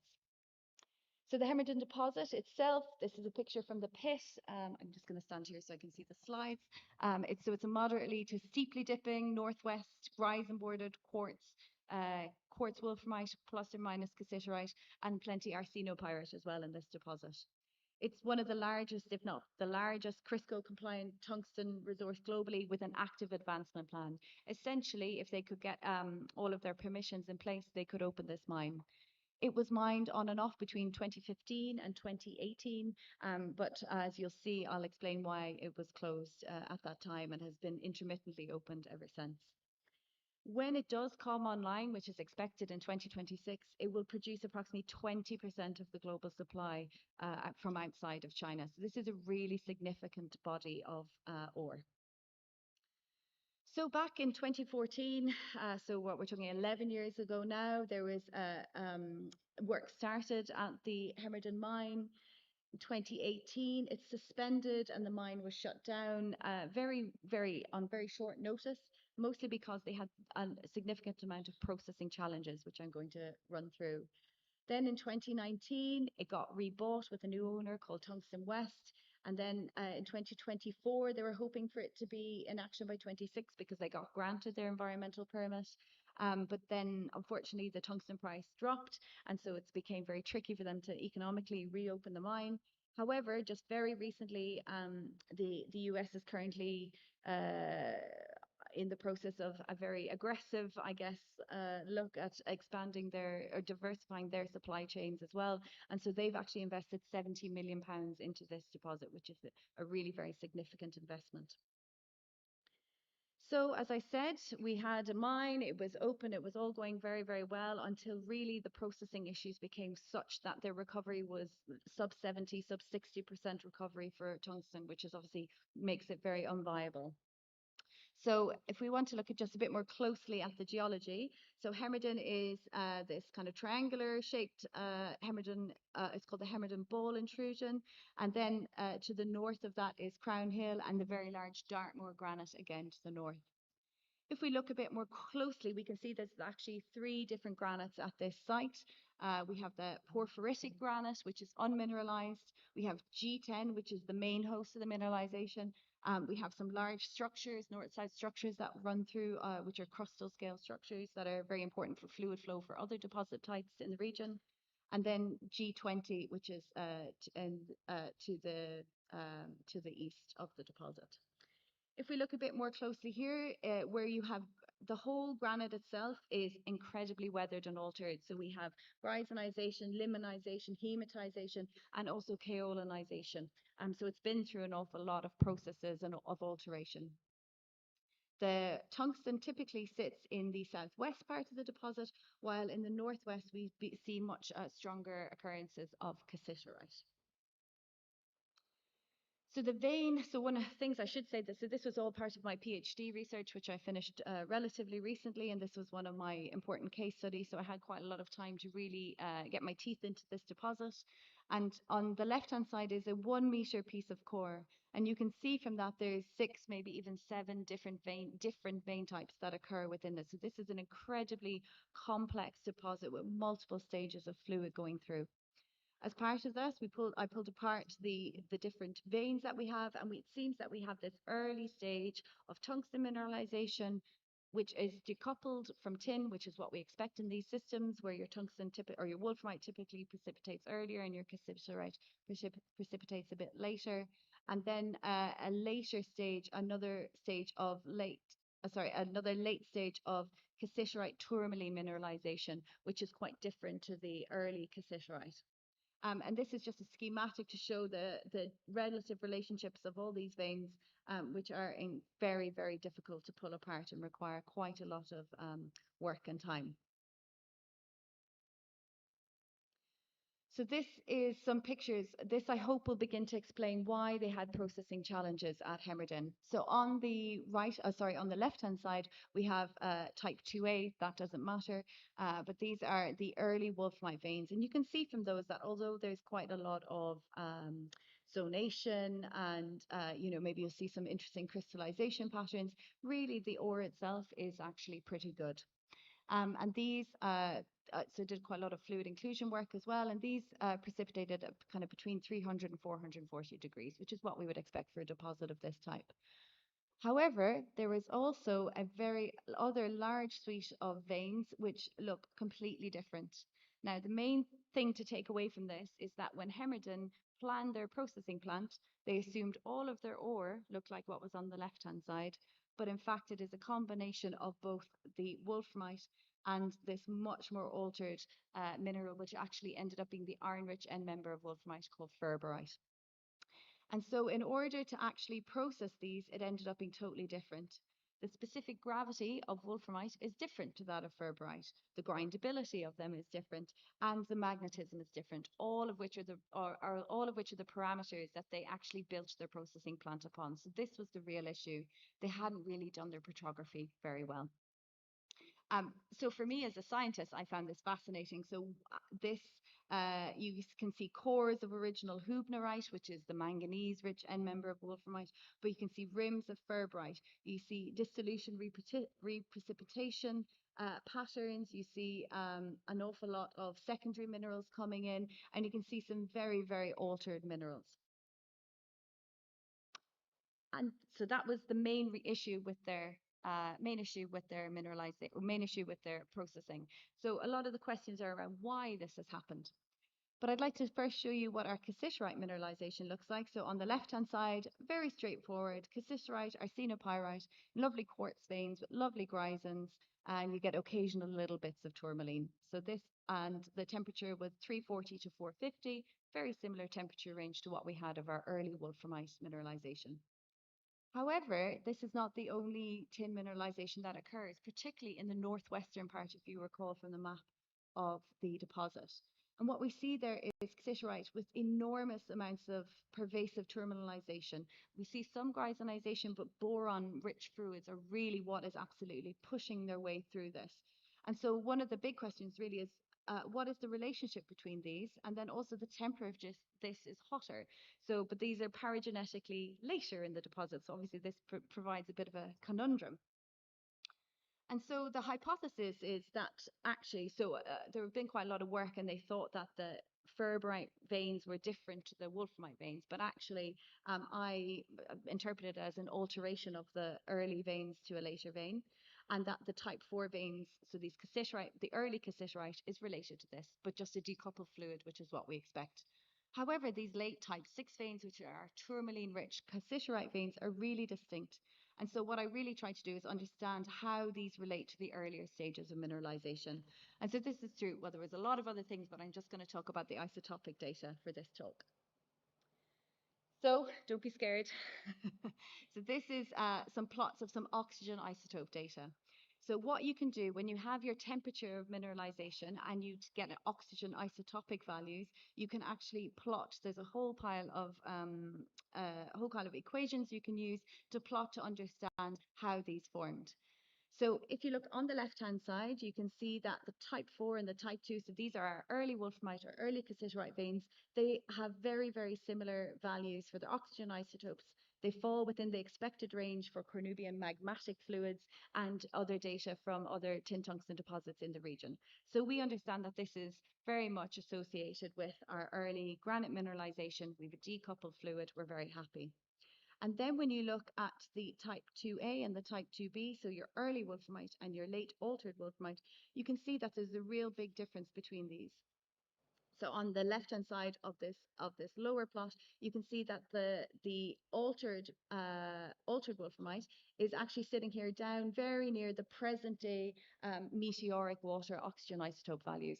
So that's an indicator that we've had alteration by meteoric fluids of our early wolframite, and then the second point is that our cassiterite, early cassiterite and wolframite are very much paired fluids. So then, the other aspect as well, what about these late terminalization loads that seem to be coming through? They don't really fit with the system. We don't really understand what's happening. So the samples I had taken were in 2018 before the mine closed. I do strongly not recommend doing a PhD when the mine closes halfway through. It makes it very tricky. But thankfully at later stages, some of the geologists provided me with some more data, and when they did some more drilling and they actually hit another granite at depth, which I hadn't known about when I started this research. And so what I did was I managed to get lead isotopic data for a whole suite of rocks across it. Now, this is lots and lots of data, but if we start on the left-hand side, the blue, red, and green blobs on the bottom left are very distinct from the dark red blobs, which is this Hemerdon deep granite. And in each of these plots, you can see that there is a difference between our blue, which is our early mineralization, and our red. So we see that there's a real distinction between our early mineralization and this deep granite. So it's likely that they're unrelated. However, when we start adding, there's quite a lot. As I said, there's a suite of almost 13 different vein types. When I analyzed the other veins, you could see that there's another suite of veins that are associated with this later granite, and part of that was that tourmaline cassiterite veins. So actually, what this is saying is that there are in fact an early stage of mineralization and a second later stage of mineralization, which is actually totally unrelated to our early granite. And so when we actually look at the regional geology, to take a step back from our mineralization, Hemerdon itself is dated at 290 MA.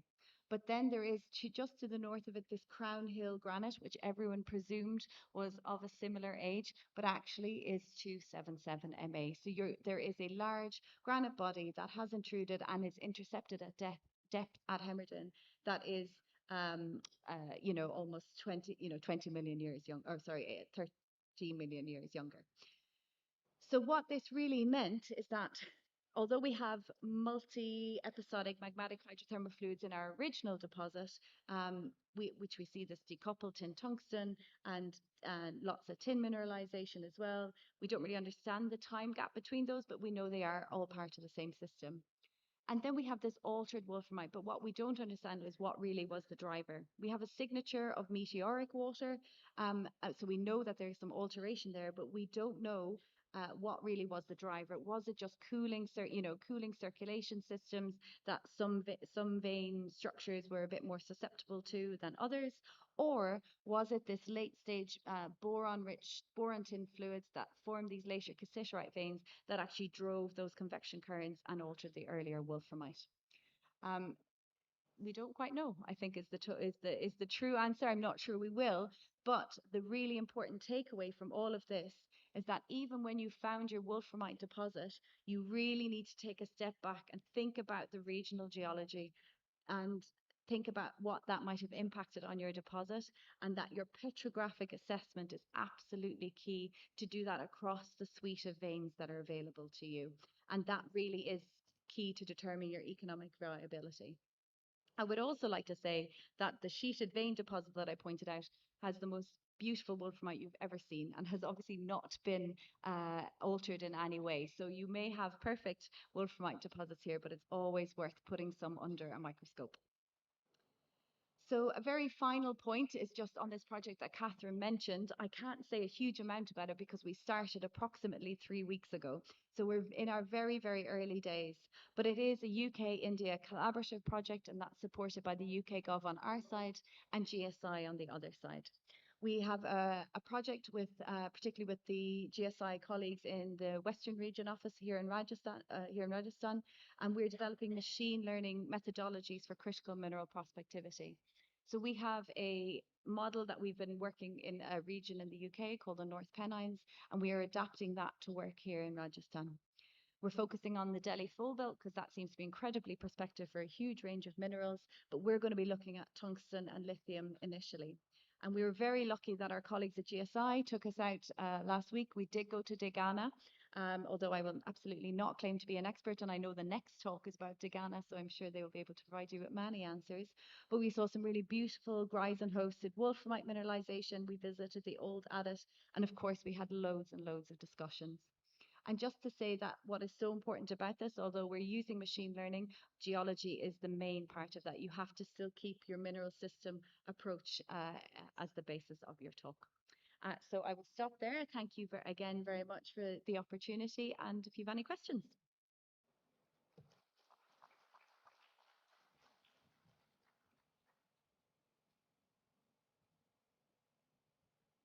No questions?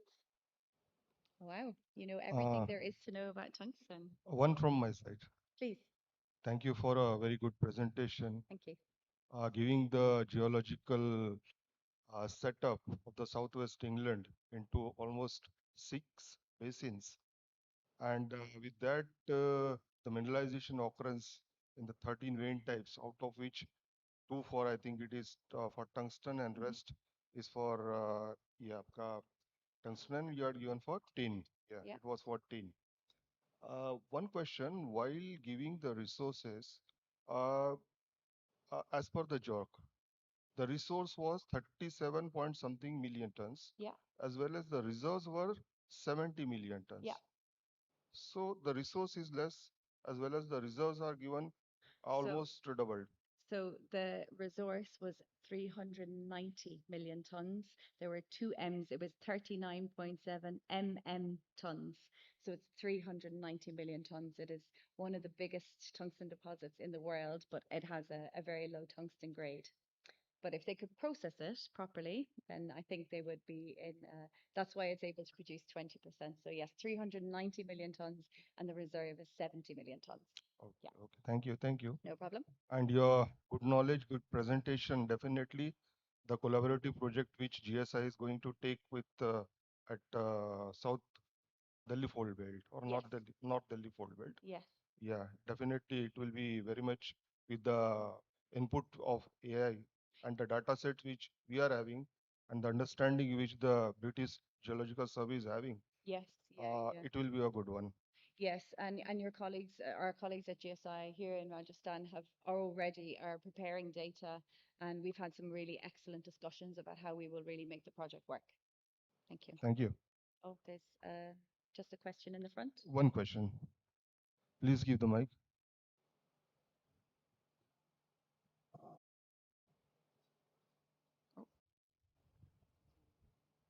Hello. Hi. So question, the resource calculation has been done by BGS or no? No. Okay, and then by the miners who has been mining it, who has calculated the resource for this? So because this is what we call CRISCO compliant, so they are the organization that globally approves resources and reserves, and there are lots of different codes under that. So JORC is one. In order to have a JORC compliant resource, you need to have an independent, competent person who will come, review all your data, review all your core, and then make the assessment. But review whose data? BGS has not done this drilling for this resource? No. So no, I think maybe we might have put we definitely did a lot of geochemical sampling there in the 60s and the 70s, but the concession was bought it was Rio Tinto at the time, and Rio Tinto with a joint venture with Amex, and they drilled out the core that I looked at was drilled out in 1978 to 82, that kind of time frame. But BGS doesn't. We did have a big program called Mineral Reconnaissance Program, but that was in the 70s, and we did do a lot of drilling then, and that data is still, well, it's used, it's freely available, but we don't do any modern drilling So for this exploration. resource is from 1982? Nope, that is a 2024 resource. And they've done a lot more drilling. The company has done a lot more drilling since then. Till what depth of drilling? So the deepest borehole that I worked on was 370 meters, but the deepest boreholes they have are probably closer to 500. I don't know the exact number, but between 400 and 500. And it is continuous. The body is continuing till that depth, is it? So the ore body is open at depth, to my knowledge, except perhaps where the granite intrudes in the northwest part, but to the northeast part, but to the southwest, my understanding is 6 tons and about 20 million tons, 20.12 million tons of tungsten. That is main ore in the Degana area, which have been calculated. Resource have been calculated, indicated resource of G2 stage of confidence, with average grade 0.2% WO3. Then 6.3, these are the associated commodity, 6.33 million ton lithium. Main ore is genualdite, then rubidium, niobium, tantalum, and tin. You can see the one borehole section. If you see the molybdenum grade at near surface, it is 117 ppm. As we are going deeper, the grade is increasing. Likewise for bismuth and tin, and this load has been calculated at 400 ppm cutoff for tungsten.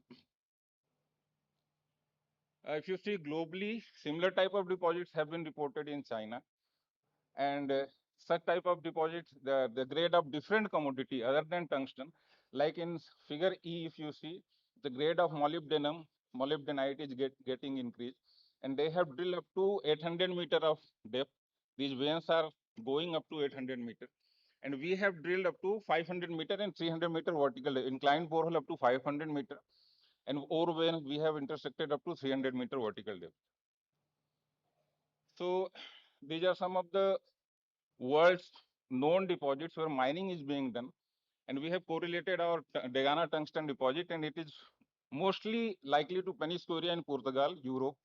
It is of that type of deposit, and the grade is 0.20%, and the total measured resource is 1.9 million ton, and indicated resource is around 10 million ton, and we have got 20 million tons of tungsten with average grade 1600 ppm W or 2000 ppm WO3 along with these commodities. ore beneficiation study we have done at NML Jamshedpur for lithium, the richest grade, the pegmatite where zinwaldite were observed. That 14 kg samples we have sent to NML Jamshedpur, and they have given the result that it can be beneficiated, and the 78% recovery is there in 40 kg samples, richest grade of lithium, and 1.68% Li2O.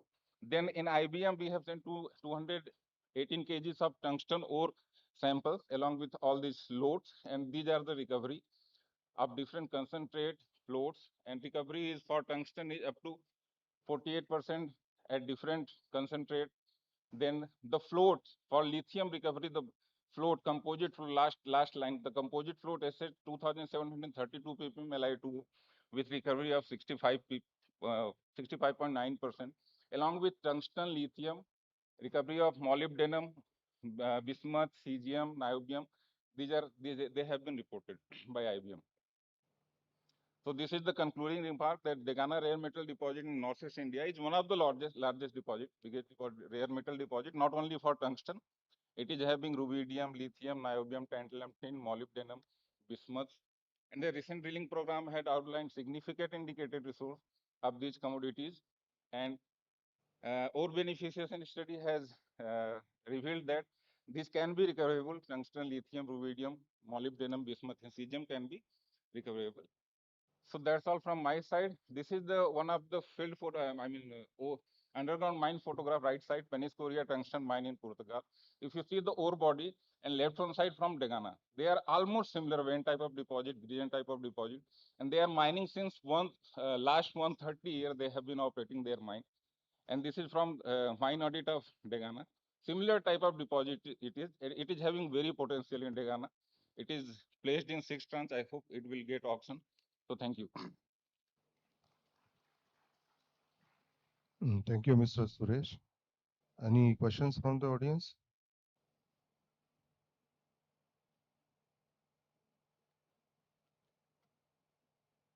From my side.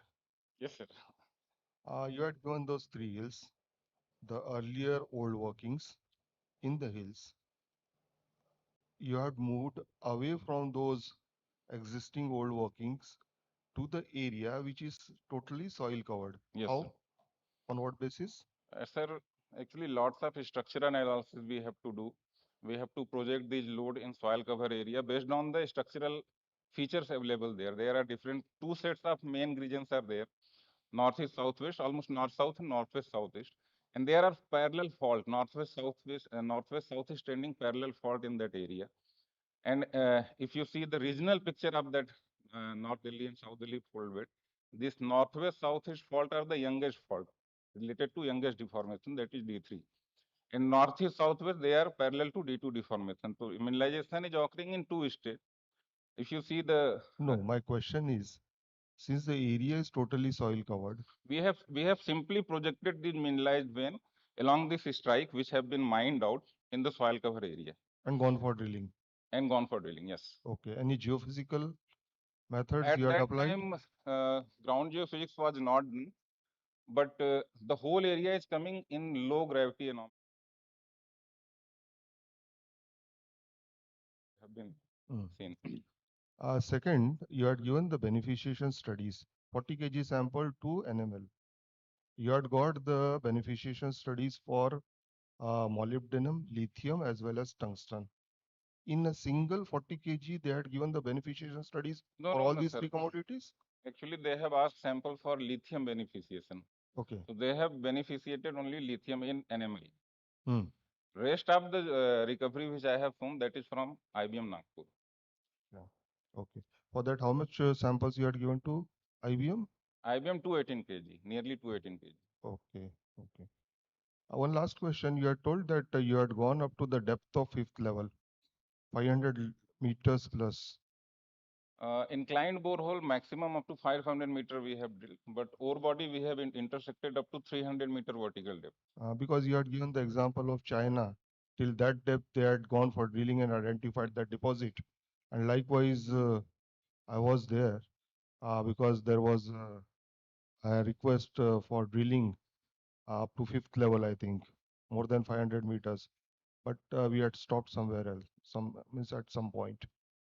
So, okay. Good one. What is the total area? 1.55 square kilometers. 1.5, including the central, northwest, and southeast. Yes. 1.5. Yes. It will be too small for the bidders. That will be the question. Okay, thank you. Okay, thank you, sir.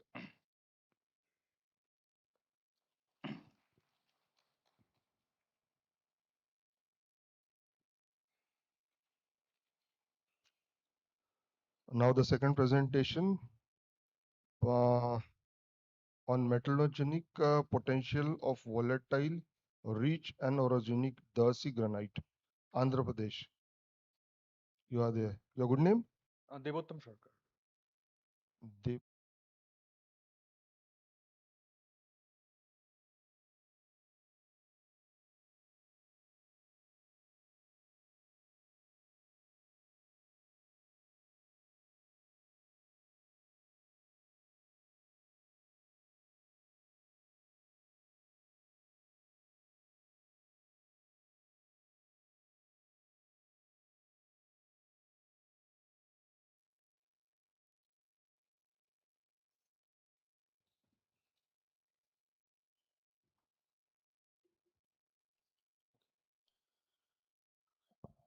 Okay.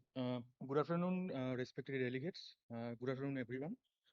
I am Devottam Sarkar. I'll be presenting on our work on metallogenic potential of Darcy granite, which is a volatile rich anorogenic granite.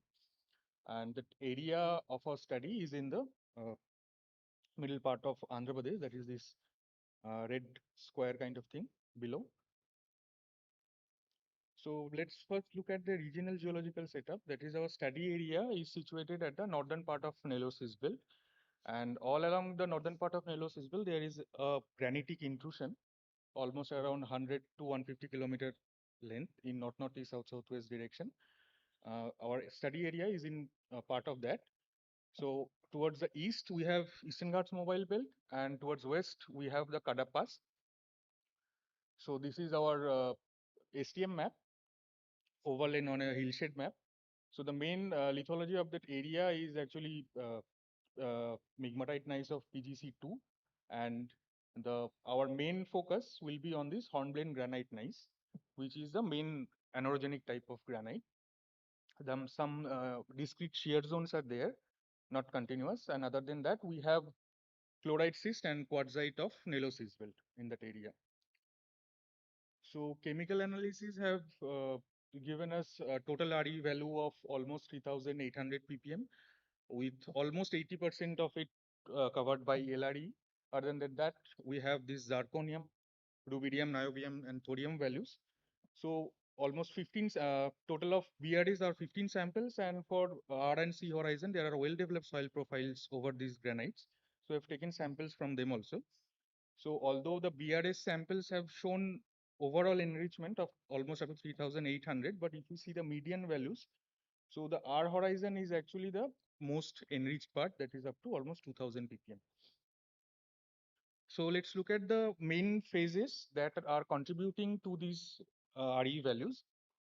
So we have a plethora of mineral actually. We have silicates, we have carbonates, phosphates, even some oxides also. So the first top and bottom left side, we have this large allanite and crystals. The bitter one is a metamic type of thing. So these are euhedral, so probably these are of primary origin. So other than that, we have this bastnäsite, that these are fluorocarbonates also forming along the boundary of these amphiboles. So actually, over the purpose of this slide is actually to show the changing conditions of magma. That is, when the bastnäsite was forming, the magma was enriched in this fluorine and CO2. When monazite formed, so those were actually phosphate rich. So magma condition was constantly changing. So here actually on the top right corner, we can see the britholite is actually replaced by monazite through the rim. So actually the magma condition changed from silicate to almost phosphate rich kind of thing. And so these are the primary phases. Other than that, we have some secondary phases in form of RE oxides. So these RE oxides are actually present along a fracture plane, and epidote alterations are there. So from this slide, we'll take two things. To make actually finally we are going to make a schematic diagram of how these granite form and how this area enrichment happen. So first thing that we have large crystals of this allanite, and second the magma condition is changing. So these are some field observations. The main lithotype, this one top left corner is this hornblende granite gneiss.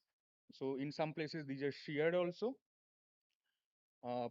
Actually there are mafic rocks, that is gabbro. The hornblende granite gneiss, actually we found some enclaves within this gabbro. So actually this is a older part, but there are some younger pulses also which shows this hydrothermal brachia kind of thing. And as I have already said, there are well developed soil profile in many places. So let's characterize the host rock. That the hornblende that we have seen in the field photographs, actually they contain both sodic and calcic variety of amphibole or hornblende. This is Rebecca, this is the sodic one, and these have a consistent value of aquatic index of almost 1. I have low CaO, MgO, barium, strontium, selenium, and high enrichment of HFSE elements along with LRE and yttrium, and a very sharp uranium negative europium anomaly. So from tectonic classification diagrams, we can see these are formed at the within plate granite, that is probably in a rift related settings, and these are A-type fields that found in Pierce et al. 1984. And now if we further classify it, it comes mostly in the A1 type of field, that is the sources were most likely to be somewhat similar to the ocean island basalts, and they got emplaced again in the refrigerated settings, and some are in the A2 settings, that is some underplate, some magma underplating has happened, and the remelting of the continental crust. So we tried to estimate the PT condition of the primary minerals that were there. So from there we can see that the temperature is actually for hornblende and two feldspar thermometry, it's around 840 to 820. And the biotite thermometry, we can see the temperature is around 613 for median. And we can calculate the barometer, the pressure from the alien hornblende barometer, it comes around 6.16. But that is for the primary part. Now we have secondary mineralization also. So in terms of veins and all those things, some alteration halos are also there. So for fluid characterizing, we studied these inclusions under microscope. So we found all 4 type of inclusion, that is type 1, aqueous biphase, type 2, that is the aqueous polyphase, that is halite crystal. Actually, the presence of halite crystal itself indicates that the fluid was already hypersaturated with salts and brines. Then we have type 3. This is actually secondary trail of type 3, that is carbonic inclusions. We have this carbonic primary inclusion in the first photograph in the type 1. And along with that, we have this type 4 inclusions, that is aqueous carbonic inclusions. So again, this pressure temperature was estimated for all these, the coeval type 1 and type 3 inclusions, that is the carbonic and the aqueous biphase inclusions. So they come in a 2 ranges actually we have seen, that is in temperature of 994 to 1180, and then again up to 1400. So that is the pressure, and temperature is up to 408 ppm. So already I have shown those halite crystals are already formed in those inclusions. So those are actually very high salinity fluids. So these are the right side, this cluster in the bottom A, and there is another cluster of inclusions which are actually of low temperature, low salinity. So there is possibly an isothermal mixing near to surface. So which has taken place in that vents. So this is the overall temperature pressure that we have estimated from the primary as well as inclusions from the secondary ones. So the depth of formation of these primary minerals were actually around 20, and we can say that for inclusion, that is hydrothermal alteration, the depth were around 4.8 to 3.6 kilometer. So this is the final schematic diagram. So this is, we have seen that the granites actually emplaced in a continental rift setting. So this upwelling of mantle upwelling was there. some melt was already generated, that is the basaltic magma, and it underplated the continental crust, which then again remelted and from this A type of granite that we have seen. And finally, this A type of granite, from them hydrothermal veins were emanating that are already enriched. Initially, it was enriched in silicate mains, then it consistently changing from silicates to phosphate and sometimes in fluorine rich conditions. Actually, these uh, fluorine, phosphate, and CO2, these activities are actually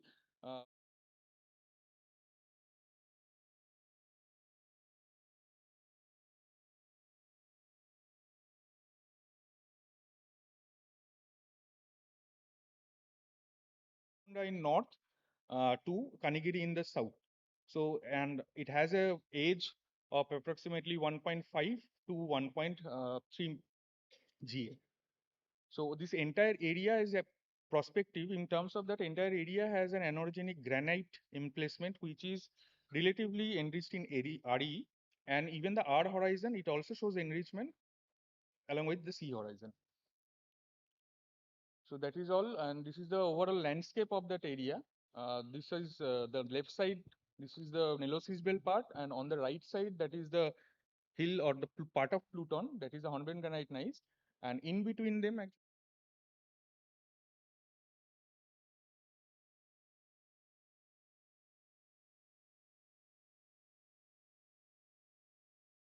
Dasi granite, RE potentiality, and the genesis. Thank you. Any query from the audience? खाना बहुत अच्छा था. प्रश्न नहीं पूछ रहे. चलिए. अच्छा. Sir, I have. हाँ, please. Mic दीजिए. Yes. Is there any absolute dating of this your Yes, sir. Darcy granite? No, absolute dating for Darcy granite is not there. For the northern part, Vinukonda, there is a UPB stream dating is there. Okay. It is around 1589. And in the south, there is Kanigiri dating is also there. It is around 1284. So it's actually a same body, but somewhat discontinuous in nature. So we can say that it's around from 1200 to 1600 MA. Right, right. As a Mesoproterozoic time. Mesoproterozoic. So just I am asking this for that very near to this is there your Chimakoti and Yes, sir. Orthosite, Cap Chimakoti is Orthositic just complex, towards the east. and towards west of this there is Uppalapadu cyanitic complex are there. So through this, the modeling already has been done like that. It is the A-type granite has been originated from the rifting of this basaltic underplating was there, magmatic underplating for this gabbro anorthosite. Then it is coming towards your western part, towards the cyanitic part, and then towards the another western towards other western part, it is the alkali granite. So this was the normal idea there. So now you are telling that it is the Mesoproterozoic time and the alkali cyanite also. These are also the Mesoproterozoic 1300 to 1400 million years like that. So that's my question that is it later than this one or earlier? So this should be solved. Actually, this is a great question now towards the western part of this Eastern Ghats boundary that within this transitional suture zone, how it is evolved from the eastern to the western part through this modeling. So that's why. Yeah, okay. We don't have the absolute dating yet, but from field we saw that the gabbro of this Prakasham alkaline or Chimakoti complex, Prakasham. it has an enclave, and we have found this in several places. It has an enclave of this Hornblende granite gneiss. So from that we can say that it's a bit of older. The Hornblende granite gneiss is a bit older than the gabbro part. What is the composition of your this biotite? It is totally anite or Anite. anite. Yes. Thank you. Okay. One simple one from my side. In your area, you had given the values of REs. You had taken up STM or what? This is from STM data.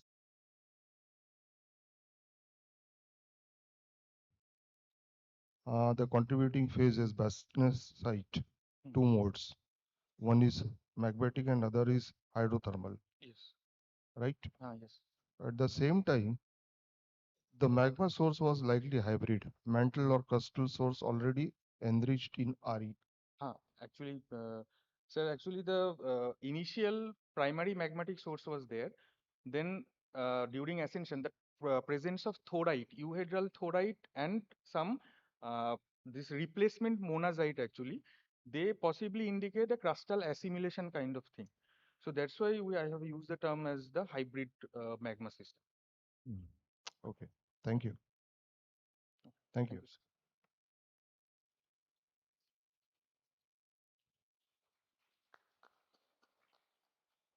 So going to the next presentation, potential RE mineralization in CGC granitoids, West Bengal, Purulia. Savita Kumari, Madhusmita Samal, Amia Kumar Huin. Acha, your good name, ma'am? Savita sir. Okay, please.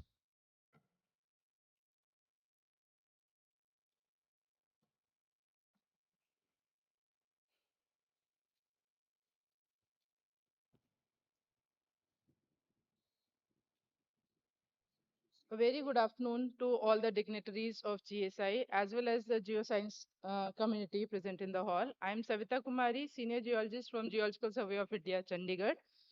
And the topic of my presentation is Potential RE Mineralization in CGC Granitoids, West Bengal, Purulia. Myself, along with Madhusmita Samal and Amyokuma Hui, are the authors of this abstract. And this is the work that has been carried out in my first field season, which was during FS 1416. As per the Ministry of Mines National Critical Mineral Mission, the critical minerals are a set of naturally occurring elements and compounds that have irreplaceable industrial application but have limited geographic occurrences and sourcing challenges. Among these 30 identified critical minerals, REE has been designated among one of them.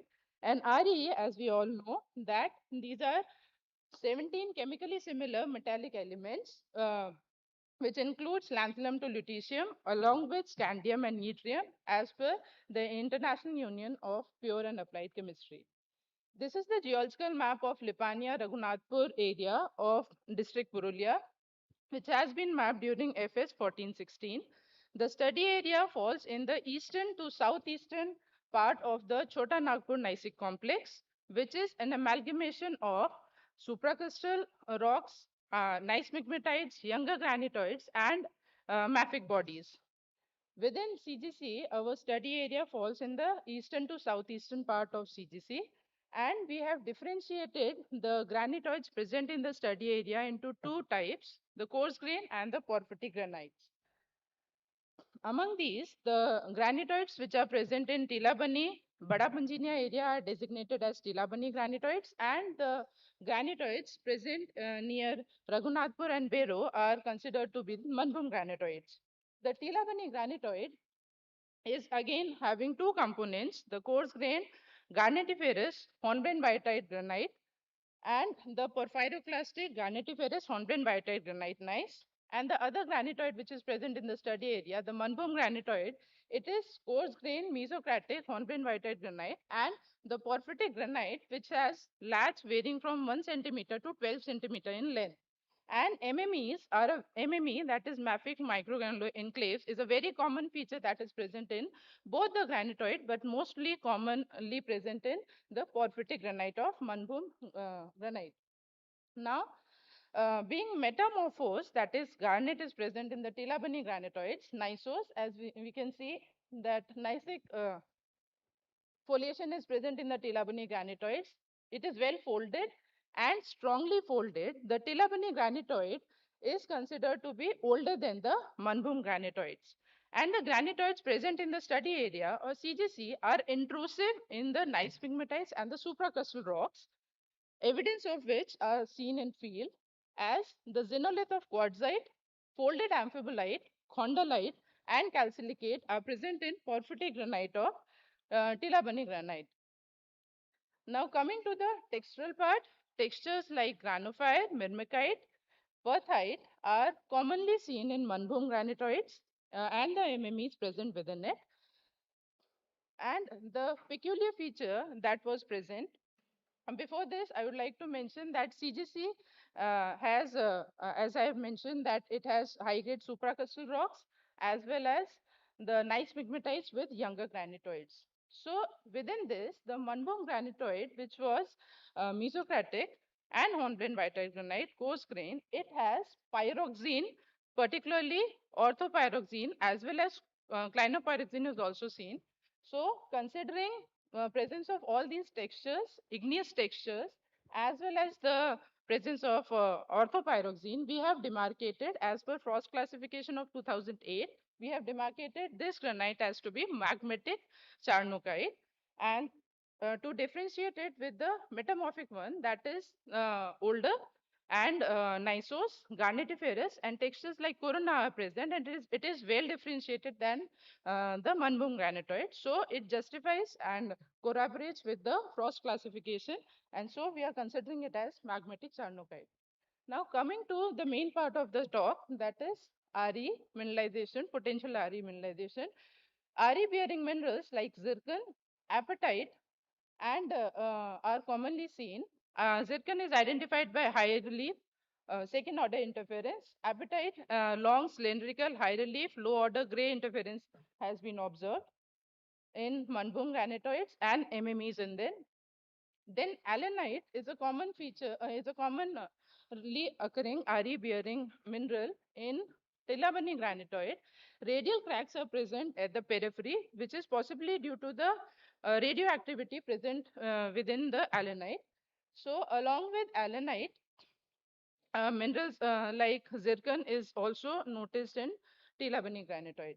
Then apart of these granitoids, a hybrid rock that is not a granite, that is not olivine bearing gabbro, which has pock marks on the surface, or calcilicate rock that is identified by the ridge and furrow on the surface. Another hybrid rock is identified in association with these granitoid as well as calcilicate rock and olivine bearing gabbro, which has phlogopite as well as olivine in it, and it is very fresh. So this rock is demarcated as hybrid rock, which has specks of mineralization, as we can see presence of pyrite and chalcopyrite along with pyrrhotite, and RE bearing minerals are also found in this hybrid rock as well, with zircon and apatite, long cylindrical, long and slender acicular type of apatite.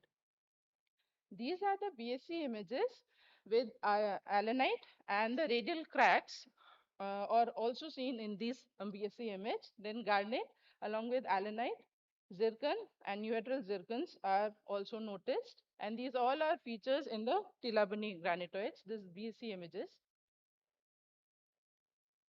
Then, as I was mentioning, this is the calcilicate rock with ridge and furrow structure. Then the olivine bearing gabbro, which is very hard to break in the field, melanocratic, and enclave of this olivine bearing rock is present within the hybrid rock. And this is not granitoid that I had shown in the Manbhum granitoid, hornblende whitite granite field photograph.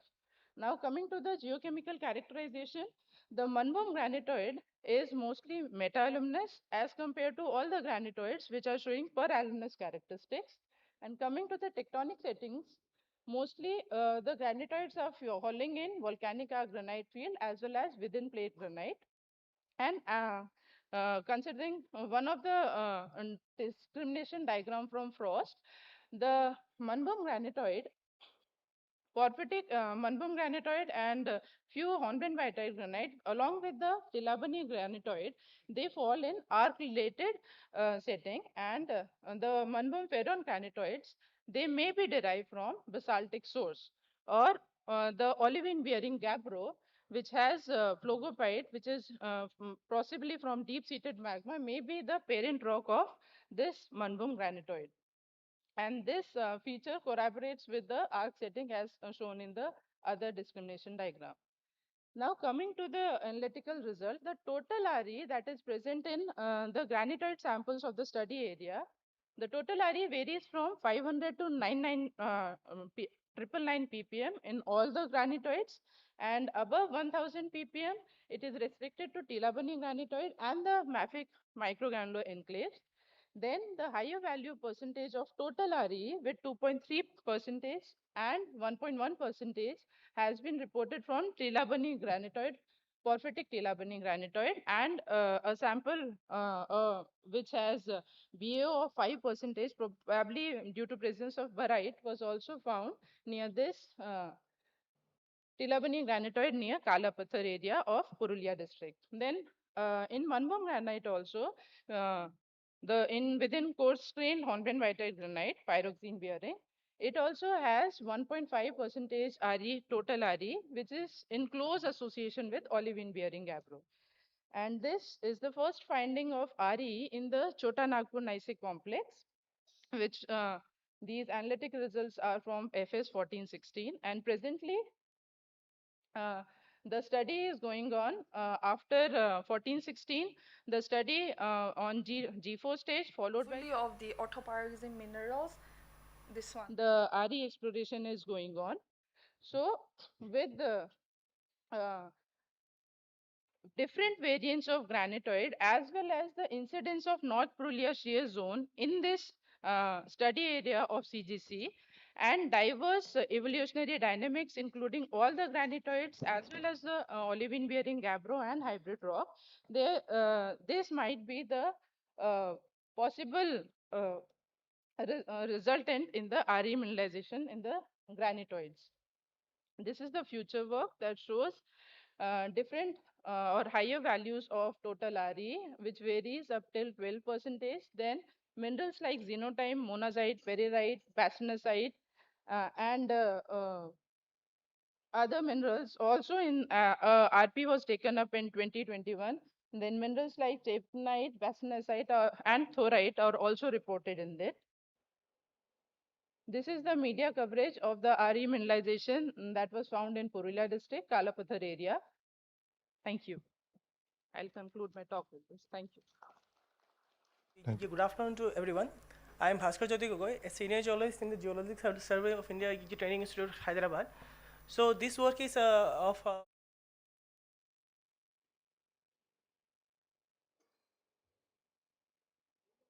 Site.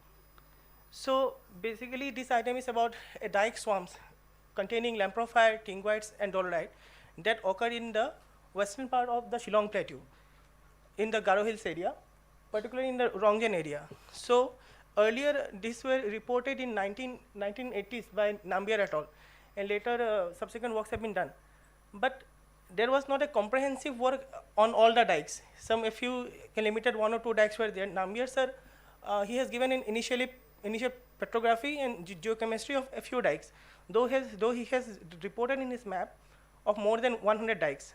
And later subsequently from some universities and some correlation work was done, but there was limited to 1 or 2 dikes. But here we took up this item to get a comprehensive approach on all the 3 types of dikes that are found in that area: lamprophile, tingoid and dolerite.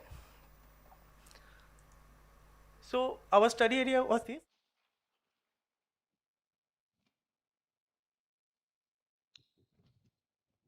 Going to the next one. Characterization of graphite from Banswara district, Rajasthan. Insights into crystallinity, deformation, and hydrothermal pore printing. Gaurav Rastogi, Jaideep Kaur Tiwana, Mona Lisa Chakra. Your good name, please? So my name is Gaurav Rastogi. Okay, please. Good afternoon, everyone. I will be discussing the characterization of graphite from Banswara district, Rajasthan, highlighting its crystallinity, deformation, and evidences of hydrothermal overprinting. Graphite is a gray-black mineral having metallic luster, greasy feel, and a low density, with a Mohs scale of hardness of 1 to 2. It exhibits excellent electrical conductivity and a resistance to thermal shock. Therefore, it is widely used in electronics, lubricants, metallurgy, and steel making. Refractory and high technology applications make graphite a critical mineral.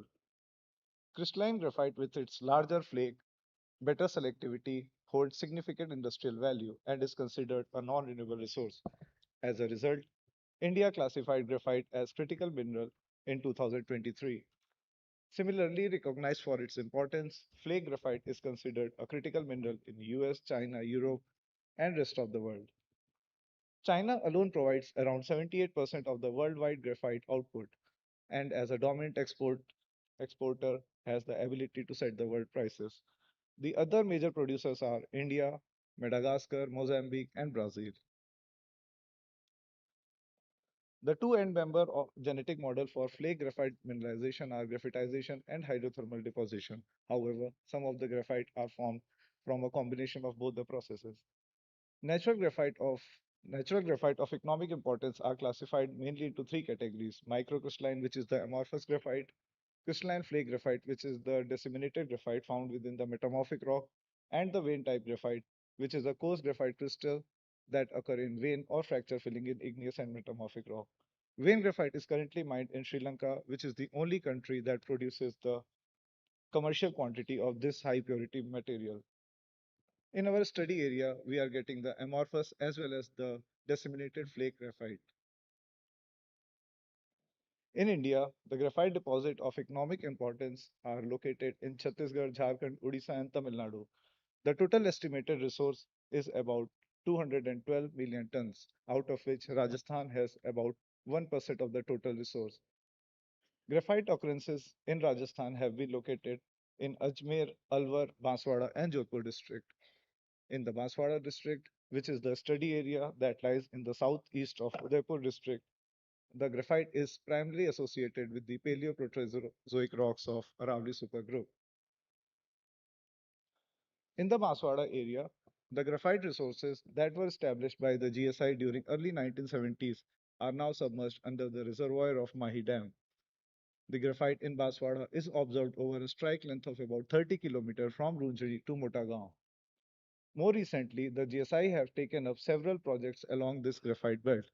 This graphite belt is located in the south of well-known Bhukia Jakpura gold prospect. As of now, there are no known resource of graphite in Rajasthan. Therefore, understanding the genesis and characteristic of Banswara flake graphite is essential for graphite exploration and development in the area. In the study area, the graphite is mainly found in two types of rock, which is a cyst type and a gneiss type. Cyst type is the graphite-bearing mica cyst, in which graphite is accompanied by biotite, tremolite, and feldspar. Graphite occur as flake, which are arranged directionally along with biotite. In the graphite-bearing biotite plagioclase gneiss, the graphite is accompanied by quartz, feldspar, biotite, and garnet. These lithological units have a strike of northwest-southeast with a moderate dip towards west. The graphite-bearing rocks are rarely found as outcrops due to their softness and low weathering resistance. As a result, they are mostly found in the fields. Flake graphite is the predominant form with individual flakes ranging up to 4 mm in length. The graphite occur as homogeneously disseminated flake-type crystal aligned parallel to the regional foliation plane. The alignment of graphite along S1 foliation suggests alignment under directed tectonic stress, while the subsequent deformation and facilitated recrystallization and coarsening the graphite grains and enhancing their size. The petrographic study shows that the mica cyst comprises of quartz, albite, tremolite, and biotite, while the biotite gneiss consists mainly of quartz, feldspar, garnet, and thin layers of biotite and graphite. In our study area, most of the graphite flakes are elongated and are oriented parallel to foliation and gneissosity, defining the foliation of rock and forming a typical texture of graphite cyst. The graphite has low reflectivity but exhibits high level of bireflectance, making it easier to identify under the microscope. Textural features including well-developed foliation, folded graphite flakes, deformation twins in feldspar, and undulose extension in quartz grain points to polyphase metamorphism coupled with progressive ductile deformation. In the graphite-bearing mica cyst, late-stage calcite veins are observed that crosscut the foliation, pointing towards a hydrothermal event in which fluid activity was there during exhumation or post-metamorphic deformation.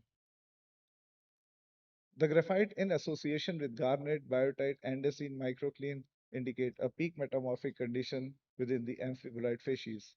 The EPMA further confirms the presence of calcic to sodic plagioclase supporting the amphibolite facies metamorphic condition. The smooth uniform BSE image suggests the graphite is a strong and highly structural order, and the graphite is present between the interstitial spaces between the quartz and feldspar, suggesting it has been recrystallized during the high-grade metamorphism. The fixed carbon content of 7 graphite-bearing samples ranges up to 32.5% with an average of 11.19%. We have carried Raman spectroscopic studies for 5 graphite-bearing samples, and the result suggests that the graphite is moderate to highly uh, moderate to high graphitization is observed in all the samples with a consistent G band and a 2D band. The calculated R1 and R2 indicate that graphite is moderately to uh, well ordered to moderately disordered, while the estimated temperature calculated using Bisek et al. Geothermometer suggests a temperature range of 509 to 641 degree Celsius, pointing towards upper to medium grade metamorphism. The Raman results indicate crystalline to well ordered graphite with variable stacking order reflecting high crystallinity and progressive metamorphic evolution. The decrease in D by G ratio and narrow G band further signifies advancing graphitization. The XRD pattern is dominantly suggests a strong sharp graphite peak indicating high crystallinity and well-developed stacking order. Raman and XRD together indicates geologically mature and structurally ordered graphite consisting with the petrographic and BSE observations. The carbon isotope data of Banswara flake graphite align well with the values often associated with organic carbon and the flake graphite deposit of other major countries that are of biogenic origin. The carbon isotope values are lighter and more consistent compared to other graphite deposit, indicating it originated from a single organic precursor under specific metamorphic condition. Consequently, the carbon isotope values ranges from -23.62 to -25.75 per thousand, and their distribution suggests that the graphite in Banswara flake graphite deposit is of biogenic origin. After analyzing all the data, a two-stage genesis model for the Banswara flake graphite deposit is presented, in which during the stage 1, which is the sedimentary deposition, the marine sediments which were rich in organic matter were deposited. Their burial and early diagenesis initiated transformation of organic matter. During stage 2, the carbonaceous material present in the sedimentary layer transformed to either earthy graphite or small-sized flake graphite. As regional metamorphism progresses, the metamorphic grade increases to amphibolite facies. The metamorphism modifies the carbonaceous material, promoting its conversion to crystalline graphite with an ordered structure. In some local regions, the rock have generally undergone pigmentization, which results in reduction of overall ore grade.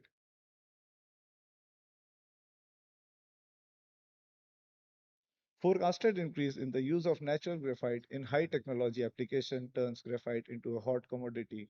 The absence of any known graphite resources in Rajasthan makes Banswara prospect significantly important. The high fixed carbon content, well-formed flakes, strong crystallinity, and overall purity shown in this study highlights the potential of Banswara graphite prospect. The tectono-sedimentary condition in Banswara and nearby regions are clearly favorable for hosting additional graphite deposit. The present study provides a strong basis for future exploration with potential to build substantial graphite resource base for Rajasthan and contribute meaningfully to India's growing demand for this critical mineral. Thank you.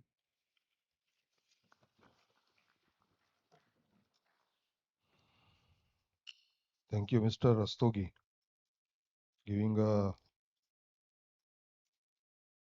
overlook on graphite in Banswara district. Rather,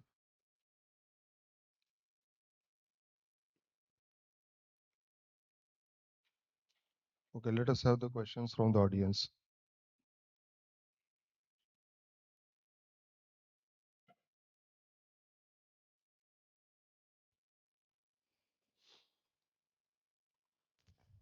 Hello. Yes, sir. You have told that graphite is occurring both in schist as well as in the gneisses. And second thing, you have told that it is of biogenic origin. Yes, sir. So, what is the control of mineralization? Suppose you don't get, when you get graphite on the surface, that's okay. But otherwise, how will you proceed for exploration if you don't have any control of mineralization? Sir, actually, the graphite is lithologically controlled. We are getting, we are consistently getting the carbonaceous phyllite also in our area. And at some places where the metamorphism is high or the localized metamorphism is there, we can get a good band of graphite in there. Otherwise, carphyllite we are also getting in our I area. have told both gneisses as well as the schist, both are having graphite. Yes, sir. I think the grade of metamorphism is the key factor. In the Baswada area near Ghantala, we are getting the migmatites. Is it possible to find higher grade of metamorphism in the field, in the same terrain? Sir, actually the area is not. Anyway, think of in that line. Yes. Sir. Okay. Okay. Anybody else? Mr. Gaurav, Yes, I have only one query. That is, do you have any analysis of TGC in this? Sorry, sir? TGC, that is the total graphite content of this graphite. Have you done it? Because that gives a quality of the graphite. No, sir. Only the fixed carbon study we have done. And through the isotope study where we have done, they give the organic percent of the organic carbon percent. That's right. That's right. I'm talking about TGC. No, Bashir, Yes, I think you had carried out the STM or what? Yes, sir. STM. It was a STM. Actually, an in STM, TGC, we take it in G3 stage. The No, I thought so. quality Right. of graphite. Right. It's okay. Okay. The question what sir had asked earlier, it is gneisses as well as there are two sets. You are saying lithological control, but you had given the regional foliation plane. It is following the regional foliation plane. I think it is a structurally controlled Sir, area. actually, the structure have aligned the graphite flakes along the S1 foliation. But the graphite is mainly formed in the graphite bearing lithologies. So I think it is a structure lithologically controlled. Okay.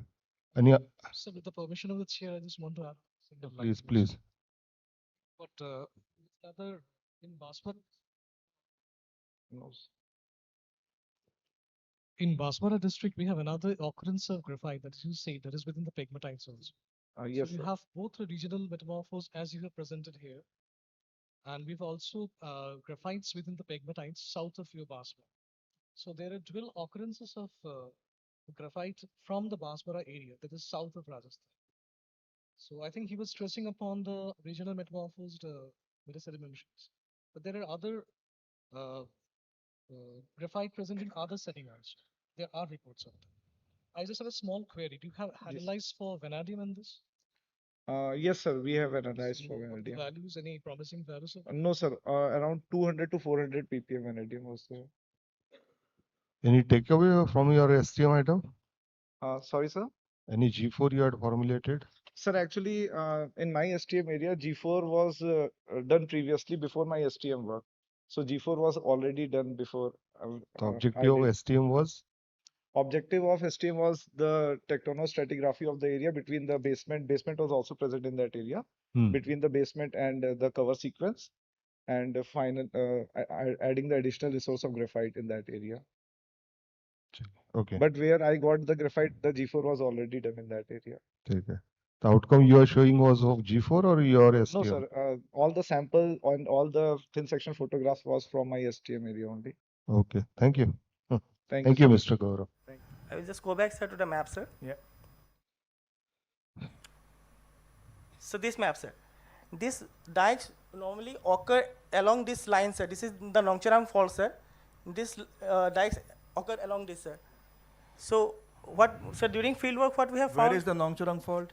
Sir, this line, sir, the And dashed where, lines. where are your dikes? Sir, this, sir, this. All the green ones? It's a green, red and blue, sir. Then granulite terrain, Tamil Nadu. I think Mr. Ravi Chandran will be presenting. Yes, sir. Okay. Thank you, sir. Please.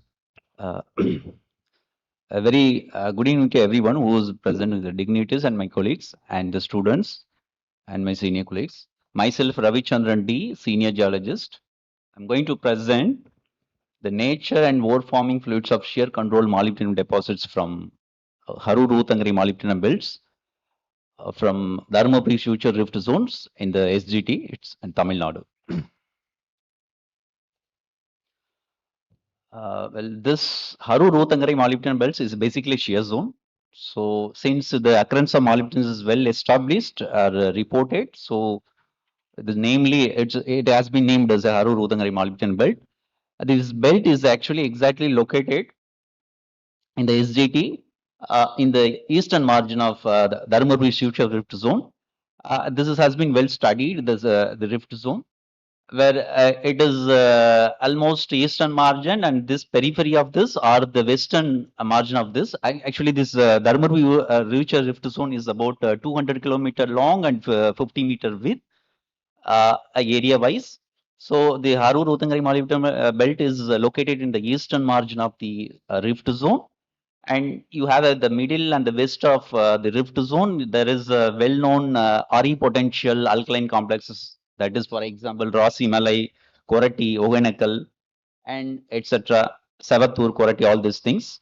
That is also been well studied and also be worked out for the exploration point of view.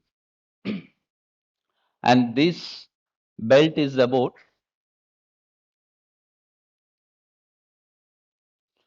the Harur-Roothangari molybdenum belt is about 2080 kilometers strike length.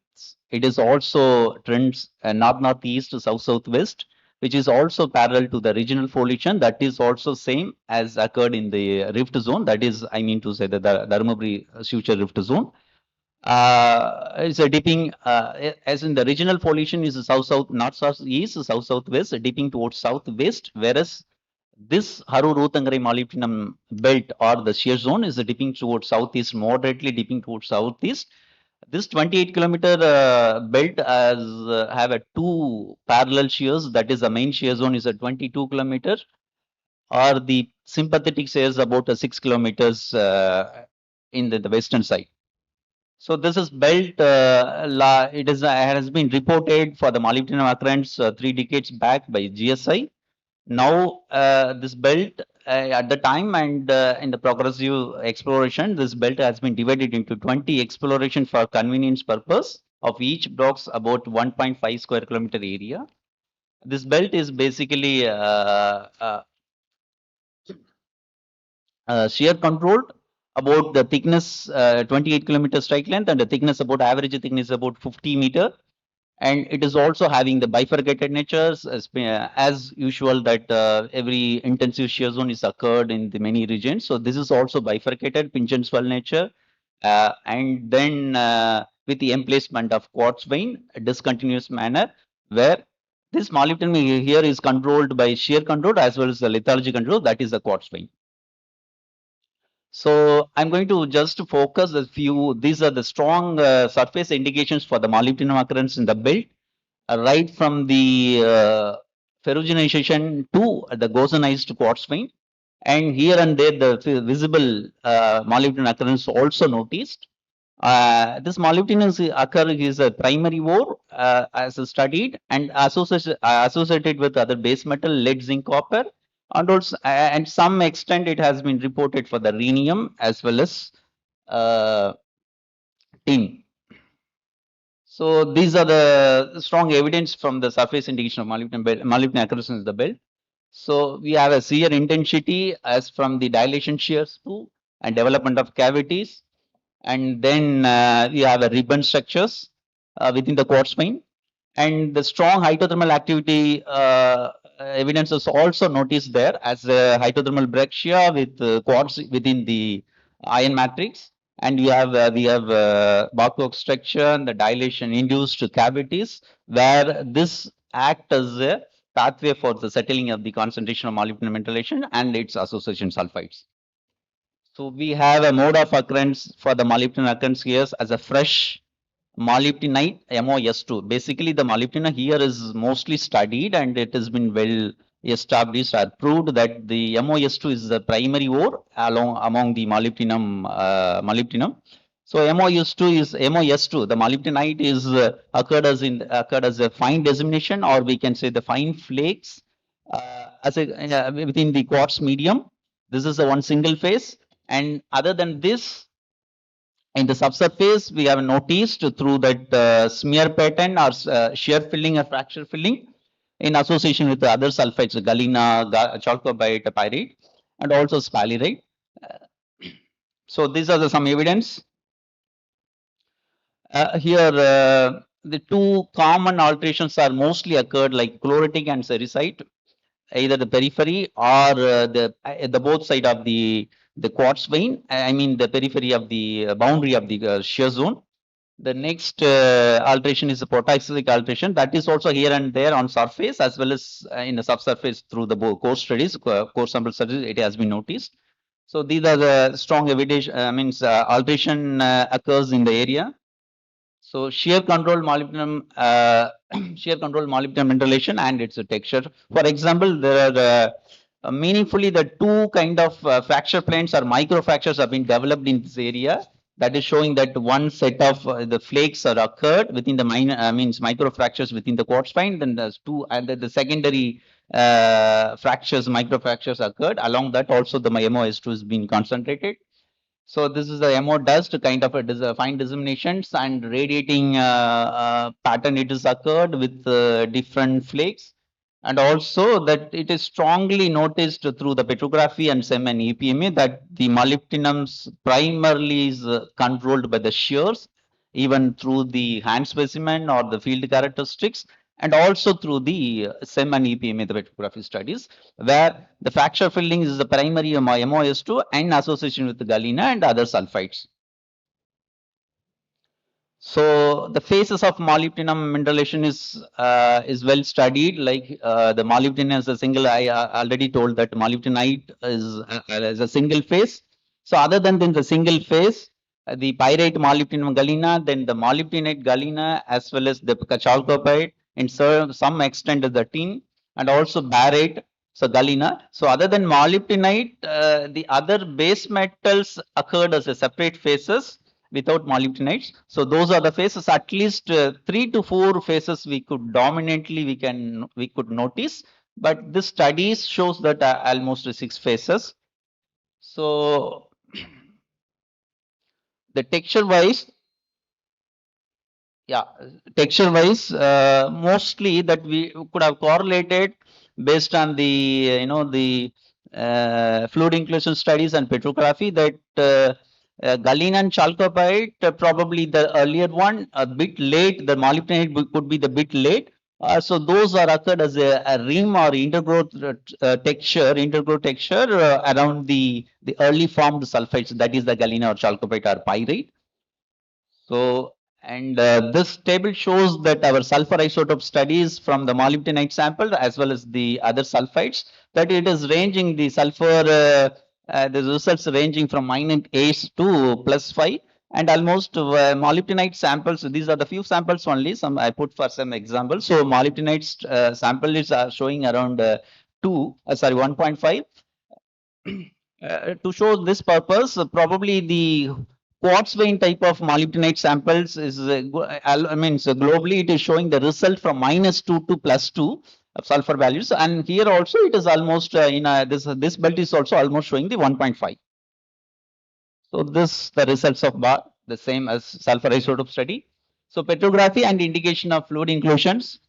Right from the hand specimen, it is the surface indications, and then it is occurred as linear fracture controlled heel types or the needle types which is occurred, has been studied. And then molybdenite is the primary ore. Other than that, is powellite is also, the calcium bearing molybdenum oxide is also occurred at some places, could be traced as minimum level only. So basically there are 3 types of majorly we could notice through fluid inclusion studies, that is the inclusion presence within the molybdenum bearing quartz vein, that is primary aqueous biphases, and then primary monophase carbonic inclusions, and then the primary aqueous carbonic biphases. And the carbonic phases is we have studied at least around 20 to 30 number of samples. Mostly the carbonic inclusions is commonly present, and its temperature is varying. This I given the average temperature, but basically it is varying from 185 to 400. But most of the sample falling from 200 to almost 300. This is given the each inclusions average homogeneous temperature and then the weight percentage of the salinity. Salinity is also varying from almost 3 to 12, maximum falling from 8 to 12. So, this is the characteristics and flow moments of the molybdenum bearing deposits in the belt. This is one case study from this belt and has been, established through drilling. It has been established as the bore modeling. So at 2 levels. So the belt has been drilled mostly in some strike length up to 3rd level borehole intersection, that is 150-meter vertical depth. And only few, I mean, the one block about 1.5 kilometer strike length only, it has been drilled up to 4th level, that is 200-meter vertical intersections. So some examples that how through, I mean, from the surface to surface, subsurface, that the load has behaving, and also it has a change in deep amount along the ore body. So it has also triggered to trace through the planning of the boreholes. And also the lithological control, the secondary, where the quartz vein carries the molybdenite, mostly where the thickest quartz vein have, for example, here the quartz vein 5 to 50-meter variation in thickness. Mostly we can say in an average 15 meter, but where the thickest quartz vein have mostly barren, because the amount of or the conduits shear fabrics are less as compared to the thin. So in the thin quartz vein, we have a more concentration of molybdenum as well as other sulfides. So how this probably through drilling and the core axis to foliation of the quartz vein intersection, this can be the one set of intersection. Please conclude. Yes, yes. So this is about the two lenses at the two different levels has been correlated. This is close view. And with this, so almost the belt has been worked out with the different stages of exploration, right from G4 and to G2. So G1 stage is 1.5 kilometer strike length has been worked out for 1.5 million tons, average grade of 700 ppm. So for strike length of 1.5 kilometer strike length. And G2 level, the 7.45 million tons, about 380 ppm average grade. For the strike length of 6 kilometers. Similarly, the G2 has already worked at around 7.5 million tons. So there is a gap area which has been presently is working out by the GSI and MECL in the belt. So the beneficiation study, bench scale up beneficiation study is also done by IBM, that about 800 kg, and 2 case studies have been done in the belt, 800 kg as well as the 300 kg. The molybdenum concentrate is means we are receiving almost 51 percentage as a value, with recovery percentage about 80 percentage. But the average yielding percentage means the grade is about almost 700 ppm. So another case studies that is about 300 kg, which is also done in the IBM. So with this observation, I'm putting the conclusions about this 2080 kilometer strike length of the molybdenum shear zone is the belt is mainly shear controlled. It's a kind of polymetallic deposits, because molybdenum has a primary and lead, zinc, copper, and some amount traces of rhenium is also occurred. So lab studies like fluid inclusion study and sulfur isotope studies, all these two are favoring towards the magmatic hydrothermal event. And also it can be traced up to mid-level crust, I mean upper to mid crust of magma sources for about 4 to 12 kilometers. Yes, sir. भाई साहब आपको 3 बार बोला गया, conclude करिए. Yes, sir. Thank you, sir. With this average grade can be with reasonable recovery can be brought into mining, I mean production level with this present day demands of strategic minerals. Thank you. Oh, okay. Any questions? You had given the resources, I think. अच्छा पूछे कोई है? Yes, sir. And we are very thankful for a reasonable presence here of the audience. Retired from AMD, SOG. I have studied only one sample of Harur Uttangarite. Okay. Apart from these polymetals, I have reported uranites in this. Uracite. Yeah, uranites. Only one sample I could study. Okay, ma'am. That was from GSI only, that core sample. Thank you. Okay, thank you. So may I now invite Ms. Sonia to kindly felicitate our chair, session chair, Professor Naresh Chandra Pant. 20 blocks. Yes, sir. G2 4, G3 and G4. इसमें से 2 block MECL के हैं, 2 blocks earlier out of 20 blocks. 3 blocks Few from blocks MECL side. afterwards, with the intervention of Ministry of Mines, we had given few blocks to MECL. A few blocks we had taken up to G4 to G3 and G3 to G2, right? Your presentation was restricted to which block? So this is about the whole characteristic of.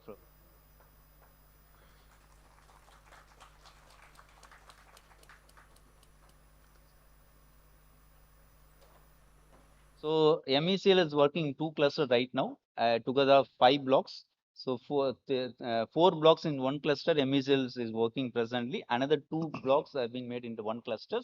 Soon they are going to initiate. So now we are, GSI is working in 2 clusters. Again, these 2 clusters almost about 6 blocks, sir.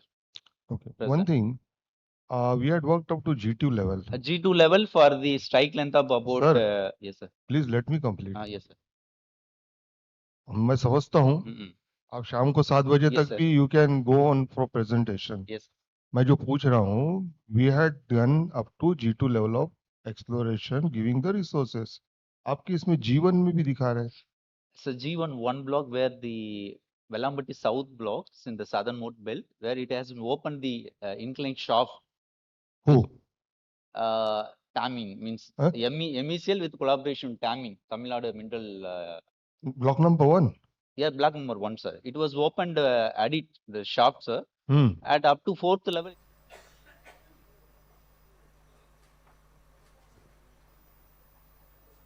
Action, sir. Yeah, No. because I was there, number of meetings were there. Yes, sir. By Ministry of Mines regarding this block. And I don't know, sir.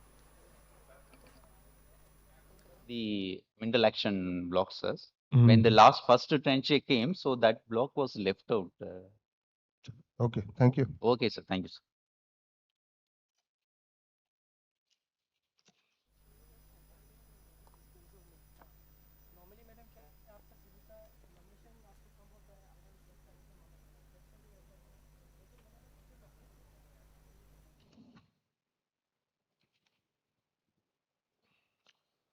Going to the last one, the 6th one. RE mineralization in Dhani granite and associated alteration zone, Pali district, Rajasthan. Good name, ma'am? Good evening to all senior colleagues presented over here. I am Sonal Bhatt, a senior geologist from Geological Survey of India, and I am presenting the integrated work of RE mineralization in Dhani granite and associated alteration zone in Pali district, Rajasthan. So the objective of this work was to delineate the nature of hydrothermal alteration and to study the RE mineralization in the study area. This is the geological setup of the study area where in the regional map, the red box is representing the study area where Erinpura igneous soot is intruded into Delhi supergroup of rocks. And in the localized geology, there are three variants of granites present in the study area. Where the Dhani granite is the dominant one, and it is having the faulted contact towards the western side with Erinpura granite, which is shown over here in blue color. One more medium grain granite is present over here in isolated outcrops as well as in dike form, which is the most intrusive younger intrusive one, and the outcrop exposed at the southeast portion, that is the highly silicified brecciated hydrothermal granite. This is the exposures of outcrops in the study area. Erinpura granite is mesocritic, biotite bearing, porphyritic granite, which is and Dhani granite is mafic poor. Biotite is not present over there, and medium grain granite is intruded in between Erinpura and Dhani granite. The contact in between Erinpura and Dhani is faulted, and we have seen so many field evidences like high silicification, brecciation, anestomosing structure of high ferruginized veins, And also we have seen the deformational features in under the microscope. Like we have seen the kinking in feldspar grains, um, fractured feldspar grain, undulose extinction and deformation lamellae in quartz grains, and brecciations in of quartz and feldspar in the, at the contact of Dhani and Narendra. This is the Aster processed imagery maps, which we have attempted to produce for hydrothermal alteration maps. The first one is showing that mostly all the study area is affected by hydrothermal alteration. And the second map is showing that phyllic alteration. Means the study area is mostly affected by phyllic alteration. And this is the plot in between CCPI and AI, that is the alteration box plot by our large et al. Here we can see that in the study, in almost all the samples, there are alteration index is very high, and is the most of the samples are falling in sericide zone. That is showing that phyllic alteration is the dominant alteration, hydrothermal alteration in the study area. This is the field photographs where we can see that this is the hydrothermal alteration zone in between Dhani and medium and Edinburgh granite. And this is the this one is the uh, close-up view of that alteration zone, where we can see that almost all the original rock composition is sericitized.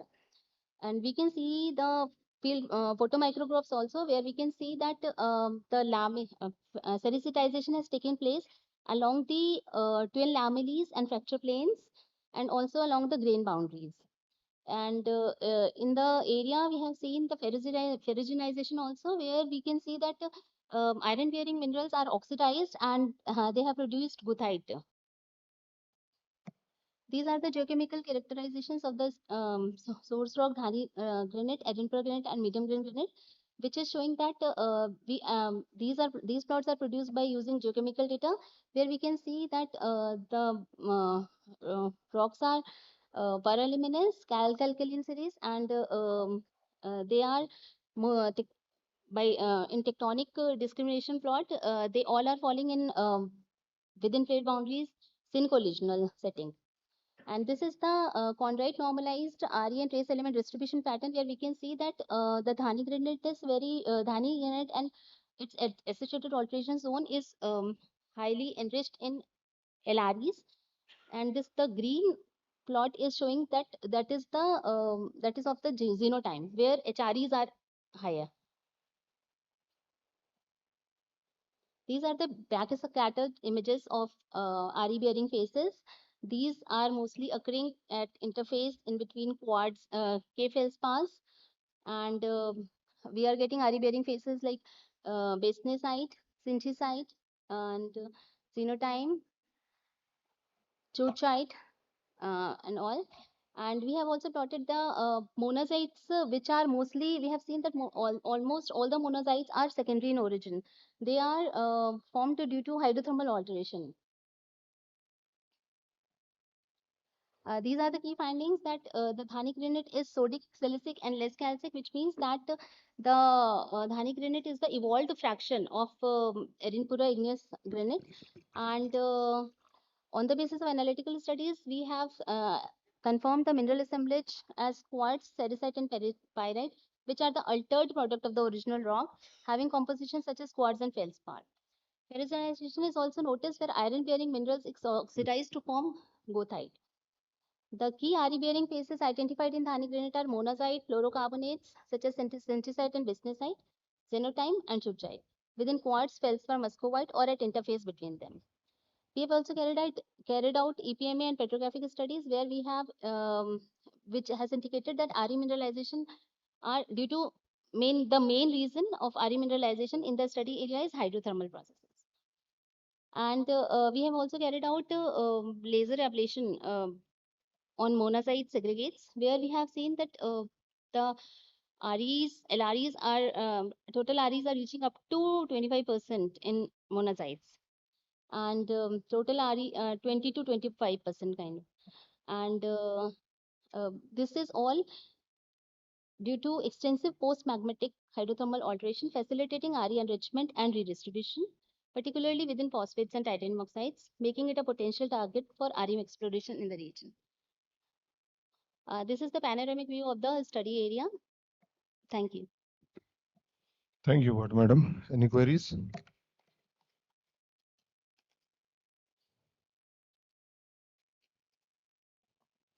Mic दीजिए.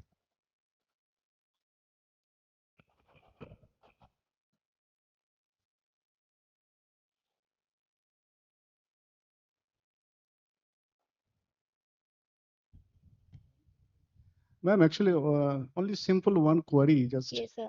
actually, you have said ki Dhani granites is the evolved from the Erinpura granite. Yes, sir. Then how the contact will be a faulted one?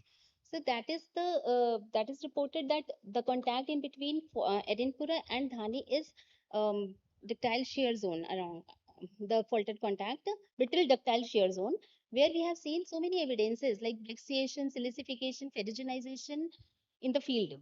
You didn't get my point, ma'am. Actually, if it is evolved from Erinpura granite, then it may not be faulted one.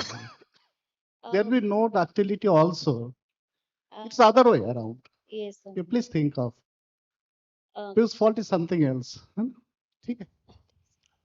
Your presentation is based on, madam? But madam, Yes, sir. your presentation is based on your STM work or what? G4? That is a research project. RP Mission project. 4 has. Okay. See, you had shown the Dhani granite and at both the sides the Erinpuna granite. Yes, sir. And you are trying to justify a faulted contact. Just start seeing the slide. Mera confidence, I don't know. But the faulted contact. But if it is, I think, intrusive within the Erinpura, the Dhani, and at one side you are saying the faulted one. Sir, I think it needs to be checked. Sir, actually, we have studied, we have done the chemical analysis of both Erinpura and Dhani, and we have seen that uh, it is more silicic, more less calcic, more, that is related that it is like it has evolved through Erinpura gland. It is, and because we have seen that faulting evidences like I have told highly ferruginized, silicified, and it is reported that there is a faulted contact at the western side. चलिए, ठीक है. Agreed. Thank you. Thank you, sir. So with this, who is handling the podium? How should we move now? Let us say. Sir, I would request you to kindly conclude the session with your remarks and the key takeaways. Okay. So today, right from 2:30 onwards, बहुत बढ़िया खाना खाने के बाद आप लोग बड़े शिद्दत के साथ बैठ करके जो M2 programs के presentations you are seeing, definitely on my chair, मैं खाने का मजा नहीं ले पाया. And the lighter side. We were having almost 6 presentations by good speakers, young officers, starting with the best presentations I had seen, the Degana one for tungsten, lithium, and other commodities. Then moving to the molybdenum one, the Tamil Nadu, the overview of the 20 blocks given by Ravi Chandran. And after that, we were having a few, 1 minute. Knees where?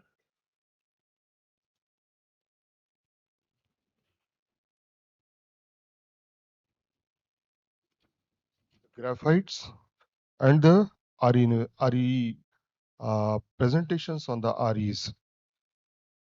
All the presentations initially based of the, if I choose, were of the Degana, the molybdenum of the Tamil Nadu. And in rest of the presentations, it was excellent presentation with good confidence of the officers having their technical inputs. So I think the session for these 6 presentations was good. And I think the audience, for all the presenters, not only the presenters, but the associated officers with these projects, एक तालियां तो बजती है सबके लिए. Thank you.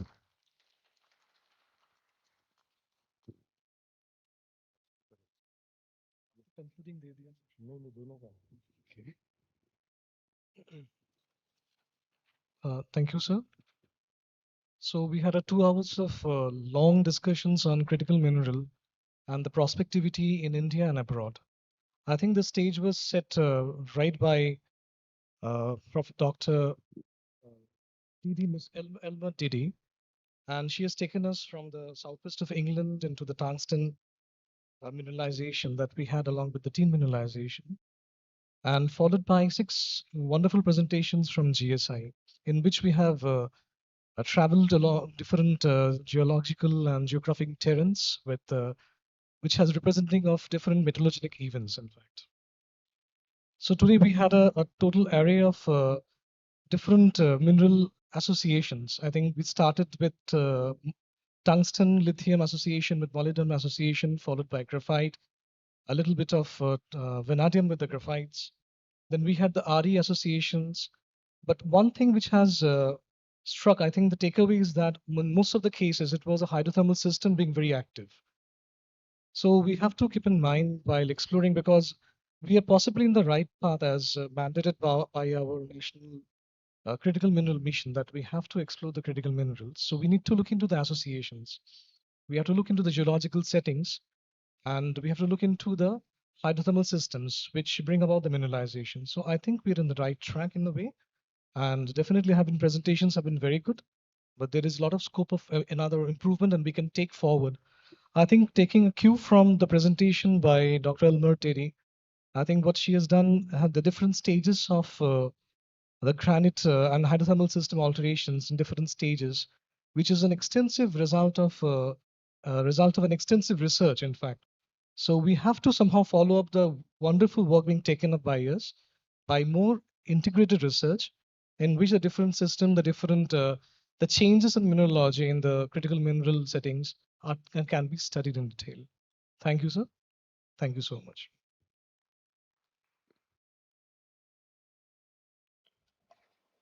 Thank you, sir. I'd now request Srimati Varsha Aglave, Additional Director General and Head of the Department, GSI Eastern Region, to kindly come up to the stage and felicitate our session chair and co-chair as a token of gratitude for steering the session to success.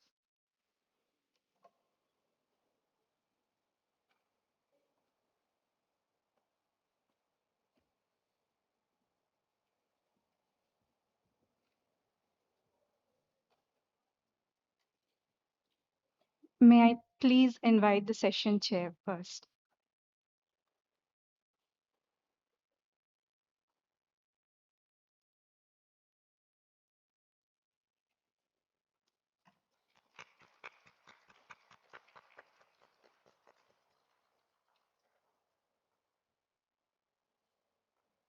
Now I request the session co-chair to kindly come forward.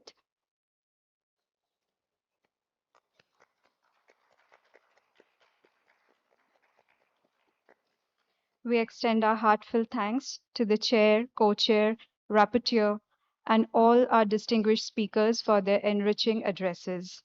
We have now come to the end of our first technical session. We will break for high tea.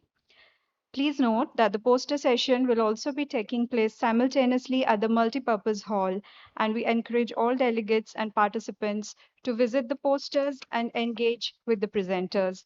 Exhibition is also being held in Exhibition Hall 1 and 2 in the basement. The multipurpose hall is in the first floor. The second technical session on the continued theme of critical minerals, energy, and mineral resources will begin around 5 p.m. in this auditorium. Those who are interested in the session may please reassemble here. Simultaneous technical sessions on other themes are also being held in Mini Auditorium 1, Mini Auditorium 2, and the conference hall. Thank you all again, and we look forward to your participation.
He is also the Vice President of Indian Society of Engineering Geology, the India National Group of IAEG.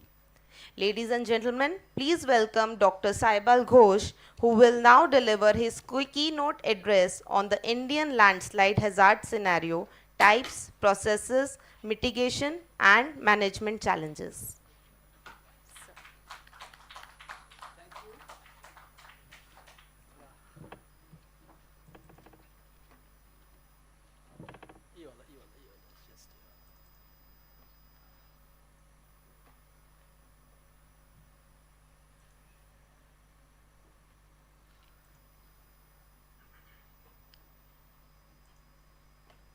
Thank you. Namaskar.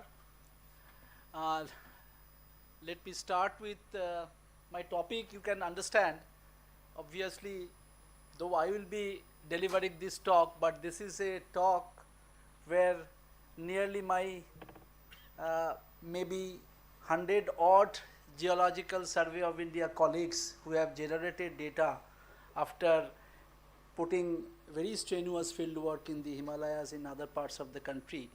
I am just presenting their work, being the national mission head before you, so that you can understand what is the actual landslide hazard scenario of our country, what type of landslide processes are present in India, and what are its challenges. Let us talk about the global and Indian scenario so we can understand. So this is a work everybody knows done by NASA, and it's a World Bank report based on a very long period of data, 1980 to 2080, and you can see the condition of Indian extrapeninsular area. So you can understand the landslide hazard scenario, what is the conditions of this entire Himalayan belt, the Western Ghats. So, and also the another very important point is that based on this background, if we see now our Indian data, then you can understand and appreciate that how accurate this assessment is.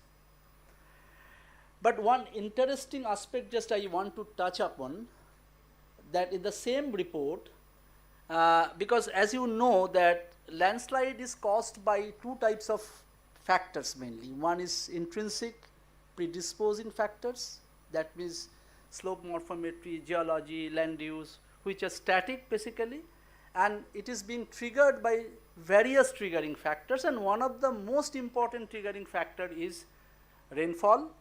So in our country, since active monsoon period are mainly between June to October, but in the Western Ghats and in the southern peninsula, southern areas, we also are affected by northeast monsoon also. So the landslide is affected till January of any year, or next year you can say, starting from the early part of June. But it has been observed globally that there is a sharp increase in the frequencies of rainfall induced landslides post, you can say, 90, 98, 97. It's quite significant increase. And if you see this particular plot, you will see that Southeast Asia is actually contributing the most. Why? Might be the reason that China, India, Nepal, all these places, there are huge infrastructure development which are coming up in the mountainous areas. There might be some connect into this. So if we go to the next slide, so we can see that what is the basic landslide scenario of our country, because there was a huge deluge and disaster in 2013 India, which is known as Uttarakhand disaster 2013. Before 2013, the country was having isolated maps of susceptibility in different basins in the Himalayas, but no pan-India database was available. So GSI thought that we must launch a national project. So the National Landslide Susceptibility Mapping Project was launched in 2014, and a very systematic way on 50,000 scale, we developed or created this database. We worked till 2022, and we have completed this landslide susceptibility map basic data is on 1:50,000 scale, but the landslide inventory is scale independent, you can see, you can tell, because we have collected data through field. So even a smaller landslides, because if you go by the landslide definition, there is no restriction of size. So any smaller landslides collected, data collected by our officers are also included in our inventory.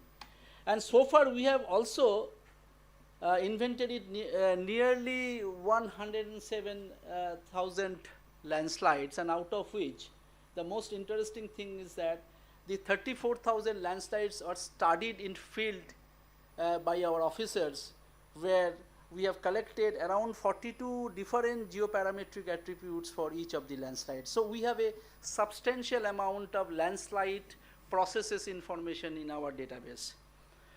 Now if you see that this database has given an idea that around 19 states in our country are highly landslide prone, you can say, and out of that you can understand all these states are in the Himalayas, and all these states are having very high proportion of high susceptible zones, more than 10% at least, and the most highest is, as per our record, is Himachal Pradesh. It is nearly 29% landslides are there, and not landslide I should say, 29% area is highly susceptible in our map. If you come to the sub-Himalayan northeastern regions, then these three states, Manipur, Mizoram and Nagaland, are quite affected by landslides. They have also very high proportion of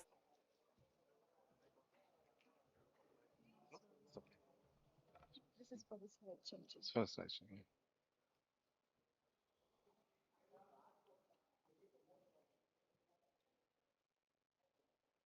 not my slide. The other slide. जो था ना पहले वही डालिए. ये नहीं है जो आपने लगाया था.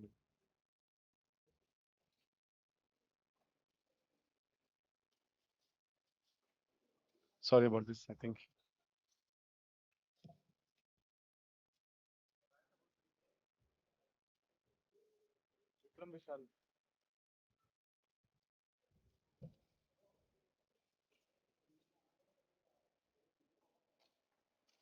I thought the right slides were on the screen, but maybe you got confused. Yeah, perfect.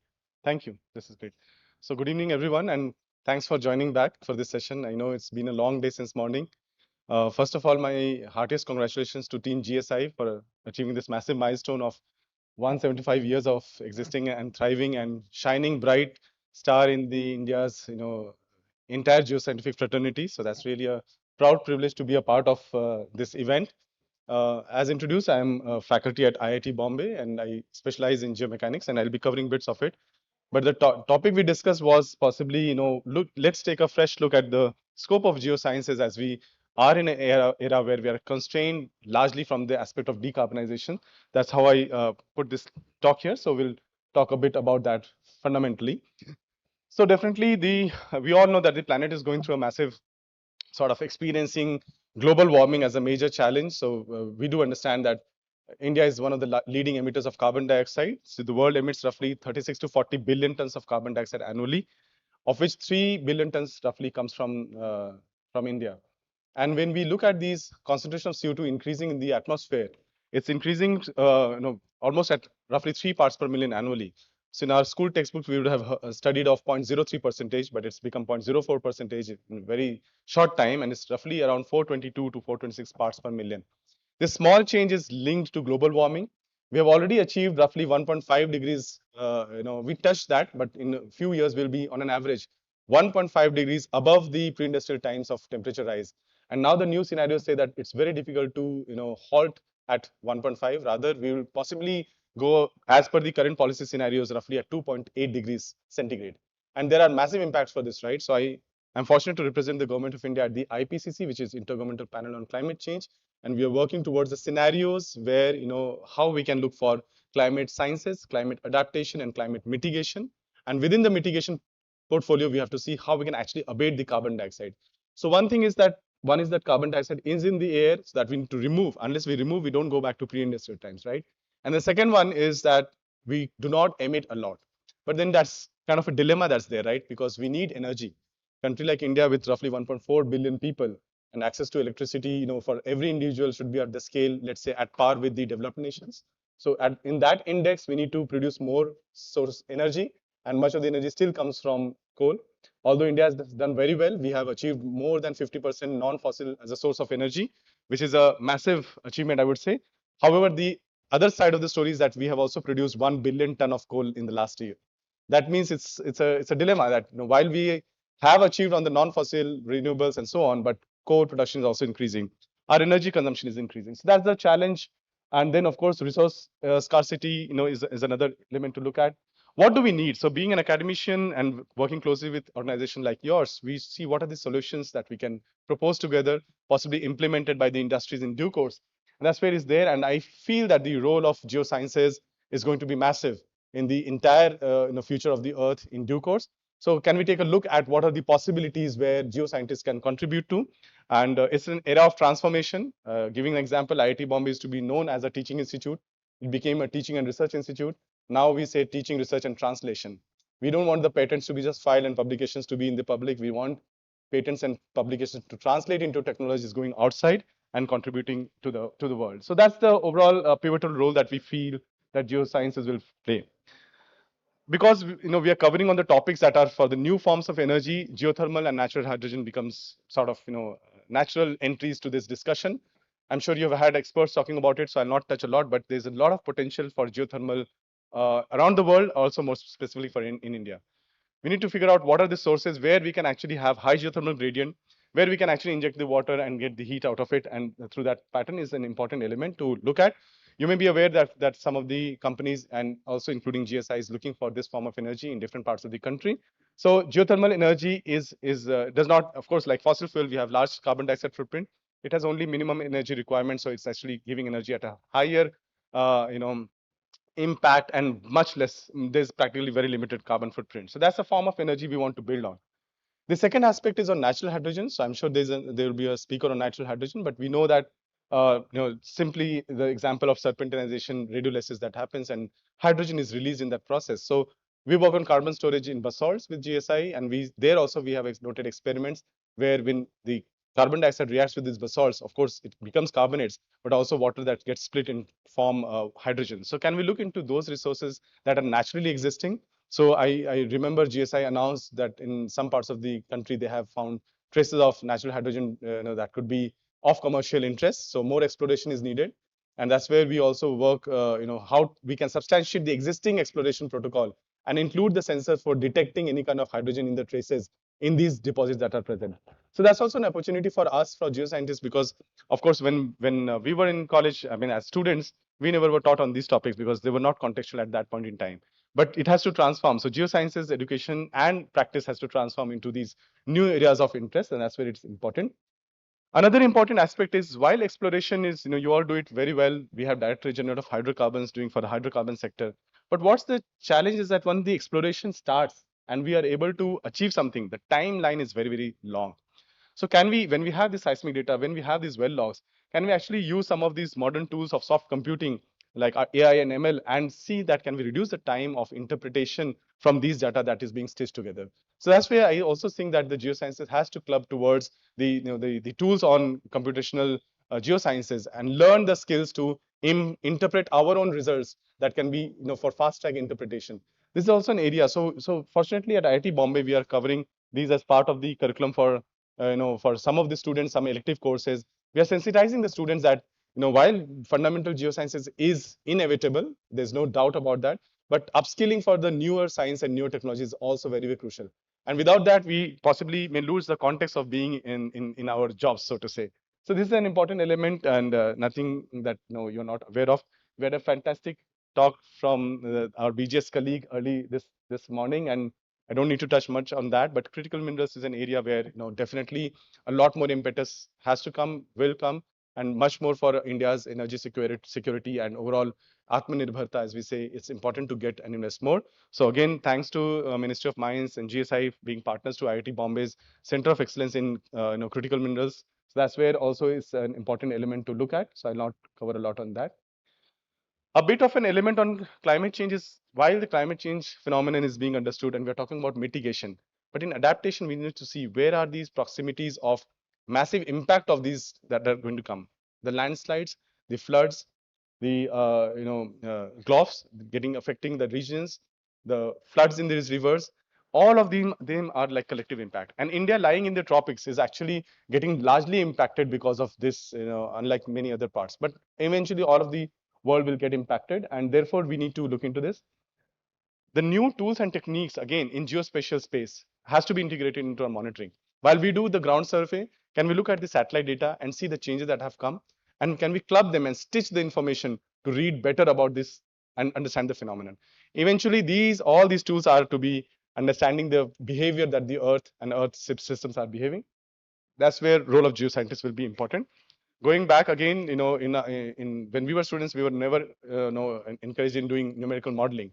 But in today's time, any kind of projections, we need to do a very good numerical modeling. But well, it looks like a fancy computer model, but the best domain knowledge comes from your background. It cannot happen with like just a CS information that you are feeding in. But what are these governing equations that we are putting? How they are interacting with each other? What are the uncertainties associated with them? All of them need to be fed into geophysical, numerical models. That's an important element which has to be done. So resilience towards these hazards will come with in-depth understanding of the geoscientific consequences of these hazards. And that's where these studies have to be very, very importantly done.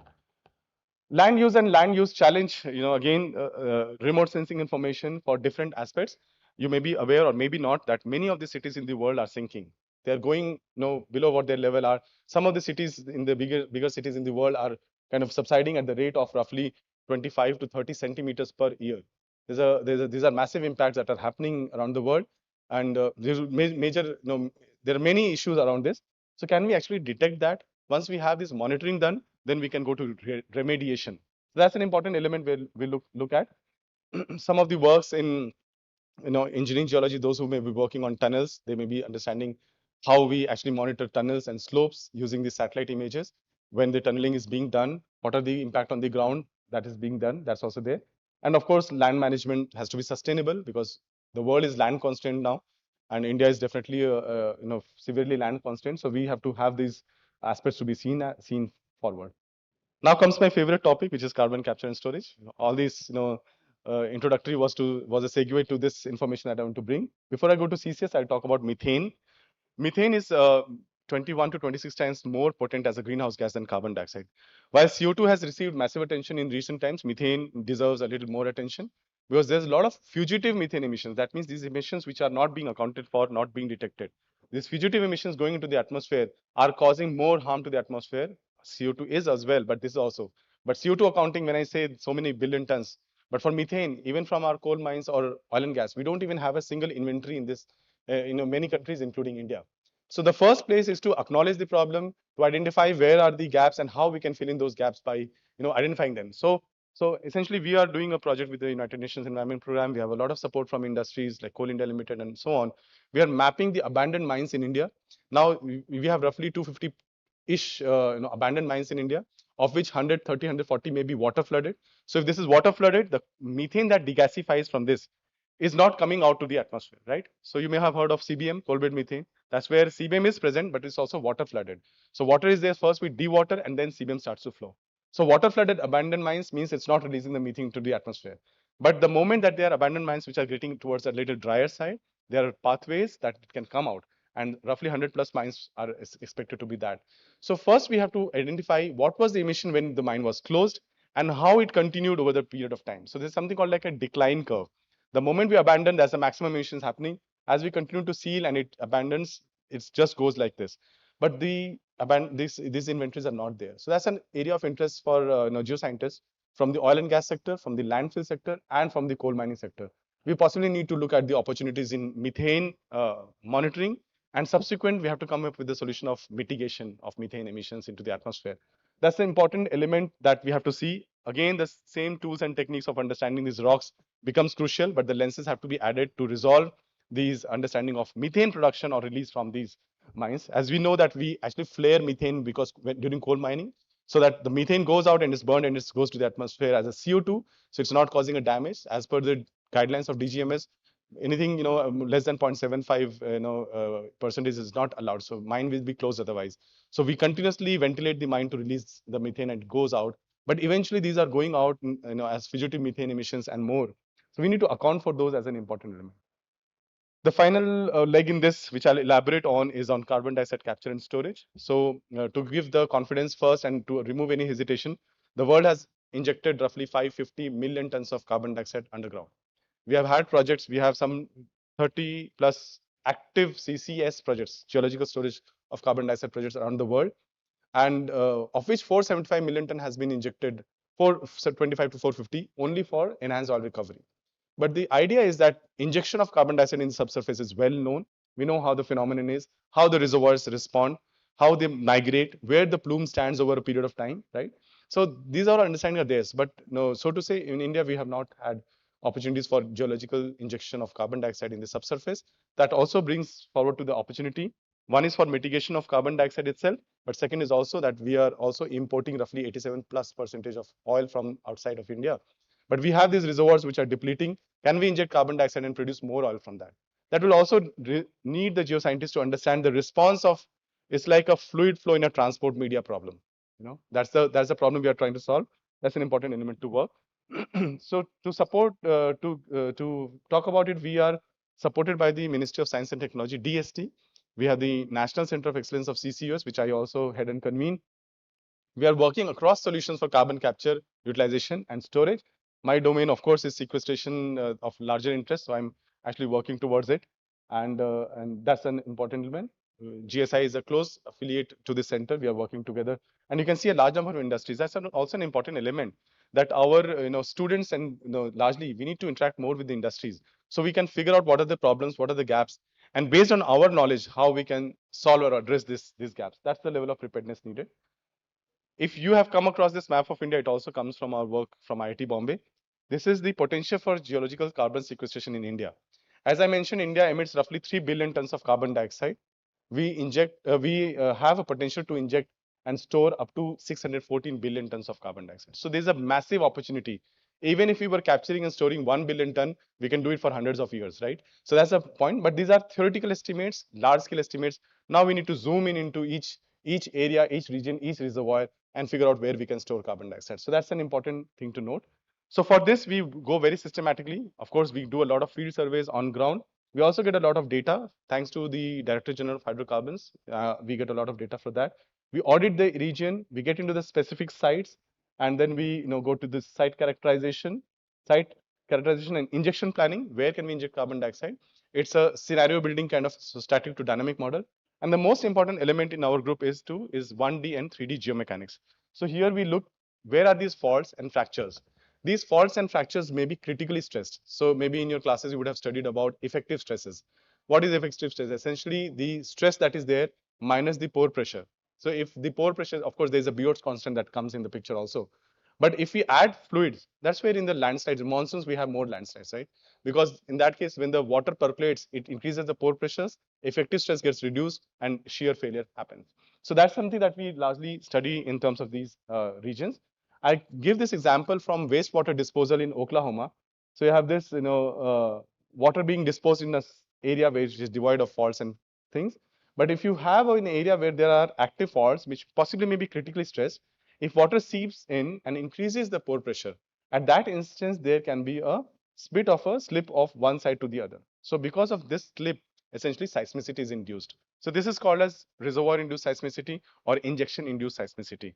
This, in Oklahoma, some of you may be aware, there's land prices had fallen. People vacated this because they got scared of the, of course, public sensitization is very, very important. That's the role of the geoscientists to understand how the reservoir will behave once we inject carbon dioxide.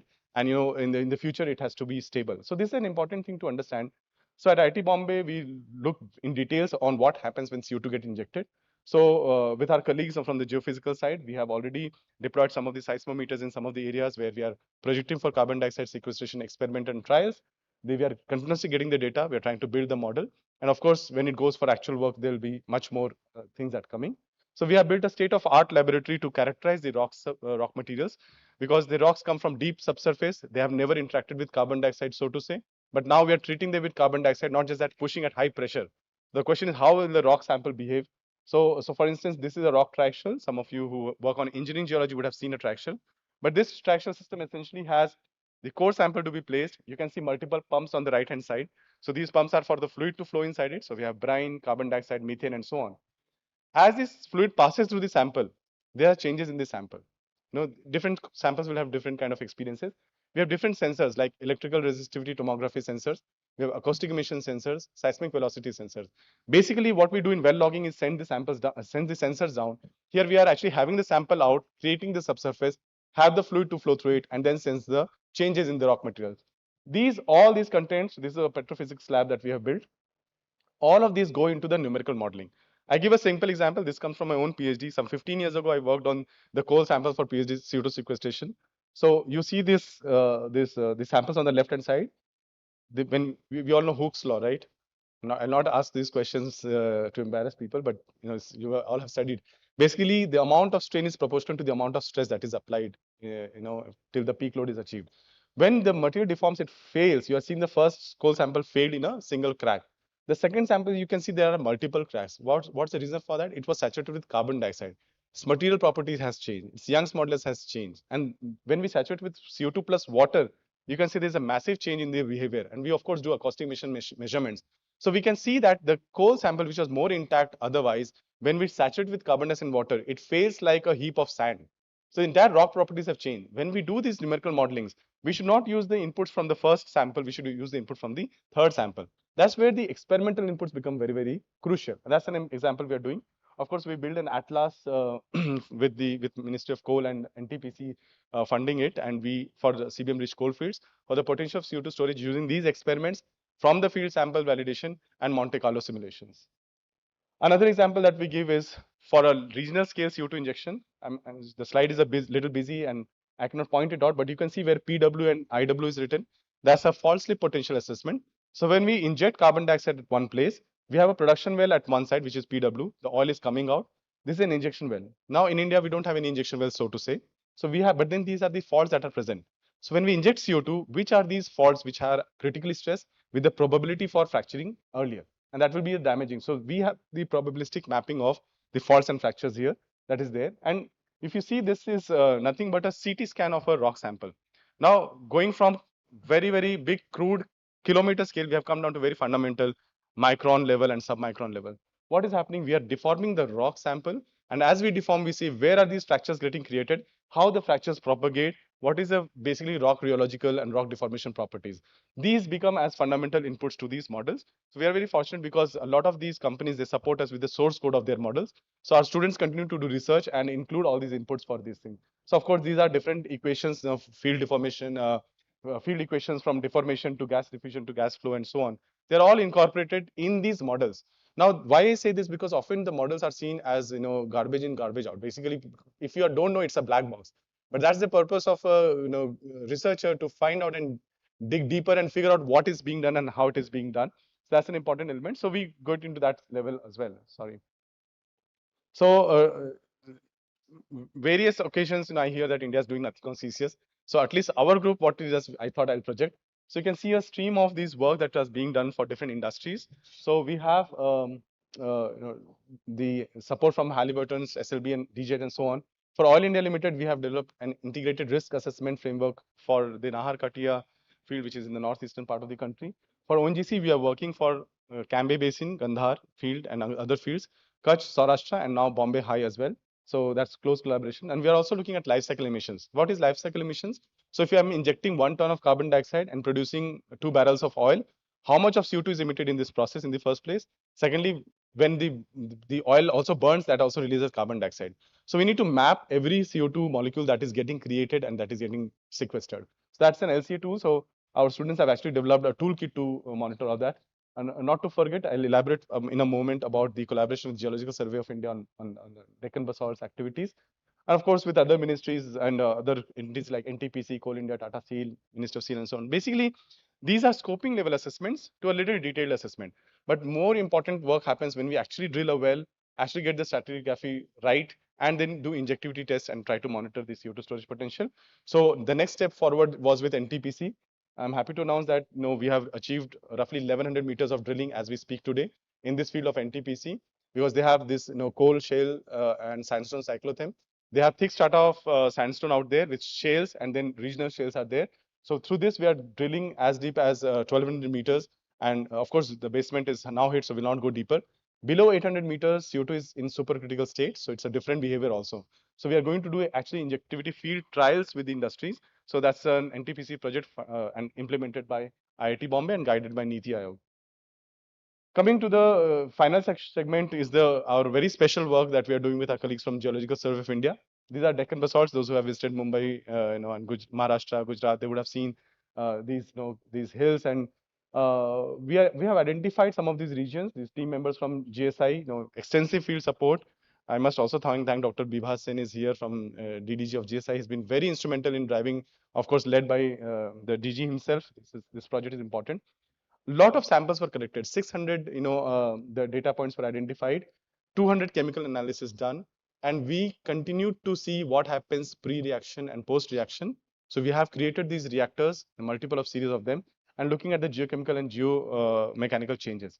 The simplest way to see that we have identified or classified in terms of calcium magnesium concentration, picrite, andesite, and tholeite, and we are seeing which ones is able to fastest mineralize in those conditions. You can see that within the reactor, you see these white precipitates. They're nothing but calcium carbonate. The rocks didn't have calcium carbonate. They were calcium magnesium silicates. When they reacted with carbonated water, the silica was precipitated separately, and calcium carbonate, pure crystals, calcium and magnesium carbonates. You can also see in the SEM image, very classic such SEM images showing the structure and the composition of magnesite here, and calcite is what we get. So these are natural systems. So I also give an example that you look at the planet next to us, Mars and Venus. They have very high concentration of carbon dioxide, right? 95%. But world has 0.04%. Earth has 0.04%. Basically, we were also on very high concentration and multiple phases. But two processes, one is photosynthesis, another one is rock weathering. That has to be brought down the entire concentration to where we are at today. So can we accelerate these processes? That's where the geoscience fraternity also has to play a role in not just dumping carbon dioxide inside, but also see how we can use massive resources of basalts. India has roughly 500,000 square kilometers of basalts exposed on the land. If you take 1 kilometer average thickness, we have 500,000 cubic kilometers of basalts that are available. These are massive sources for sink for carbon dioxide. Around the world, there are trials that are happening. And from these inputs, we also go to modeling here. We do extensive reactive transport modeling to understand how CO2 will flow and migrate into this substrata. And then we are working on that aspect. A final leg is key technological interventions from IIT Bombay side. So last year I presented at the Prime Minister Scientific Council. Again, Dr. Sen was also there, and we argued very strongly for India to build a CCS mission. And we have a lot of support from the government there. The CCS mission note is being finalized, and it's let's see when the mission gets announced.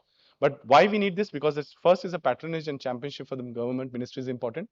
And second is that we need lots of funds. That's a major challenge to implement even a big pilot for geological storage. We have capture plants in India already. That was also an IIT Bombay study. NTPC in Vindhyachal captures 20 tons of carbon dioxide and converts to methanol.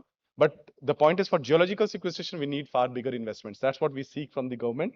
And I represented at the IPCC, where now you may also connect with IPCC pages on social media, because they're continuously announcing the change. They're currently calling for authors for methodology report on CCS and CDR, carbon dioxide removal and carbon capture utilization storage. So India would also want to send its nomination. So please feel free to nominate if you feel confident to be an author or a reviewer. But the idea is that IPCC in this last session, in Peru, we finalized the content for methodology report, and now the report will be written and released in 2027-28. And also at the Bureau of Indian Standards, I chair the CCS committee. This is important because we have to incorporate the standards for the industry to implement. And without knowing India-centric information, we cannot really pretty much borrow the codes from ISO and just replicate. That's where we need to have our geoscience fraternity to represent it. GSI is also a member with us in this committee. You can see the much of them is on transportation, storage, measurement, verification, and accounting, and cross-cutting system, and CO2 EOR. All of these will need interventions of geoscientists. And of course, there are multiple aspects that are there. Much of these, what are being shown here, are contributions of IIT Bombay to these roadmaps of the Government of India, to op-eds that have been written. And you can also refer to this CCO's Handbook for Policymakers, which we wrote last year in 4 days for US government commercial law development program. But these are early starters for somebody who wants to understand the basics of CCUS. But of course, if you want to delve deeper, you can read to the research papers that are coming out from around the world. And India's story for geological sequestration cannot be written without the geologists getting involved into it. So from that point, I want to thank again to GSI for being our very valuable partners. Earlier this day, you saw the MOU being exchanged. So we are renewing the partnership. The last 5 years have been very rewarding, and we want to look forward to more association and close collaboration with GSI for this aspect. The final slide is on something called as TRL. I often see that my fraternity of geosciences really does not visualize TRLs. It's basically technology readiness levels. The ideation stage is 1. The lab sort of concept validation is TRL 3. The field validation of lab concept is TRL 6, and commercialization is TRL 9. So often, in the laboratories and our fraternity, we get stopped at TRL 3 because that's our comfort zone, but we need to somewhere push our boundaries and make sure that things work in the field. And that's where we saw that from the lab experiments, we have actually moved to the field. It couldn't have happened just by the institute, not without the support of companies like NTPC in that case. That's where we value this partnership, and we believe that we can advance these levels of technology acceleration not without the support of and collaboration. If you see in the Sustainable Development Goals, 17 goals, the 17th goal itself is about partnerships. So that's very, very important, and I kind of embody partnership because I have many partners who are working with IIT Bombay, including the British Geological Survey. We are also renewing our 5-year-old MOU, and we have this Indo-UK partnership thanks to BHC, which was announced with the 2 ministers and the Prime Minister signing that document. And we under this net zero pillar also, the CSIS vertical is present, and through DST it's being coordinated. So this TRL is also linked to storage readiness level work that comes from the work in the UK. When we have this idea that we are understanding, we have the field data, we validate, it's storage level readiness 3, desktop studies. We go to some bit of field trials, it's SLL6, not trial of injection, but injectivity, like verifying by few tons of CO2 being injected. Then the regulatory approvals are very, very important. While technology and finance are there, if there are no legal and regulatory framework, we cannot inject CO2 in someone's backyard. So that's also important, and then it has to go to commercialization. So like TRL was coming from NASA, it stands at validation for technologies. SRL or storage readiness level needs to be evaluated. So India is at very early stage SRL 3. We need to go from 3 to 9, and that's where we look forward to contributing more towards it. I thank you all for being very patient with me this evening. Thank you.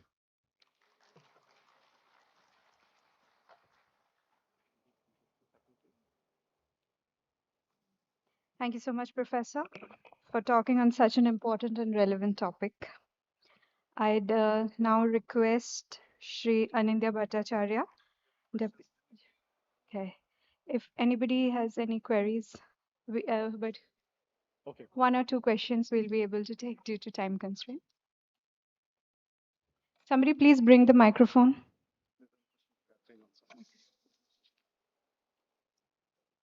I try to keep my answers brief at least. I know that we are running short on time. Hello. Oh, 10 minutes. It's okay.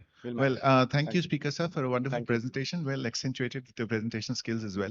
Thank you. When you talk about the carbon dioxide storage capacity, and you talk of the figures that you have achieved globally, when we come to the Indian context, obviously I do understand that it is still in its infancy stages, right? Very true. You also showed certain figures of possibility because I belong to the state of Jharkhand. I represent that state as DDG GSI.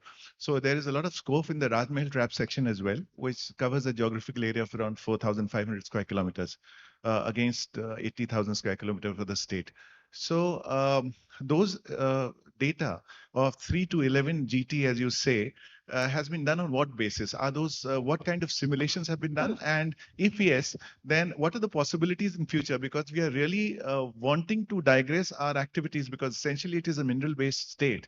Yes. So we are looking to go towards a mission 4 activity, which obviously involves this. We have had some initial interactions with Tata Steel as well.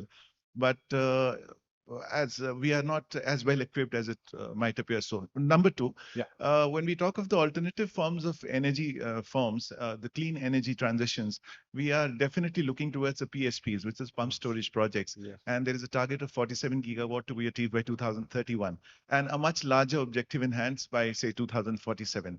where are we placed in terms of this particular study in the Indian scenario? It's still in the laboratory, or it is moved out, or maybe how can GSI or maybe geological fraternity come forward and make it real? Yeah. Fantastic questions and a lot of commonalities. I was born and brought up in Jharkhand. I grew up in Jharkhand, and I worked for Tata Steel briefly, after my IT education and quitting for a PhD. So, and we still work very closely with Tata Steel. So I know. And also you said it's 3 to 11 gigatons. These are very, very approximate numbers. These are like first order approximation. We largely refer to generic behavior of these materials, their volumetric, that is expected as a volume, and through those equations, simplistic equations, we calculate. So in the SRL framework, it stands at SRL1, which is a part of the countrywide assessment for CO2 storage in this, in this country. So these have to be seen with a pinch of salt, that this is a bottom of a pyramid, which are theoretical numbers. When you go above, where you have more practical estimates, then it gets like a little reduced. When we actually do the injections, then we come to know what are the challenges, and then we come to a matched capacity. Matched capacity could be somewhere between 10 to 30% of these numbers. So when I say like, let's say it's 600 billion tons, I would say the match actual capacity would be somewhere closer to 60 billion tons to 180. 30% would be like, let's say, 180. So these numbers are at the bottommost of the pyramid. It can be more than this, but these are still theoretical numbers. So that's where this becomes a little apprehensive. But I must add that Rajmahal Traps is serving to a massive startup called Alt Carbon. You may find out about it, where they are outsourcing these basalts for spreading on the farmlands.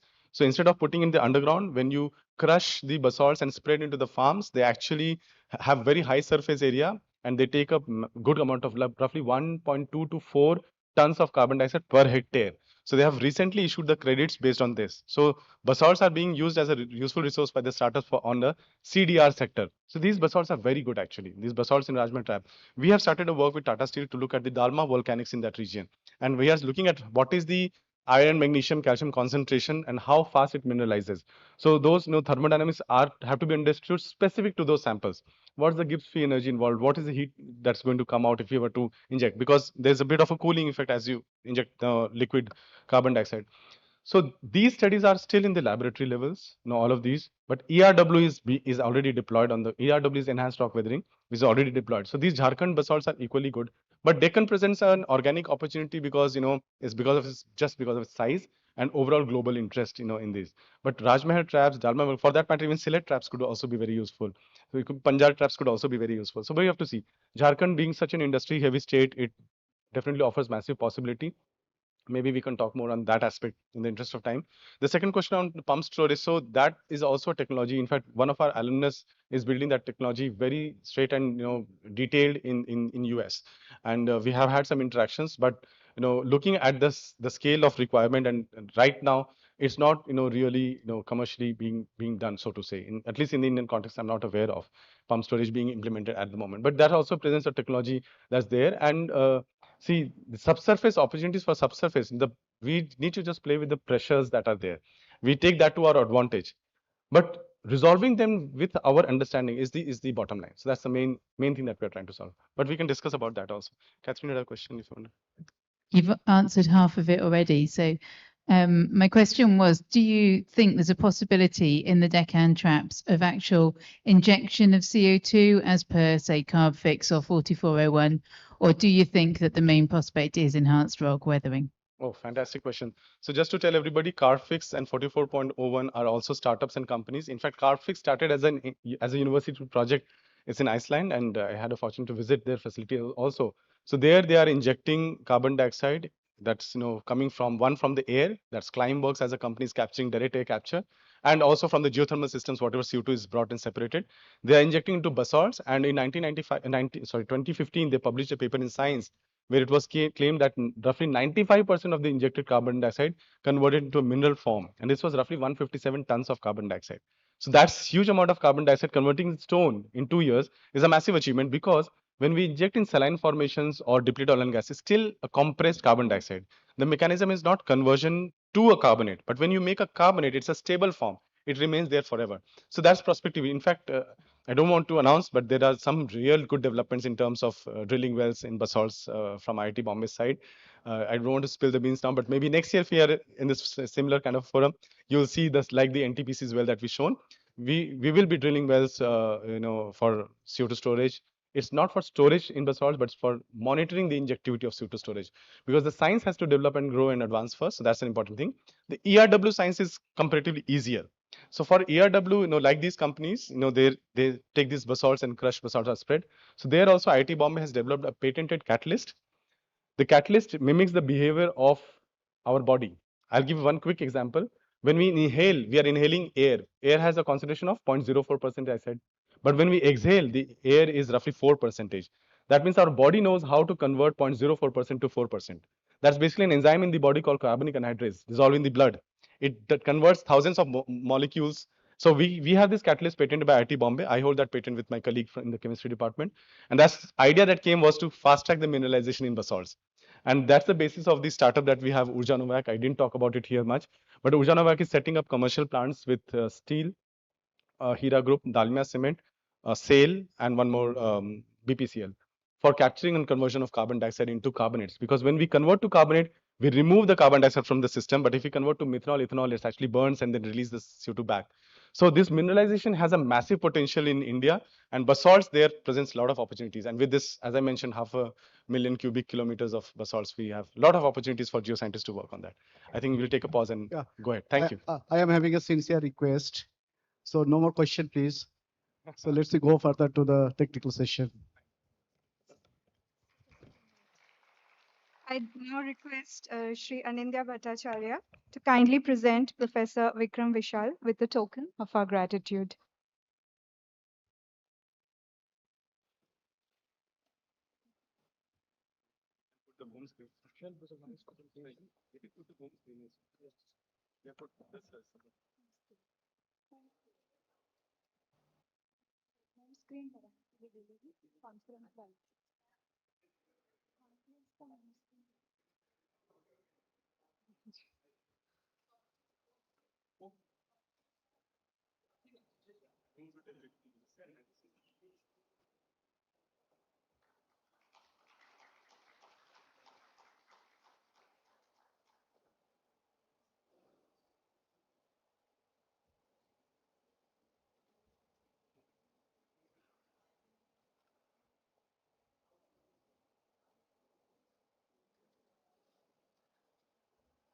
We will now proceed with the oral presentations of this session.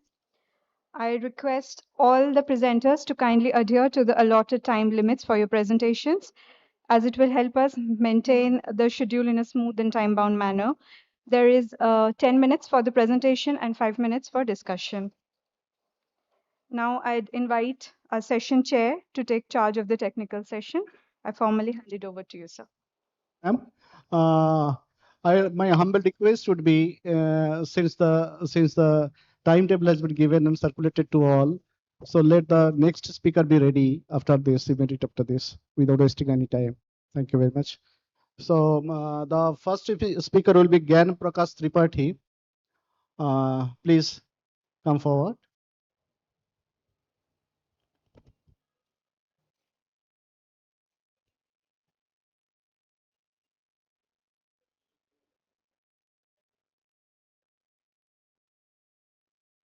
Good evening, session chair. Good evening, session co-chair, and all of the participant and the delegates present here. Sir, with your permission, Mr. Gyan Prakash Tripathi, who actually worked on this, the problem, is not available today here. So as a co-author, Manish Kumar Srivastava, I'll be presenting this work. Yeah. So thank you. And this work is related to the SEM and FTIR characterization of shale from Northeast India with a perspective of shale gas exploitation and production. So basically, it's kind of a very preliminary characterization of shale. The shale contains, we all know that it's a good source of organic matter, and which upon maturation produces gas or oil.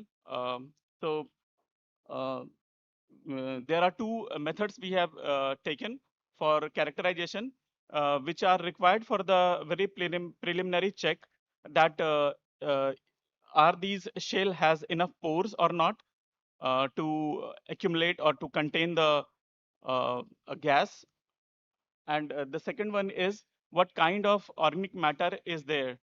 So will it produce the gas or liquid hydrocarbon upon maturation or not? So this is the study area marked in the red, marked in the square. There are 3 wells we have taken in consideration, and the wells are located on the left, right side of the river Brahmaputra in the plain area of Upper Assam, and this is the generalized stratigraphy of the area. Because of time constraint, I'm not going through this, but we are targeting 4 formations: Lakadong Earth area and Kopili Formation, Braille Formation, from one well, and another section from another well. So first, we took the sample, the chip sample or the drill cuttings, which came while drilling, and we cleaned it, polished it, and placed it to see the SEM image of this area. So we wanted to characterize the porosity of the shale. So first, and also identify the constituent present in the shale. So here we can see that there are many pores are present in the shale in the figure A, and in the B we can see that there is a rhomboidal pyrite, which is a representative of marine origin, and we see also the dark patches, which are the organic matter. In the C as well, we see the organic matter and the pores present in the sample. So some of the pores are actually the cracks in the shale, and some of them are the intergranular pore spaces. So after taking this image, we captured only the image part, and using the images software, we first converted the image into 8-bit format, and then using that images software, we try to map the pore spaces present in the sample. So in this particular sample, there are 16% result. So actually, we can play with the software and change the parameter and see what are the appropriate result is coming, because there is a patch of a dark patch, which is a intergranular pore space, and it should match exactly that pore space here in the after the processing of the image. So same way is the Kopili formation. We have the clay minerals present in the sample, and we have the inter particle pore spaces present, the dark organic patches here and C as well. And same way we have characterized this formation with 8% porosity. The same way Barile formation characterization, and it has 2.71% porosity. And this is the Barile from another well. So we have the 10.21% porosity. So this is the surface porosity analysis only. Now we see that these shales has the pore characteristic present to hold the gas. Now we have taken that sample through the FTIR, and these are the spectra of FTIR, and in the FTIR, using the previous study, we have identified the peak. So we have 1, 2, 3, and 4, these 4 areas, and we are intent to identify how much contribution is coming from aliphatic, aromatic, and oxidized carbon, means carbonyl, C double bond O, and C double bond C from the aromatic.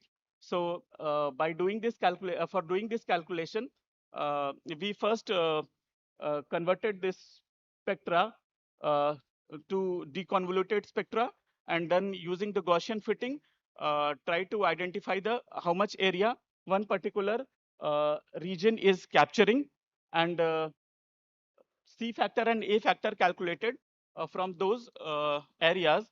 So C factor is actually a ratio between area of region 3, which is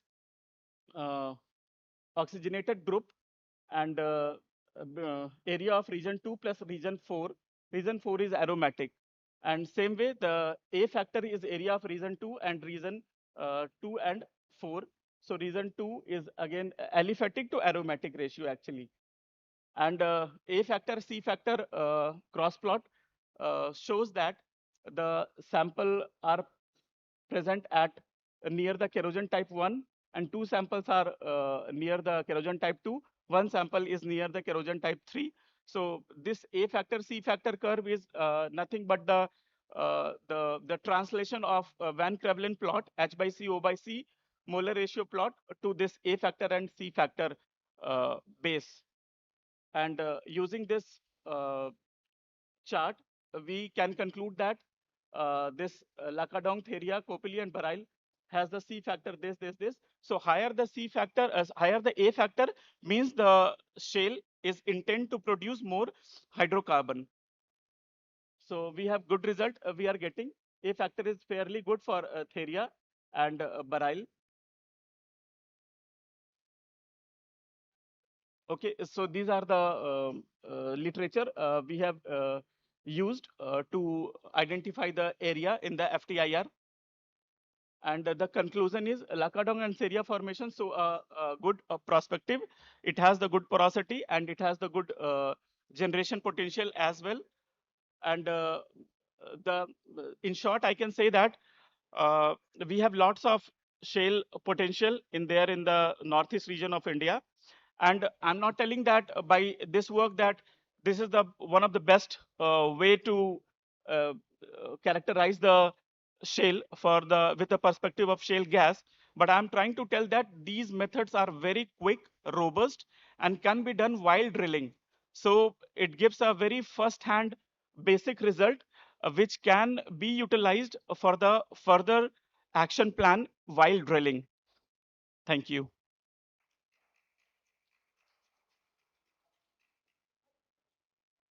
Thank you very much.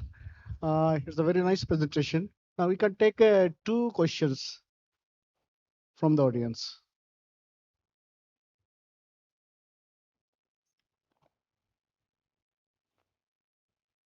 It is not a question, rather it is a query. You have a organism and you have a pirate and you have a pore species, that's clay minerals. Have you checked vanadium mineralization? No, Because sir. this is the ideal place to precipitate adsorb the vanadium. Okay. So we haven't checked with that perspective. But as your surely title says, implication for clean energy. actually it should be cleaner energy because it's a gas. So gas is relatively cleaner than all the other fossil fuels. So we are using it the term clean for the gas. Thank you. Thank you, sir. But we will keep this in our note.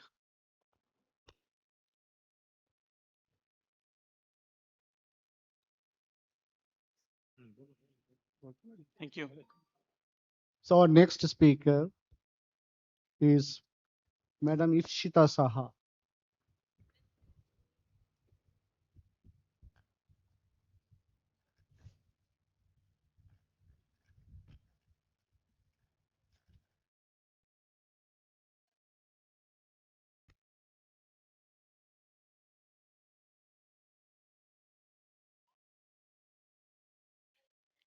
A very good evening to everyone. I am Ikshita Shaha. Today I shall be discussing about the uniqueness of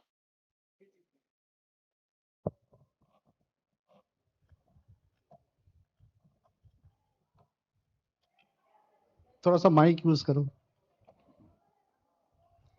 A very good morning to everyone. I am Ikshita Shaha. Today I shall be discussing about the uniqueness of high pressure acid leaching technology and its advancement towards green metallurgy. So, the title raising two questions. What is green metallurgy and why it is HPAL driven? To answer this, my presentation is framed within these points where I shall first address the definition of critical metals, its worldwide and regional distribution, the source of the critical metals, specifically nickel, cobalt, Re, and the comparison between the various extraction technologies, why HPAL is so unique among them, and lastly, I'd like to summarize my talk by saying the Indian framework. So, what are critical metals? Critical metals are defined by increasing demand globally day by day and having a vulnerable supply chain. These are the global and Indian list of critical metals where I shall be focusing on nickel, cobalt, scandium, and yttrium. But why so? From the graph, we can clearly see that the metals of this region were having a very high supply risk with a high economic importance. And the schematic diagram is clearly showing that nickel, why nickel is considered as a critical metal. Now, where are these metals are economically distributed globally? This diagram is showing the worldwide distribution of nickel, cobalt, scandium, yttrium along with other critical metals, whereas this diagram is showing the global economic deposition distribution of nickel. From these pie charts, we can clearly see that Indonesia is the main supplier of nickel and North America is the main supplier of cobalt and Re. But in India, it is not till reported, India is not extracting nickel, cobalt, Re economically till date. Now, the whole picture shows that the demand of these metals is increasing drastically in very near future. Here, the main motive and the interesting motive of my presentation takes that how can we extract these metals economically? So, before going to the extraction technologies, firstly, let's understand the sources of these metals. First, talk about the nickel source. As we all know that nickel laterite is a low-grade ore source of nickel. But why we are taking a nickel laterite instead of very high-grade ore source such as sulfide? The exploitation technologies from high grade ore source, despite having a very higher, relatively higher grade cutoff grade of nickel, the exploitation technology is very costly due to huge power consumption, and that technology is and the sustainability factor of those technologies is very low. That's why nickel laterite is much preferable candidate for nickel extraction. This is the typical lateritic profile sequence showing two distinct zones of limonite zone and saprolite zones containing garnierite, which is nickel bearing mineral from which nickel can be extracted. In the figure A, which is showing a typical profile section of nickel laterite in a field view named Morowali sequence from Indonesia, from where the nickel is extracted, and this flow diagram is showing the process of red mud processing from the slag which is produced after the extraction of nickel from nickel laterite. There I have shown some nickel bearing ore minerals, their microscopic view, and some scandium bearing minerals. So let's come to the various extraction technologies. And mainly nickel extraction technologies of nickel is subdivided into two subdivisions, which are pyrometallurgical and hydrometallurgical. Pyrometallurgical technology is further subdivided into three subdivisions. One is reduction smelting, another is oxygen emission side blowing process, and other is rotary clean electric furnace process. And the other process is hydrometallurgy, which is further also subdivided into three subdivisions. One is high pressure acid leaching, atmospheric leaching, and heap leaching process. The whole detailed process of and the flow sheets are given here. I shall be focusing on high pressure acid leaching process. So what is actually high pressure acid leaching process? This is the typical flow machine setup of high pressure acid leaching process, which comprises an autoclave. And what is autoclave? Autoclave is a thick walled cylinder which can be termed as a pressure cooker for a nickel laterite, where the ore and laterite slurry is poured and fed with H2SO4 concentrated sulfuric acid at almost 240 to 270 degrees centigrade and 40 to 50 bar pressure. And here the concentrated H2SO4 dissolves the nickel and cobalt into the solution, and this solution then ready for nickel and cobalt leaching from that solution. And after this, the slag is produced from it. This is then has undergone the Bayer process and produced red mud, from which further REs has been extracted. Now, there I have shown some parameters which actually controls this particular process and how that affects the extraction of nickel and cobalt. Firstly, first in the graph I have shown that with increasing temperature, the nickel and cobalt extraction is gradually increasing up to 265 degrees centigrade. But as we are increasing the temperature more than 265 degrees centigrade, or more like 270 to 300 degrees centigrade, the increasing trend has been disappeared. Here I have shown the sulfuric acid per ton of dry ore, kg sulfuric acid per ton of dry ore, where we can see that up to 300 kg of sulfuric acid is the optimum amount of sulfuric acid from which we can extract mostly nickel and cobalt. And there is the leaching duration, where we have to leach up to 180 minutes, that is 60 to 180 minutes, then we can get maximum nickel and cobalt. And if then we are increasing the duration, leaching duration from 180 to 360 minutes, or else the increasing is almost parallel to the leaching duration. That means leaching duration doesn't affect it that much.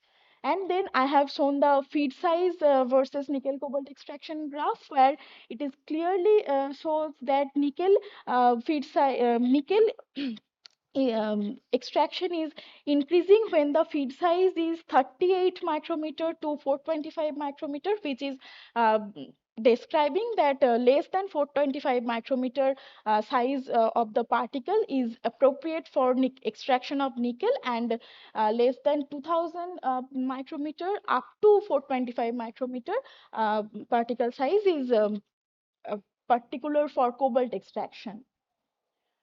Then I have shown graphs for kilograms of hydrochloric acid and the heat treatment, where in case of hydrochloric acid, we are showing the same trend with increasing amount of hydrochloric acid, the nickel and cobalt extraction amount is increasing. But in case of heat treatment, we are seeing that at first, when the ore was not heat treated, it was original limonite and goethite, it results and produces that much of nickel and cobalt.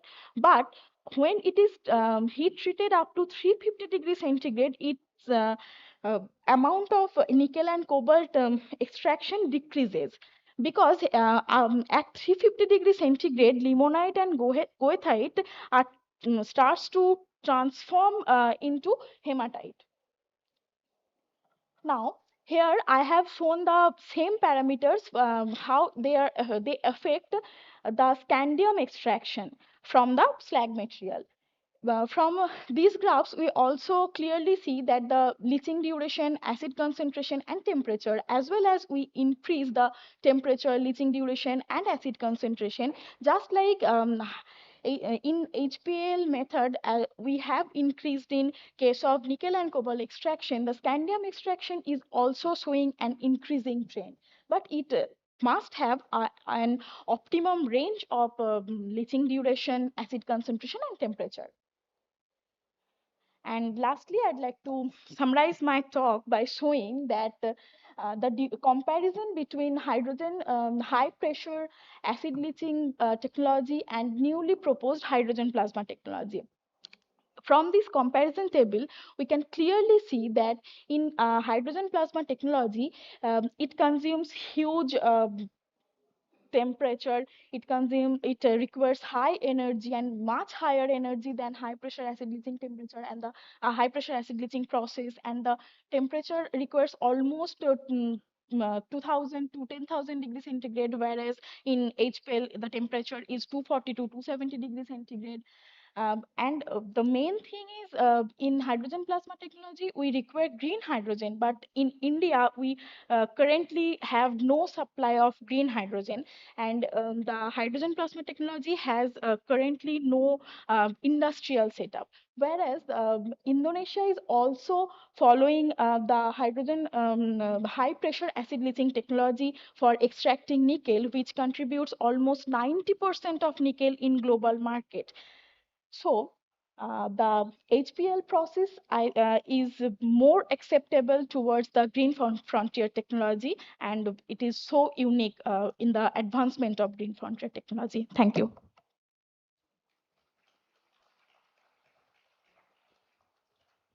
Due to shortage of time, only we will take one question from audience. Please, sir.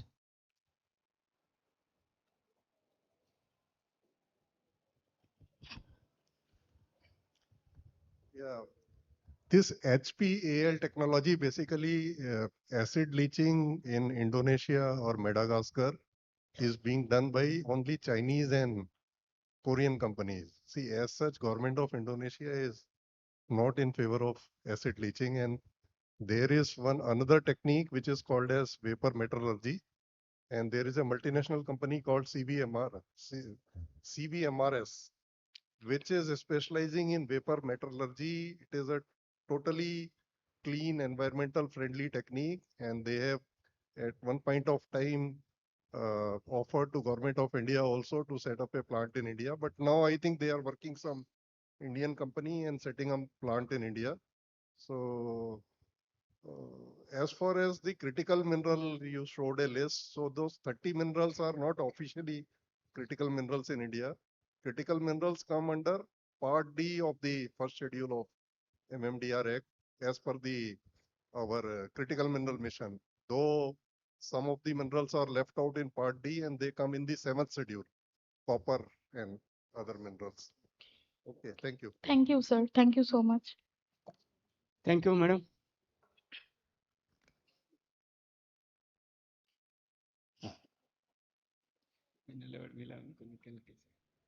To share, this is not any queries, but just an appreciation for an undergrad student who had tackled a very important problem. We have been listening to the exploration aspects of critical minerals, but I think I've addressed a very important aspect, that is the extractability of nickel, cobalt, and scandium. So congratulations to you. Thank you, sir. Thank you so much. I do agree. Thank you. Especially these works and the data, it's not my original data. I have gone through all the research papers, and these are we the understand. We compilation understand and papers. appreciate the efforts of the student from Jadavpur University. We thank you very much, ma'am. Thank you. Thank you so much, sir. Thank you. Now, may I request the speaker, Mr. B.J. Manpreet Bhatia.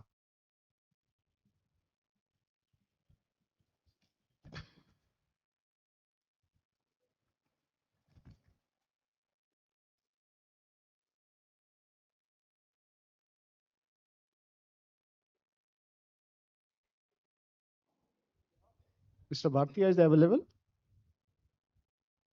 If not, then we'll go for the next one. That is Mr. Tapan Patwari regarding the RE carbonatites in Jashora Ultramafic Complex, Assam.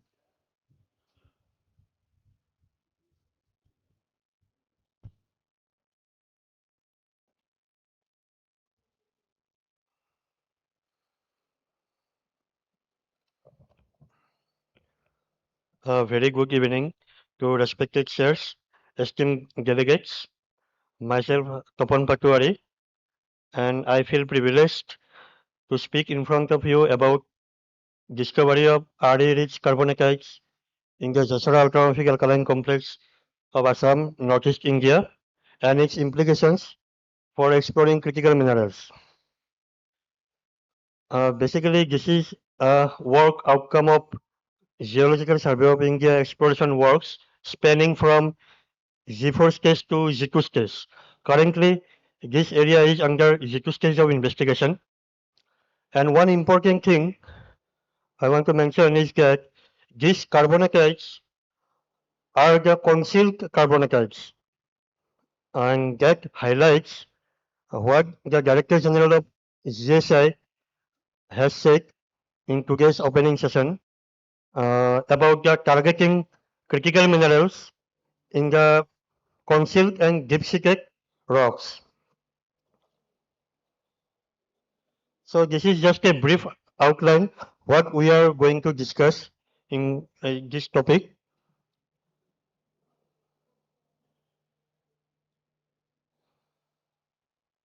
Okay, pointer is not working.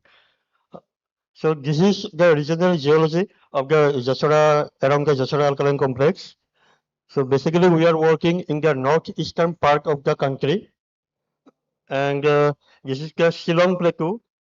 Geologically, this is the Shillong Plateau where the Jasora alkaline complex and other alkaline complex like Samsampi, Borbong, Sung Valley, and Swankre are present.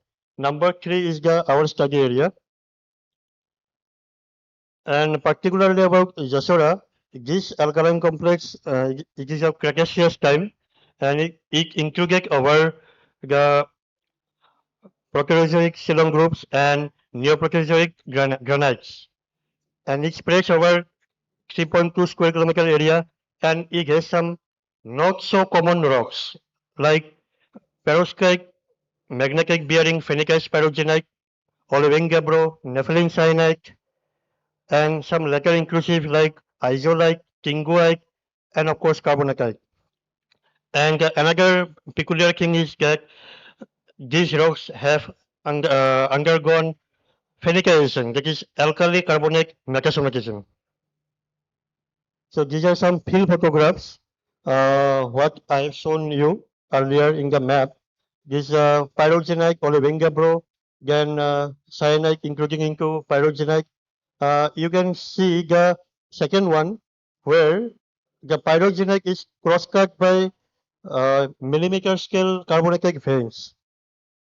And in the second last photo, you see in the drill core photo, there we have got the massive carbonatite dike, not in surface. That's why I'm saying that this is a concealed body. So these are the occurrences of the carbonatite in various boreholes we drilled. And there are 17 instances where the carbonatite bodies of thickness more than 30 centimeter up to maximum of 20 meter. We have got it along 9 boreholes, and there are various reduced level ranging from 322 meter elevation to 195 meter elevation. And this is the in your left side. This is the graphical recall of one of such borehole, where we can see the top part is the topsoil, continued followed by regolith of pyroxenite, then the pyroxenite cut by alkali carbonate veins, also rich in perovskite magnetite, and finally down below the carbonatite of 5 meter thickness. So coming to the petrography and mineral chemistry of these carbonatites, basically these carbonatites have mostly calcite, dolomite, ankerite, then phlogopite, pyroxene, magnetite, and some accessory phases like apatite, monazite, strontianite, ancilite, carbocyanite, and these accessory phases are rich in critical minerals. That is the important thing. So we wanted to make sure that this, because all carbonatites are carbonates, so we wanted to make sure these are carbonatites at the first time. So our plot suggests that all the samples are falling in carbonatite field in the first figure. Second one, when we plot in IRGS classification diagram, these carbonatites ranges from calciocarbonatite to magnesiocarbonatite, and this is a comparison between various carbonate instance in India, like Sung Valley and Ambadongar in Gujarat. And you can see these calcium rest are mostly calcium carbonate. And in this case, it was also originally might be a calcium carbonate, but since it gets included into an ultramorphic environment, that's why that magnesium content has come into play. And this carbonate is rich in LREs, especially also in large iron liquophiles. Now comes to mineral potential. This is the rare earth elements. It has a maximum value of 45,000 ppm. That is 4.5%, averaging above 6,000 ppm total rare earth in this carbonatites. Apart from rare earth, there are strontium of maximum value of 15,000 ppm, averaging over 10,000 ppm. Then we have niobium of maximum value of 2,000 ppm, averaging over 520 ppm, 500 ppm. And in the right side, you can see the various mineral phases where these critical minerals are occurring. And in the lower table, you can see the percentage of RE in monazite, bastosite, ancilite, and apatite. And same thing goes for strontium and niobium also. If we speak about the mechanism of this carbonatic inclusion from solely based on right now field observation and petrography studies, firstly the ultramorphic rocks included from partial melting of the mantle rocks, then that melt got severely silica unsaturated and giving rise to the inclusion of these alkaline rocks like nepheline cyanide, isolite. After that melt, from that melt, carbonate melt got segregated due to liquid immiscibility, and finally this carbonated included. So moving ahead, we have many scope regarding scientific understanding and also from resource potential. So firstly, we have to develop one 3D geological modeling from the deep drilling and geophysical data, so that we can get a clear picture what is beneath in the ground. Also, there are scope of isotopic studies to know about the exact emplacement is and the source, as well as to determine the contribution of mantle and crustal rocks. Since these are high value carbonated and rich in critical minerals, so we can search for other alkaline complexes in the deep sea where these bodies might occur well below the ground.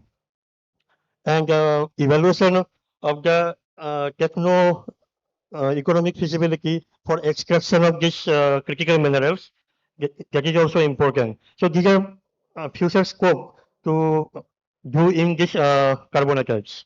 And for the record, I want to share that from this pyroxenite and carbonatite during G3's case, we have estimated a good resource, I should say, like 28 million ton of rare earth element, 138 million ton of titanium, 62 million ton of strontium, 45 million ton of niobium, and close to 2 million ton of vanadium. Okay, thank you.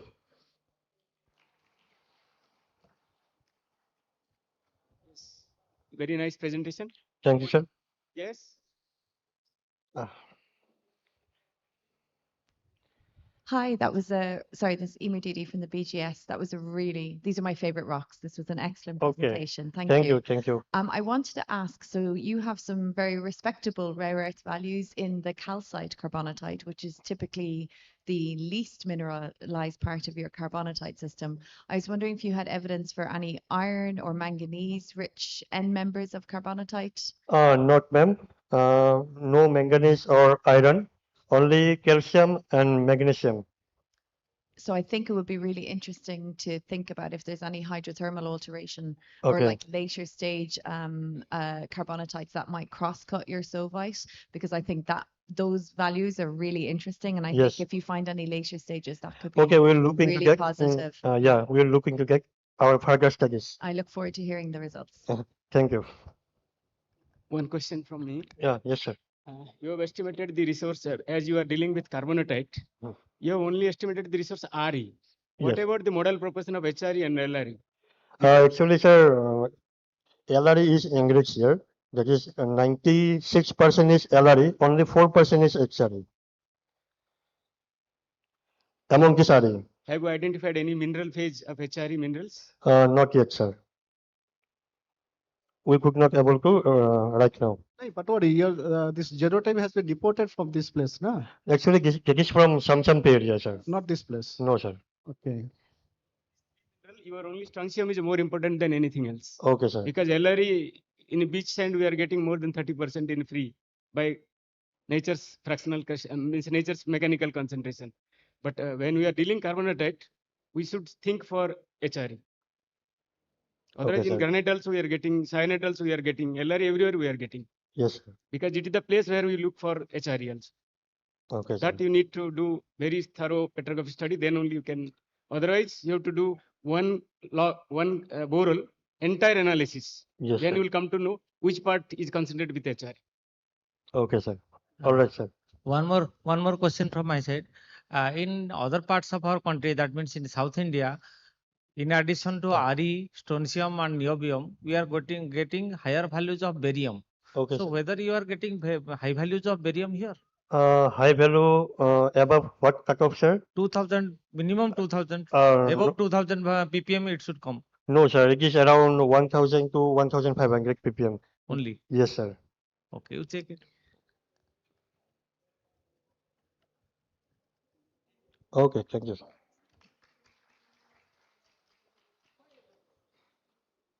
May I request now Ramani Ranjan Swai.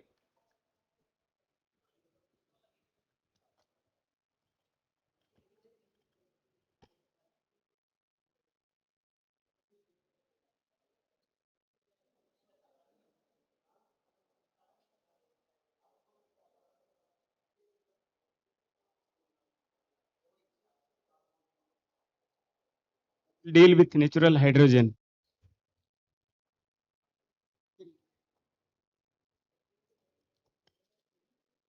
Natural.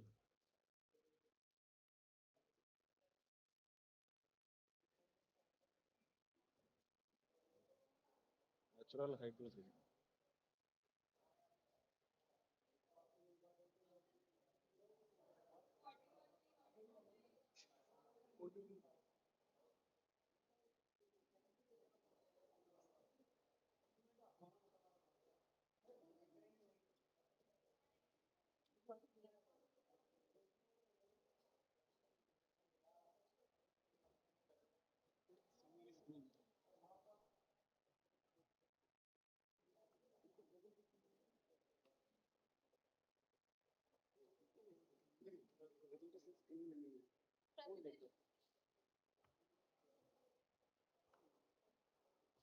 Here nobody is here. हाँ? Load किया कि नहीं किया?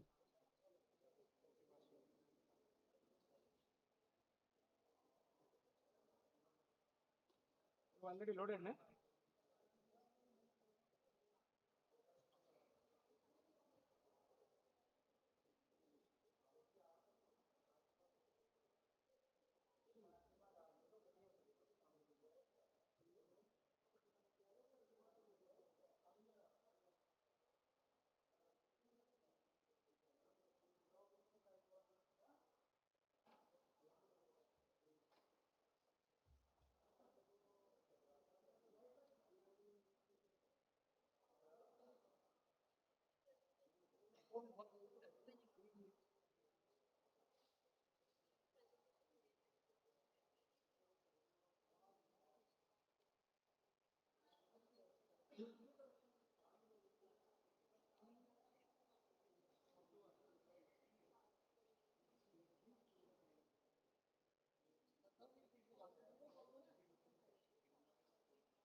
Very good evening to all.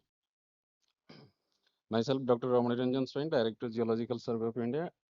I am going to present occurrence of natural hydrogen through serpentinization process in ophiolite complex, a case study from South Andaman, India. This is a collaborative research project with the IIT ISM Dhanbad. So some basic informations about the natural hydrogen. Actually, natural hydrogen is nothing but it is also known as white hydrogen. Is a naturally occurring geological hydrogen found in different geological setups, and it is formed through different geological processes. And it is a very cleaner and greener energy resources to reduce the carbon footprint and to get or to achieve net zero emission target. We need this type of energy resource. The processes involved in production of natural hydrogen, there are several processes like degassing, water reduction, serpentinization, then radiolysis, human activity, decomposition, and bioactivity. And accordingly, some suitable geological setups where natural hydrogen has been reported. Their mid-oceanic ridges, ophiolite belts, Precambrian cratonic areas, continental rift systems, then superdeep wells associated with the igneous rocks, geysers, and hydrothermal systems, kimberlite pipes, then different ore bodies at various mine sites, major lineament and fault systems, and coal fields. But here, this serpentinization, it accounts for 80% of world's total natural hydrogen till date reported. The source for natural hydrogen in South Andaman, it was based on serpentinization of ophiolite pseudo rocks. Actually, if we see, there are four main type of rock types which generate hydrogen. They are H2GR means hydrogen generating rocks. So first one is the basic and ultra basic rocks. Second one is the iron bearing BIF rocks. Then third one is radioactive rocks. It is dealing with that radiolysis process, and organic rich rocks, that is coal and coal. By high temperature, these heavier hydrocarbons they break down and hydrogen liberated. So if we understand that natural hydrogen production through serpentinization, so this is a rock and water reaction. Here actually a redox reaction takes place. Olivine plus water, it gives rise to serpentine plus minus brucite plus minus magnetite plus hydrogen. So as we know that olivine, it is a solid solution series. If phosphorite content will be more, then it won't give much hydrogen. Rather, if it is a phyllite, which is iron bearing, so that will give more hydrogen. So what happens? The ferrous iron in olivine that converted to ferric iron by taking oxygen from water, and here water reduces to hydrogen and hydrogen get liberated. So this is a peculiar type of a surface indicator for natural hydrogen, and it is very much helpful when we are going to explore this natural hydrogen in different geological setups. So actually, the main characteristics of this circular, subcircular depressions, they are circular to semicircular in shape, and the core part, it is devoid or scarce vegetation, and in the peripheral part, vegetation will be more. This is because that the seepage of natural hydrogen actually makes the soil acidic in nature, and it never allow vegetation to grow. That's why the core part is devoid of vegetation, and its size varies 1 meter to 1 kilometer in dia, and its slope is a very low slope, and these special features, they can be identified from Google Earth imagery and from PGRS study involving NDVI, SAVI. That means normalized difference vegetation index, or soil adjusted vegetation index. So this is the workflow. Actually, we started the geology and the geological setup of the area. Then PGR study was conducted to identify the possible SEDs from Google Earth and other thematic maps like NDVI, SAVI, NDBI, then coastal aerosol map and alteration zonation maps from Landsat 8 and LIS 3, LIS 4 data. Then geological traverse mapping was carried out and a ground check of acids through soil gas testing was carried out with the help of a hydrogen gas detector. And as we know that we are dealing with the gas, so wherever this gas is being produced, that will try to escape, and that escape will be done through the weak planes. So these joint fracture and fault or thrust planes, they are the important sites where we can expect the seepage of a gas.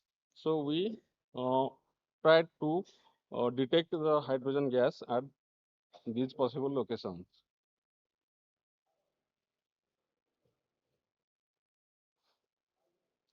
So this is the geological map of the left side one is Andaman and Nicobar Island. And the purple color, it is representing the ophiolite suite of rocks. And this is shown as a dismembered patches all along the North Andaman, Middle Andaman, and South Andaman. And this is the study area in South Andaman. So here we can see this purple color in the eastern side. It is the ophiolite suite of rock where ultramorphic rocks and pillow basalt along with the diorite and rhyolite they are occurring. And these yellow small patches, they are the older metamorphic rocks. The green color representing the Andaman flies group of rock, which is a turbidite type of deposit consisting sandstone, and then conglomerate, then siltstone and shale, and a Mithakari group of rocks that is also a millions type of a sedimentary package. And in the coastal part, recent sediments are there. So some possible SEDs, they were identified through PGR study. So this is the Google Earth imagery where in the southern part we can see that it is mostly forest cover, and whatever SEDs we are we are finding here, that will be the natural one. Whereas in the northern part it is a mostly habitated one. So man-made activities are plentifully found there. So those SEDs will not be that natural type of SED which would have been formed from hydrogen seepage. And in the normalized difference vegetation or NDVI map, it is prepared from LIS 3 and Landsat data also. So here we can see this red color is showing the thick vegetation, and the light color that is scarce vegetation. So accordingly, we have marked so many possible SEDs over this NDVI map, and when it was overlaid in the geological map of the area, then we are also getting that most of the SEDs they are falling over the ophiolite as well as in the flies group of rocks. Likewise, SAVI and its superimposition on the geological map. Then coastal aerosol map was prepared and superimposed on the geological map. And some alteration zonation map, because of this hydrogen is produced through ferrous to ferric conversion. So we took the ferric enriched part as the suitable locations. So this type of features we actually during our field work we found there in the coastal western coast part. That coastal area is mostly covered with the mangrove forest, but at places these type of features are found. So these features, when they were cross-checked or ground checking was carried out in this part through soil gas testing. Soil gas testing means digging a slim hole and with the help of a hand auger, and simultaneously detection of gas through this portable gas detector. So which one is this hydrogen single gas detector? This instrument can detect from 0 to 100% LEL. So we have carried out this soil gas testing in this fashion. Some circular uh, peripheral part of a circle. So circle 1, 2, and here we can see this central part. It is a 6% LEL. Then it is 1% LEL and 6% LEL, and it is a 5% and 1%.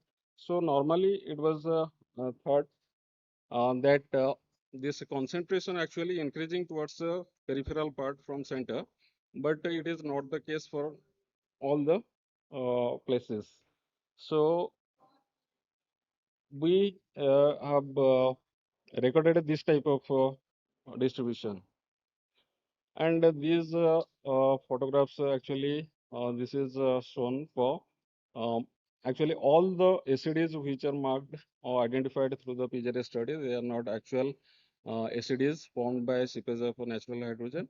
So this type of man-made activity like cultivation or plantation and settlement, and also some animal activity also create this type of features which will be picked up from the PGRA study.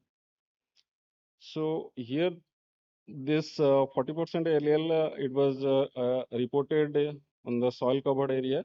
This soil cover is found over the pillow basalt, and this is as shown in the map.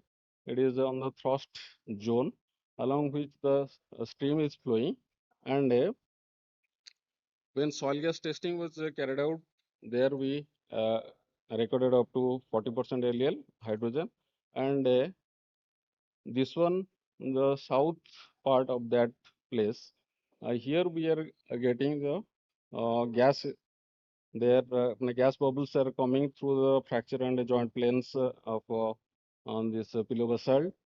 So here we are thinking that this gas might be producing from the serpentination of ultramafic rocks, which are very much associated with the pillow basalt. So that is being formed at the beneath, and it is coming through the fracture and joint planes and fault and thrust planes, and it is releasing like this. So we have collected some gas samples for GCMS study, and this is the procedure. We put the funnel connected with the pipe, and accordingly this type of glass fabrication was prepared, and with the help of a syringe, we collect the sample in this glass bottle, or directly we can collect that in the Tedlar bag. So, but due to the delay in the analysis, actually this it is coming 1.5% LEL actually, the volume. So this is the rock types we found in ophiolite suite of rocks. So degree of serpentination, actually it is a mild to high serpentinite at places. Serpentinite also we have reported. And from petrography study, we found that this olivine, they are converting to serpentine, and magnetite is also forming. And with some magnetite, some part they are also converting towards hematite. So during the process of hematization also, hydrogen is being formed. So this also supports the mechanism of serpentination and production of hydrogen. So highlight there are several places where we have reported on the occurrence of hydrogen in that ophiolite belt of southern Naman. And this is the world map, and it is the status of hydrogen potential zone, discovered zone, and exploited zone. And there is no mark in the India, but this discovery, it was the first time reported hydrogen discovered in India. So some geophysical work is to be done over that area to identify that shape and size of a reservoir, for this hydrogen, and it is thought that this may be a potential area for natural hydrogen. Thank you.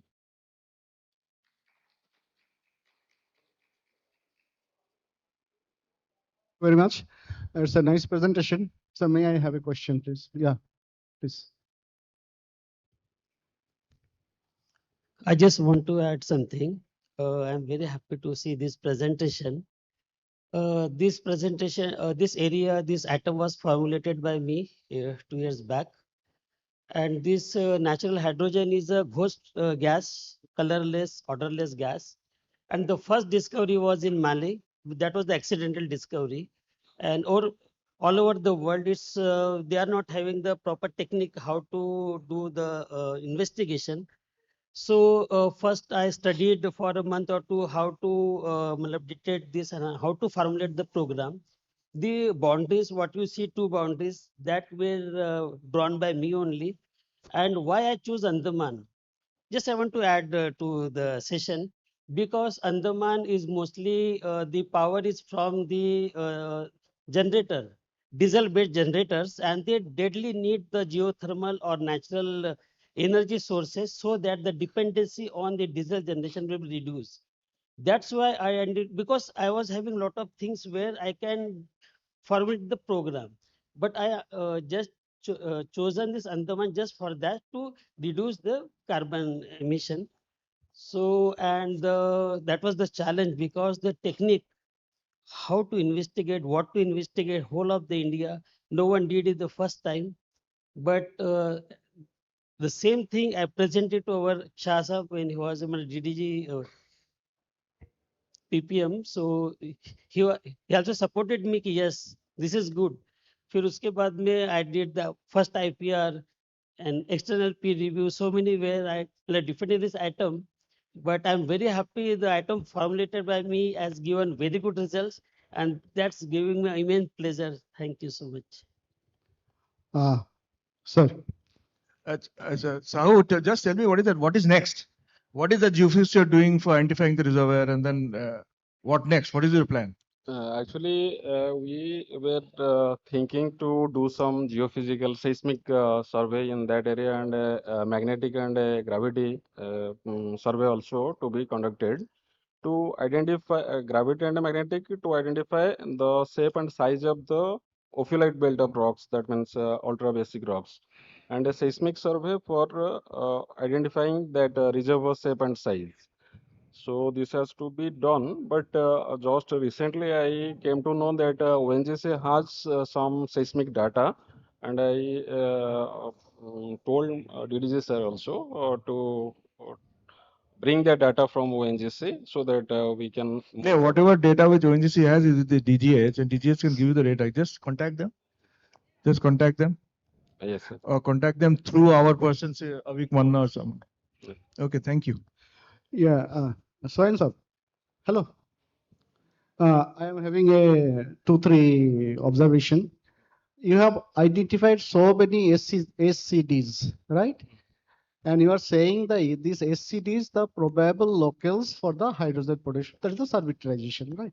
But you have shown so many SCDs on the fleece. That is mere sediments. Yeah. That is sandstone.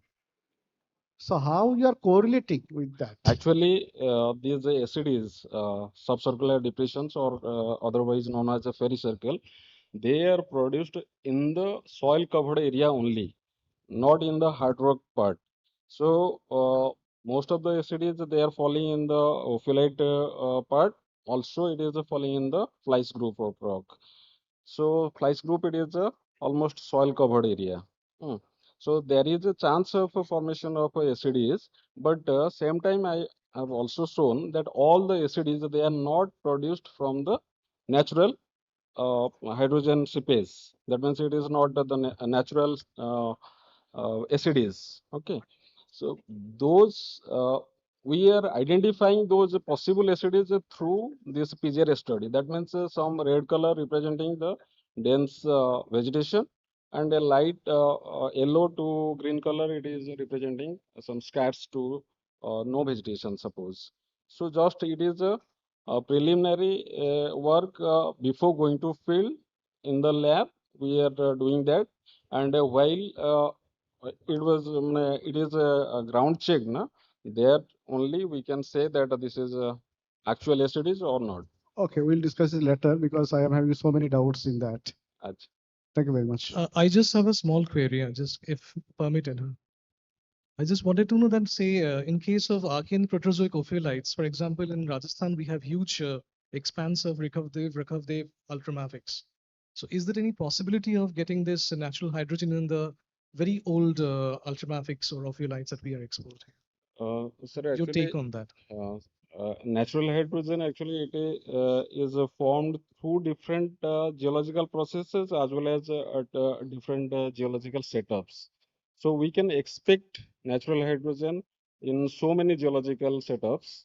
So if it is Archean or Proterozoic or recent, that doesn't matter. Actually, hydrogen is being produced today also, and it is also continuously. I mean, this is a continuous. So that's why it is known as a renewable My energy query is the resource. serpentinization process was over way back in case of in relation to Suppose Andaman, it it's is different now in it that is way. suppose the water table is not in contact or water is not contact with that rock, then serpentination may not be happening now. But if suppose that serpentination has been happened, suppose million years back, then if that area was covered by some sedimentary rock or trap rock, then we can expect. Otherwise, that would have been escaped actually. Thank you. Thank you. Hello. Sir, actually, ophiolates are the most best provenance for the natural hydrogen.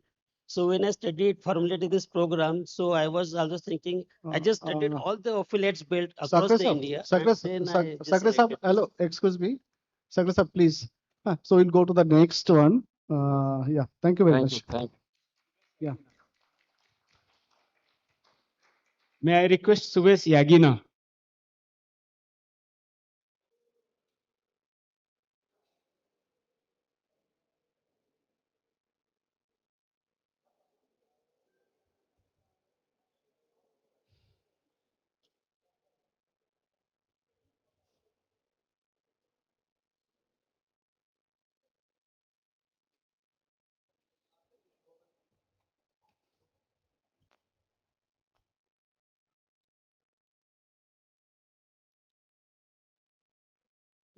Good evening, everyone. Yeah, at the outset, we would like to thank GSI for this opportunity.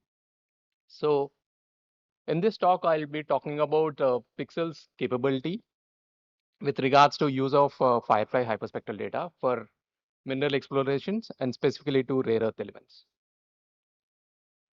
Introducing Pixel, Pixel is a space technology company founded in 2019, which is more into the satellite building technology, which covers the whole of the spectrum, which is both on the building of the satellites and also on the downstream capabilities where we have Earth Observation Studio, which is called as Aurora. So this company was built with a mission of health monitoring for the planet Earth. So for this vision, we wanted to have a vision which is more towards having different satellites of different spatial resolutions and particularly of the hyperspectral data. At the bottom, you see some of the pictures here. So here is one of the satellites from which is built by Pixel. So which is the Earth observation satellite of the 60 kg class. And then we also have the capability to build in-house payloads. And at the bottom, you see a mission control center where we monitor all these satellites that are being built. All these are built across this place, which is in Kalyan Nagar, Bangalore. So in-house, we have a place where we could build about 18 satellites at the same time. And last, all the data that is being down by these satellites are actually processed on our platform, which is called as Aurora. So in order to address the vision, we have been building satellites which is the world's first highest spatial resolution constellation of hyperspectral satellites. So which can provide global coverage. So every part of the Earth you can actually cover it with a 5-meter spatial resolution. And right now we are providing about 250 bands, which is inclusive of the constellation. And you can have almost a near daily revisit, and the pricing that is also competitive in the market.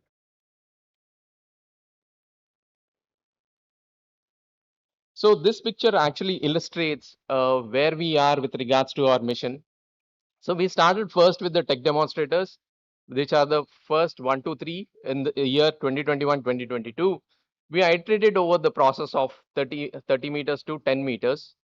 And then this constellation, we have launched the Fireflies. So each of these are given different names.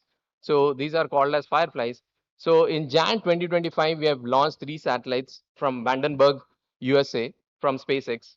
And later in August 2025, we have launched 3 more satellites. So these are the 6 satellites that are there in orbit, out of which 3 have been commissioned and beaming down the data, and the rest 3 are in the commissioning phase.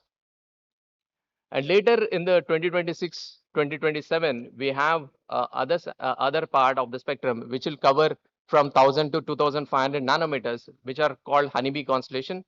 So this will be a total of 18 satellites, which will cover the whole spectrum from 470 to 2500 nanometers.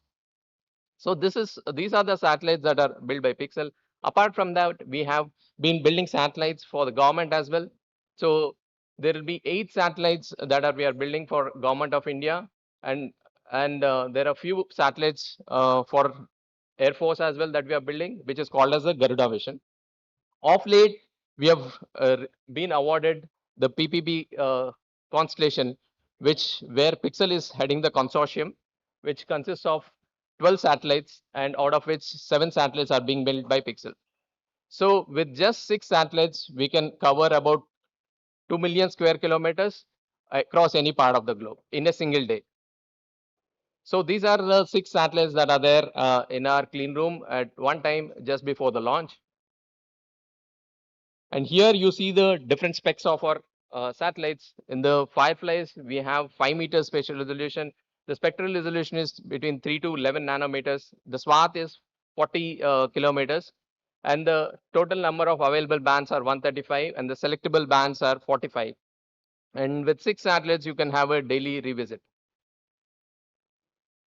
So this is just a photograph showing our CEO Awais Ahmed with the InSpace as part of the PPP constellation, which was recently awarded to us. Now showing some of the images that have been captured. On the bottom, you see from different Fireflies and its associated image ID and the place where this was captured, along with the date and the use case as well. The first one is recently we have captured one for Sivana Ring Complex on 8th of November. And the specific use case we are looking at is neodymium.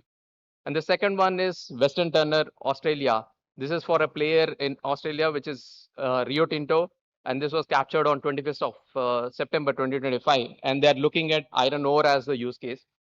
And the third one is Brown Range, Australia on 13th of August. And they're looking at HREE.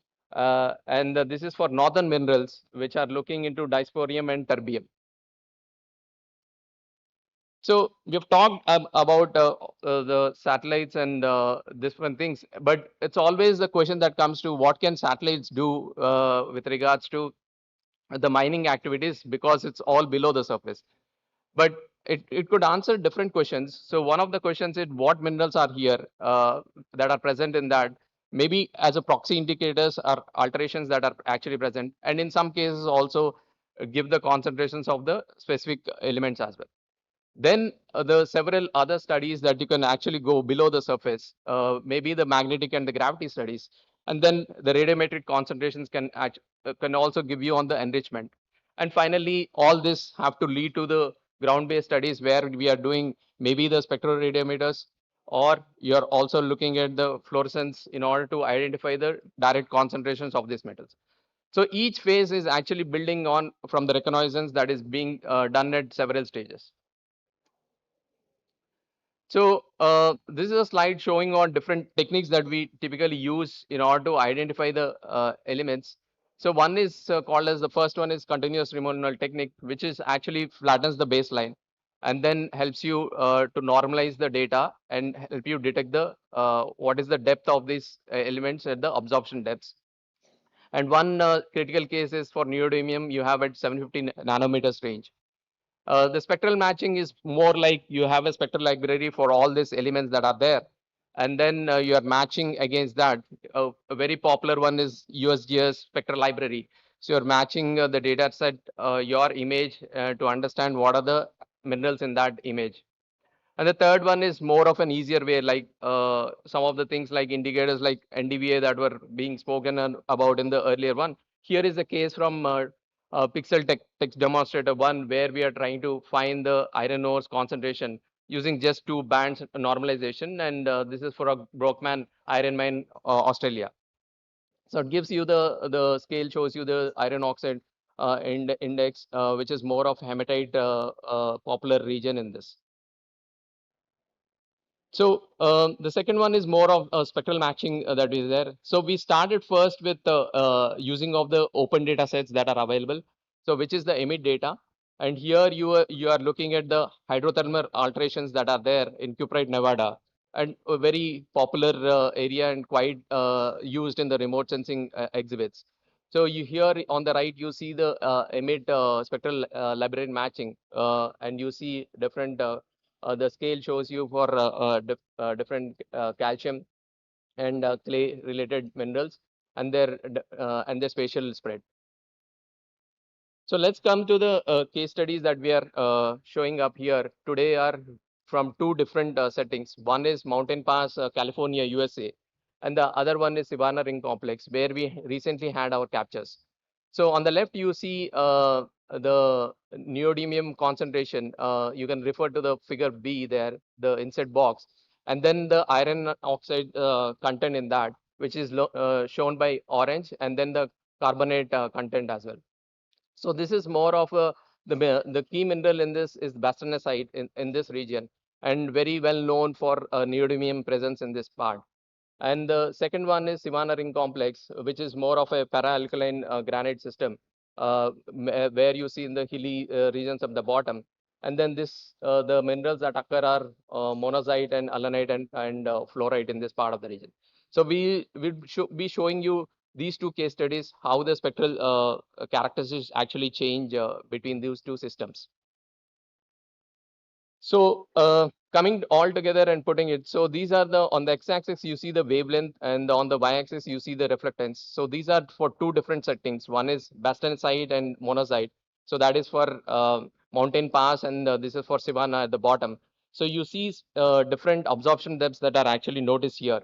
So that is, you can notice that for bastnasite, which is mountain pass region, you see a very prominent absorption depths at 579, and similarly this is at 580, and about 740, and then about 800, and then about 860 nanometers.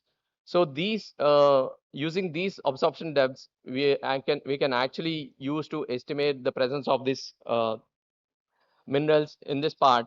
So the other characteristics that we look at is the depth. You can look at the insert figure here, where it is more of a continuum removal technique, where you can identify, get the depth and the width, and also other characteristics like the area could be used in order to estimate the concentrations of the element. So here is for mountain pass region. So it's very closely showing you the absorption depths that we have identified. So this is for the mining site area. So you can clearly see that we are able to resolve between 745 to 750 nanometers. At 743 is where we are seeing the sudden absorption after the continuous removed spectra. Yeah, so these studies we are actually doing it starting off with the known sites in order to prove that the technology could be used. So here is more from a study that was reported. We did not have access to this ground truth in USA. So, but more looking at a study that was published, we were trying to replicate that using the data that was captured in this part of the region. So you can see that on the figure at the top. So you see the concentrations of the neodymium across different locations, be it the open pit, the tailings dams, and then the factory and the crusher. So the red indicates a higher concentration and blue indicates a lower concentration. So here the presence of these the presence of neodymium in these spots have been detected, be it at the open pit, factory, and the tailings dams. Please sum up. Yeah, last. Yeah.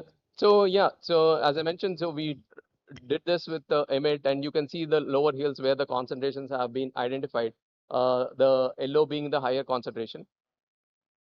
Yeah. So this is from Sivana Ring Complex. We did this from the recent capture on 8th, and these are the prospective zones that we have identified. This is pending validation. We are working with GSI in order to identify and verify the concentrations of this neodymium. Yeah, this is more on our platform that I talked about. So it not only caters for mining, it also serves for different use cases, be it for agriculture, water quality, or forestry. Yeah, these are the clients, and thank you.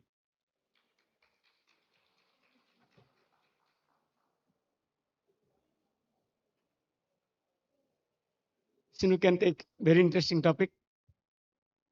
Yes, sir.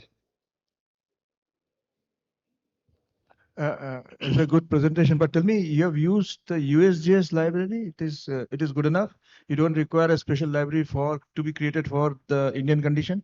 No, sir, it's required. Right now, we started with whatever is available, That's openly it. available. So that's how we picked it up. So you expect that if you use the library created in India, that will be different. Result will be different.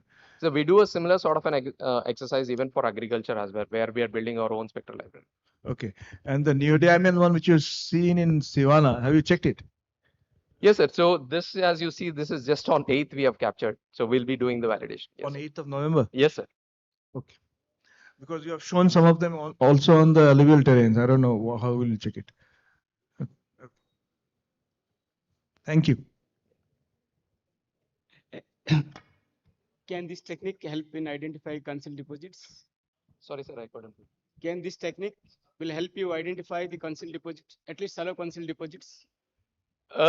Probably yes. Yeah, like I said, it's If possible, then how much depth? What is the depth? no, this is all surface based on the surface alterations only, sir. So we are not telling that this will be useful to get exactly the concentration levels. It's more could be the first one pass technique where it can narrow down the area. That's how we are looking at this pitching of this technique. It has to be validated with other techniques, but it will help you narrow down the area. But but as you know, critical minerals, they hardly occur as independent mineral. They always occur in the lattice of other mineral. In that case, will this spectra will work out?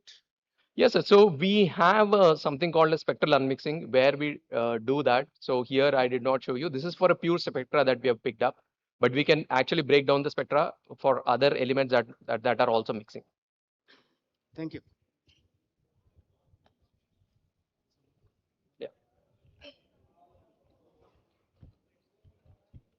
I now request the chair and co-chair to share their thoughts and feedback on the presentation to conclude the session. Thank you, ma'am. So in this technical session 2, we are having 5 speakers and 1 keynote speaker. It was really very good to listen the new topic like decarbonization. And we are really thrilled to listen to Dr. Vishal from IIT Bombay. So if we sum up this session, we can divide this session into 3 categories in terms of if you want to achieve the net zero emission by 2070 as India committed. Net zero emission doesn't mean that there will be no emission of flue gases like carbon dioxide, nitrous oxide, or any other gases emanating from human interference. This net zero means there should be a balance between the development and decarbonization. And this is a new technique of decarbonization, and we are thankful to Dr. Vishal for his keynote address. We need to have critical minerals, and GSI is not far behind. If you look into our mineral to investigation projects, nearly 40% of the projects are dedicated to mineral explorations. There are good attempts from the natural hydrogen, that is the geological hydrogen of Andaman. We appreciate the efforts of every speakers. And lastly, I can say that mere identifying the critical minerals is not good enough. We need to have the extraction technology to have ultimate the product which will be used for. So there's a presentation of nickel extraction from one of the students of Jadavpur University, and the information is really good. We appreciate it. Thank you from this much from my side. Now I request Dr. Dora.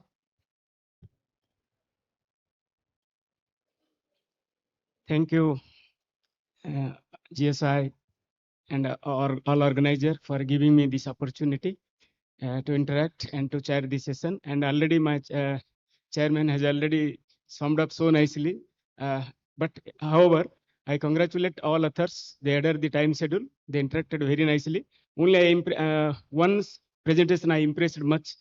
She is Ispita Saha, which our country required to present about the extraction. That is the she has nicely explained, though it is a theoretically, but she has developed her interest. Slowly she will sink, and definitely it will be a good result at the end. And another is natural hydrogen, because all topics are very diverse type of topics. All are very good, and it is a well fit to the theme number, that critical mineral theme. So once again, I congratulate all of them, and I equally congratulate to audience for their patience and nice interaction with the speakers. Thank you, sir. May I now request Dr. Bibhash Sen, Deputy Director General, Geological Survey of India, to kindly come up to the stage and present our session chairs with a token of appreciation for their valuable contributions.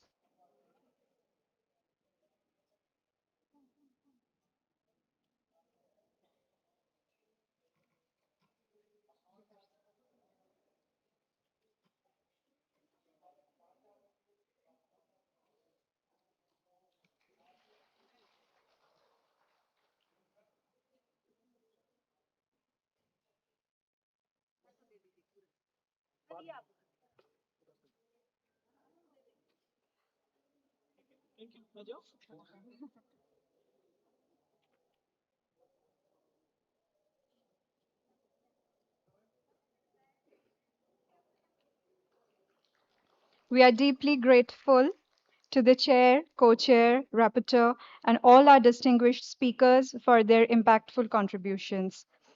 This brings us to the end of today's technical discussions. Thank you to all our presenters, session chairs, and participants for an engaging and insightful day.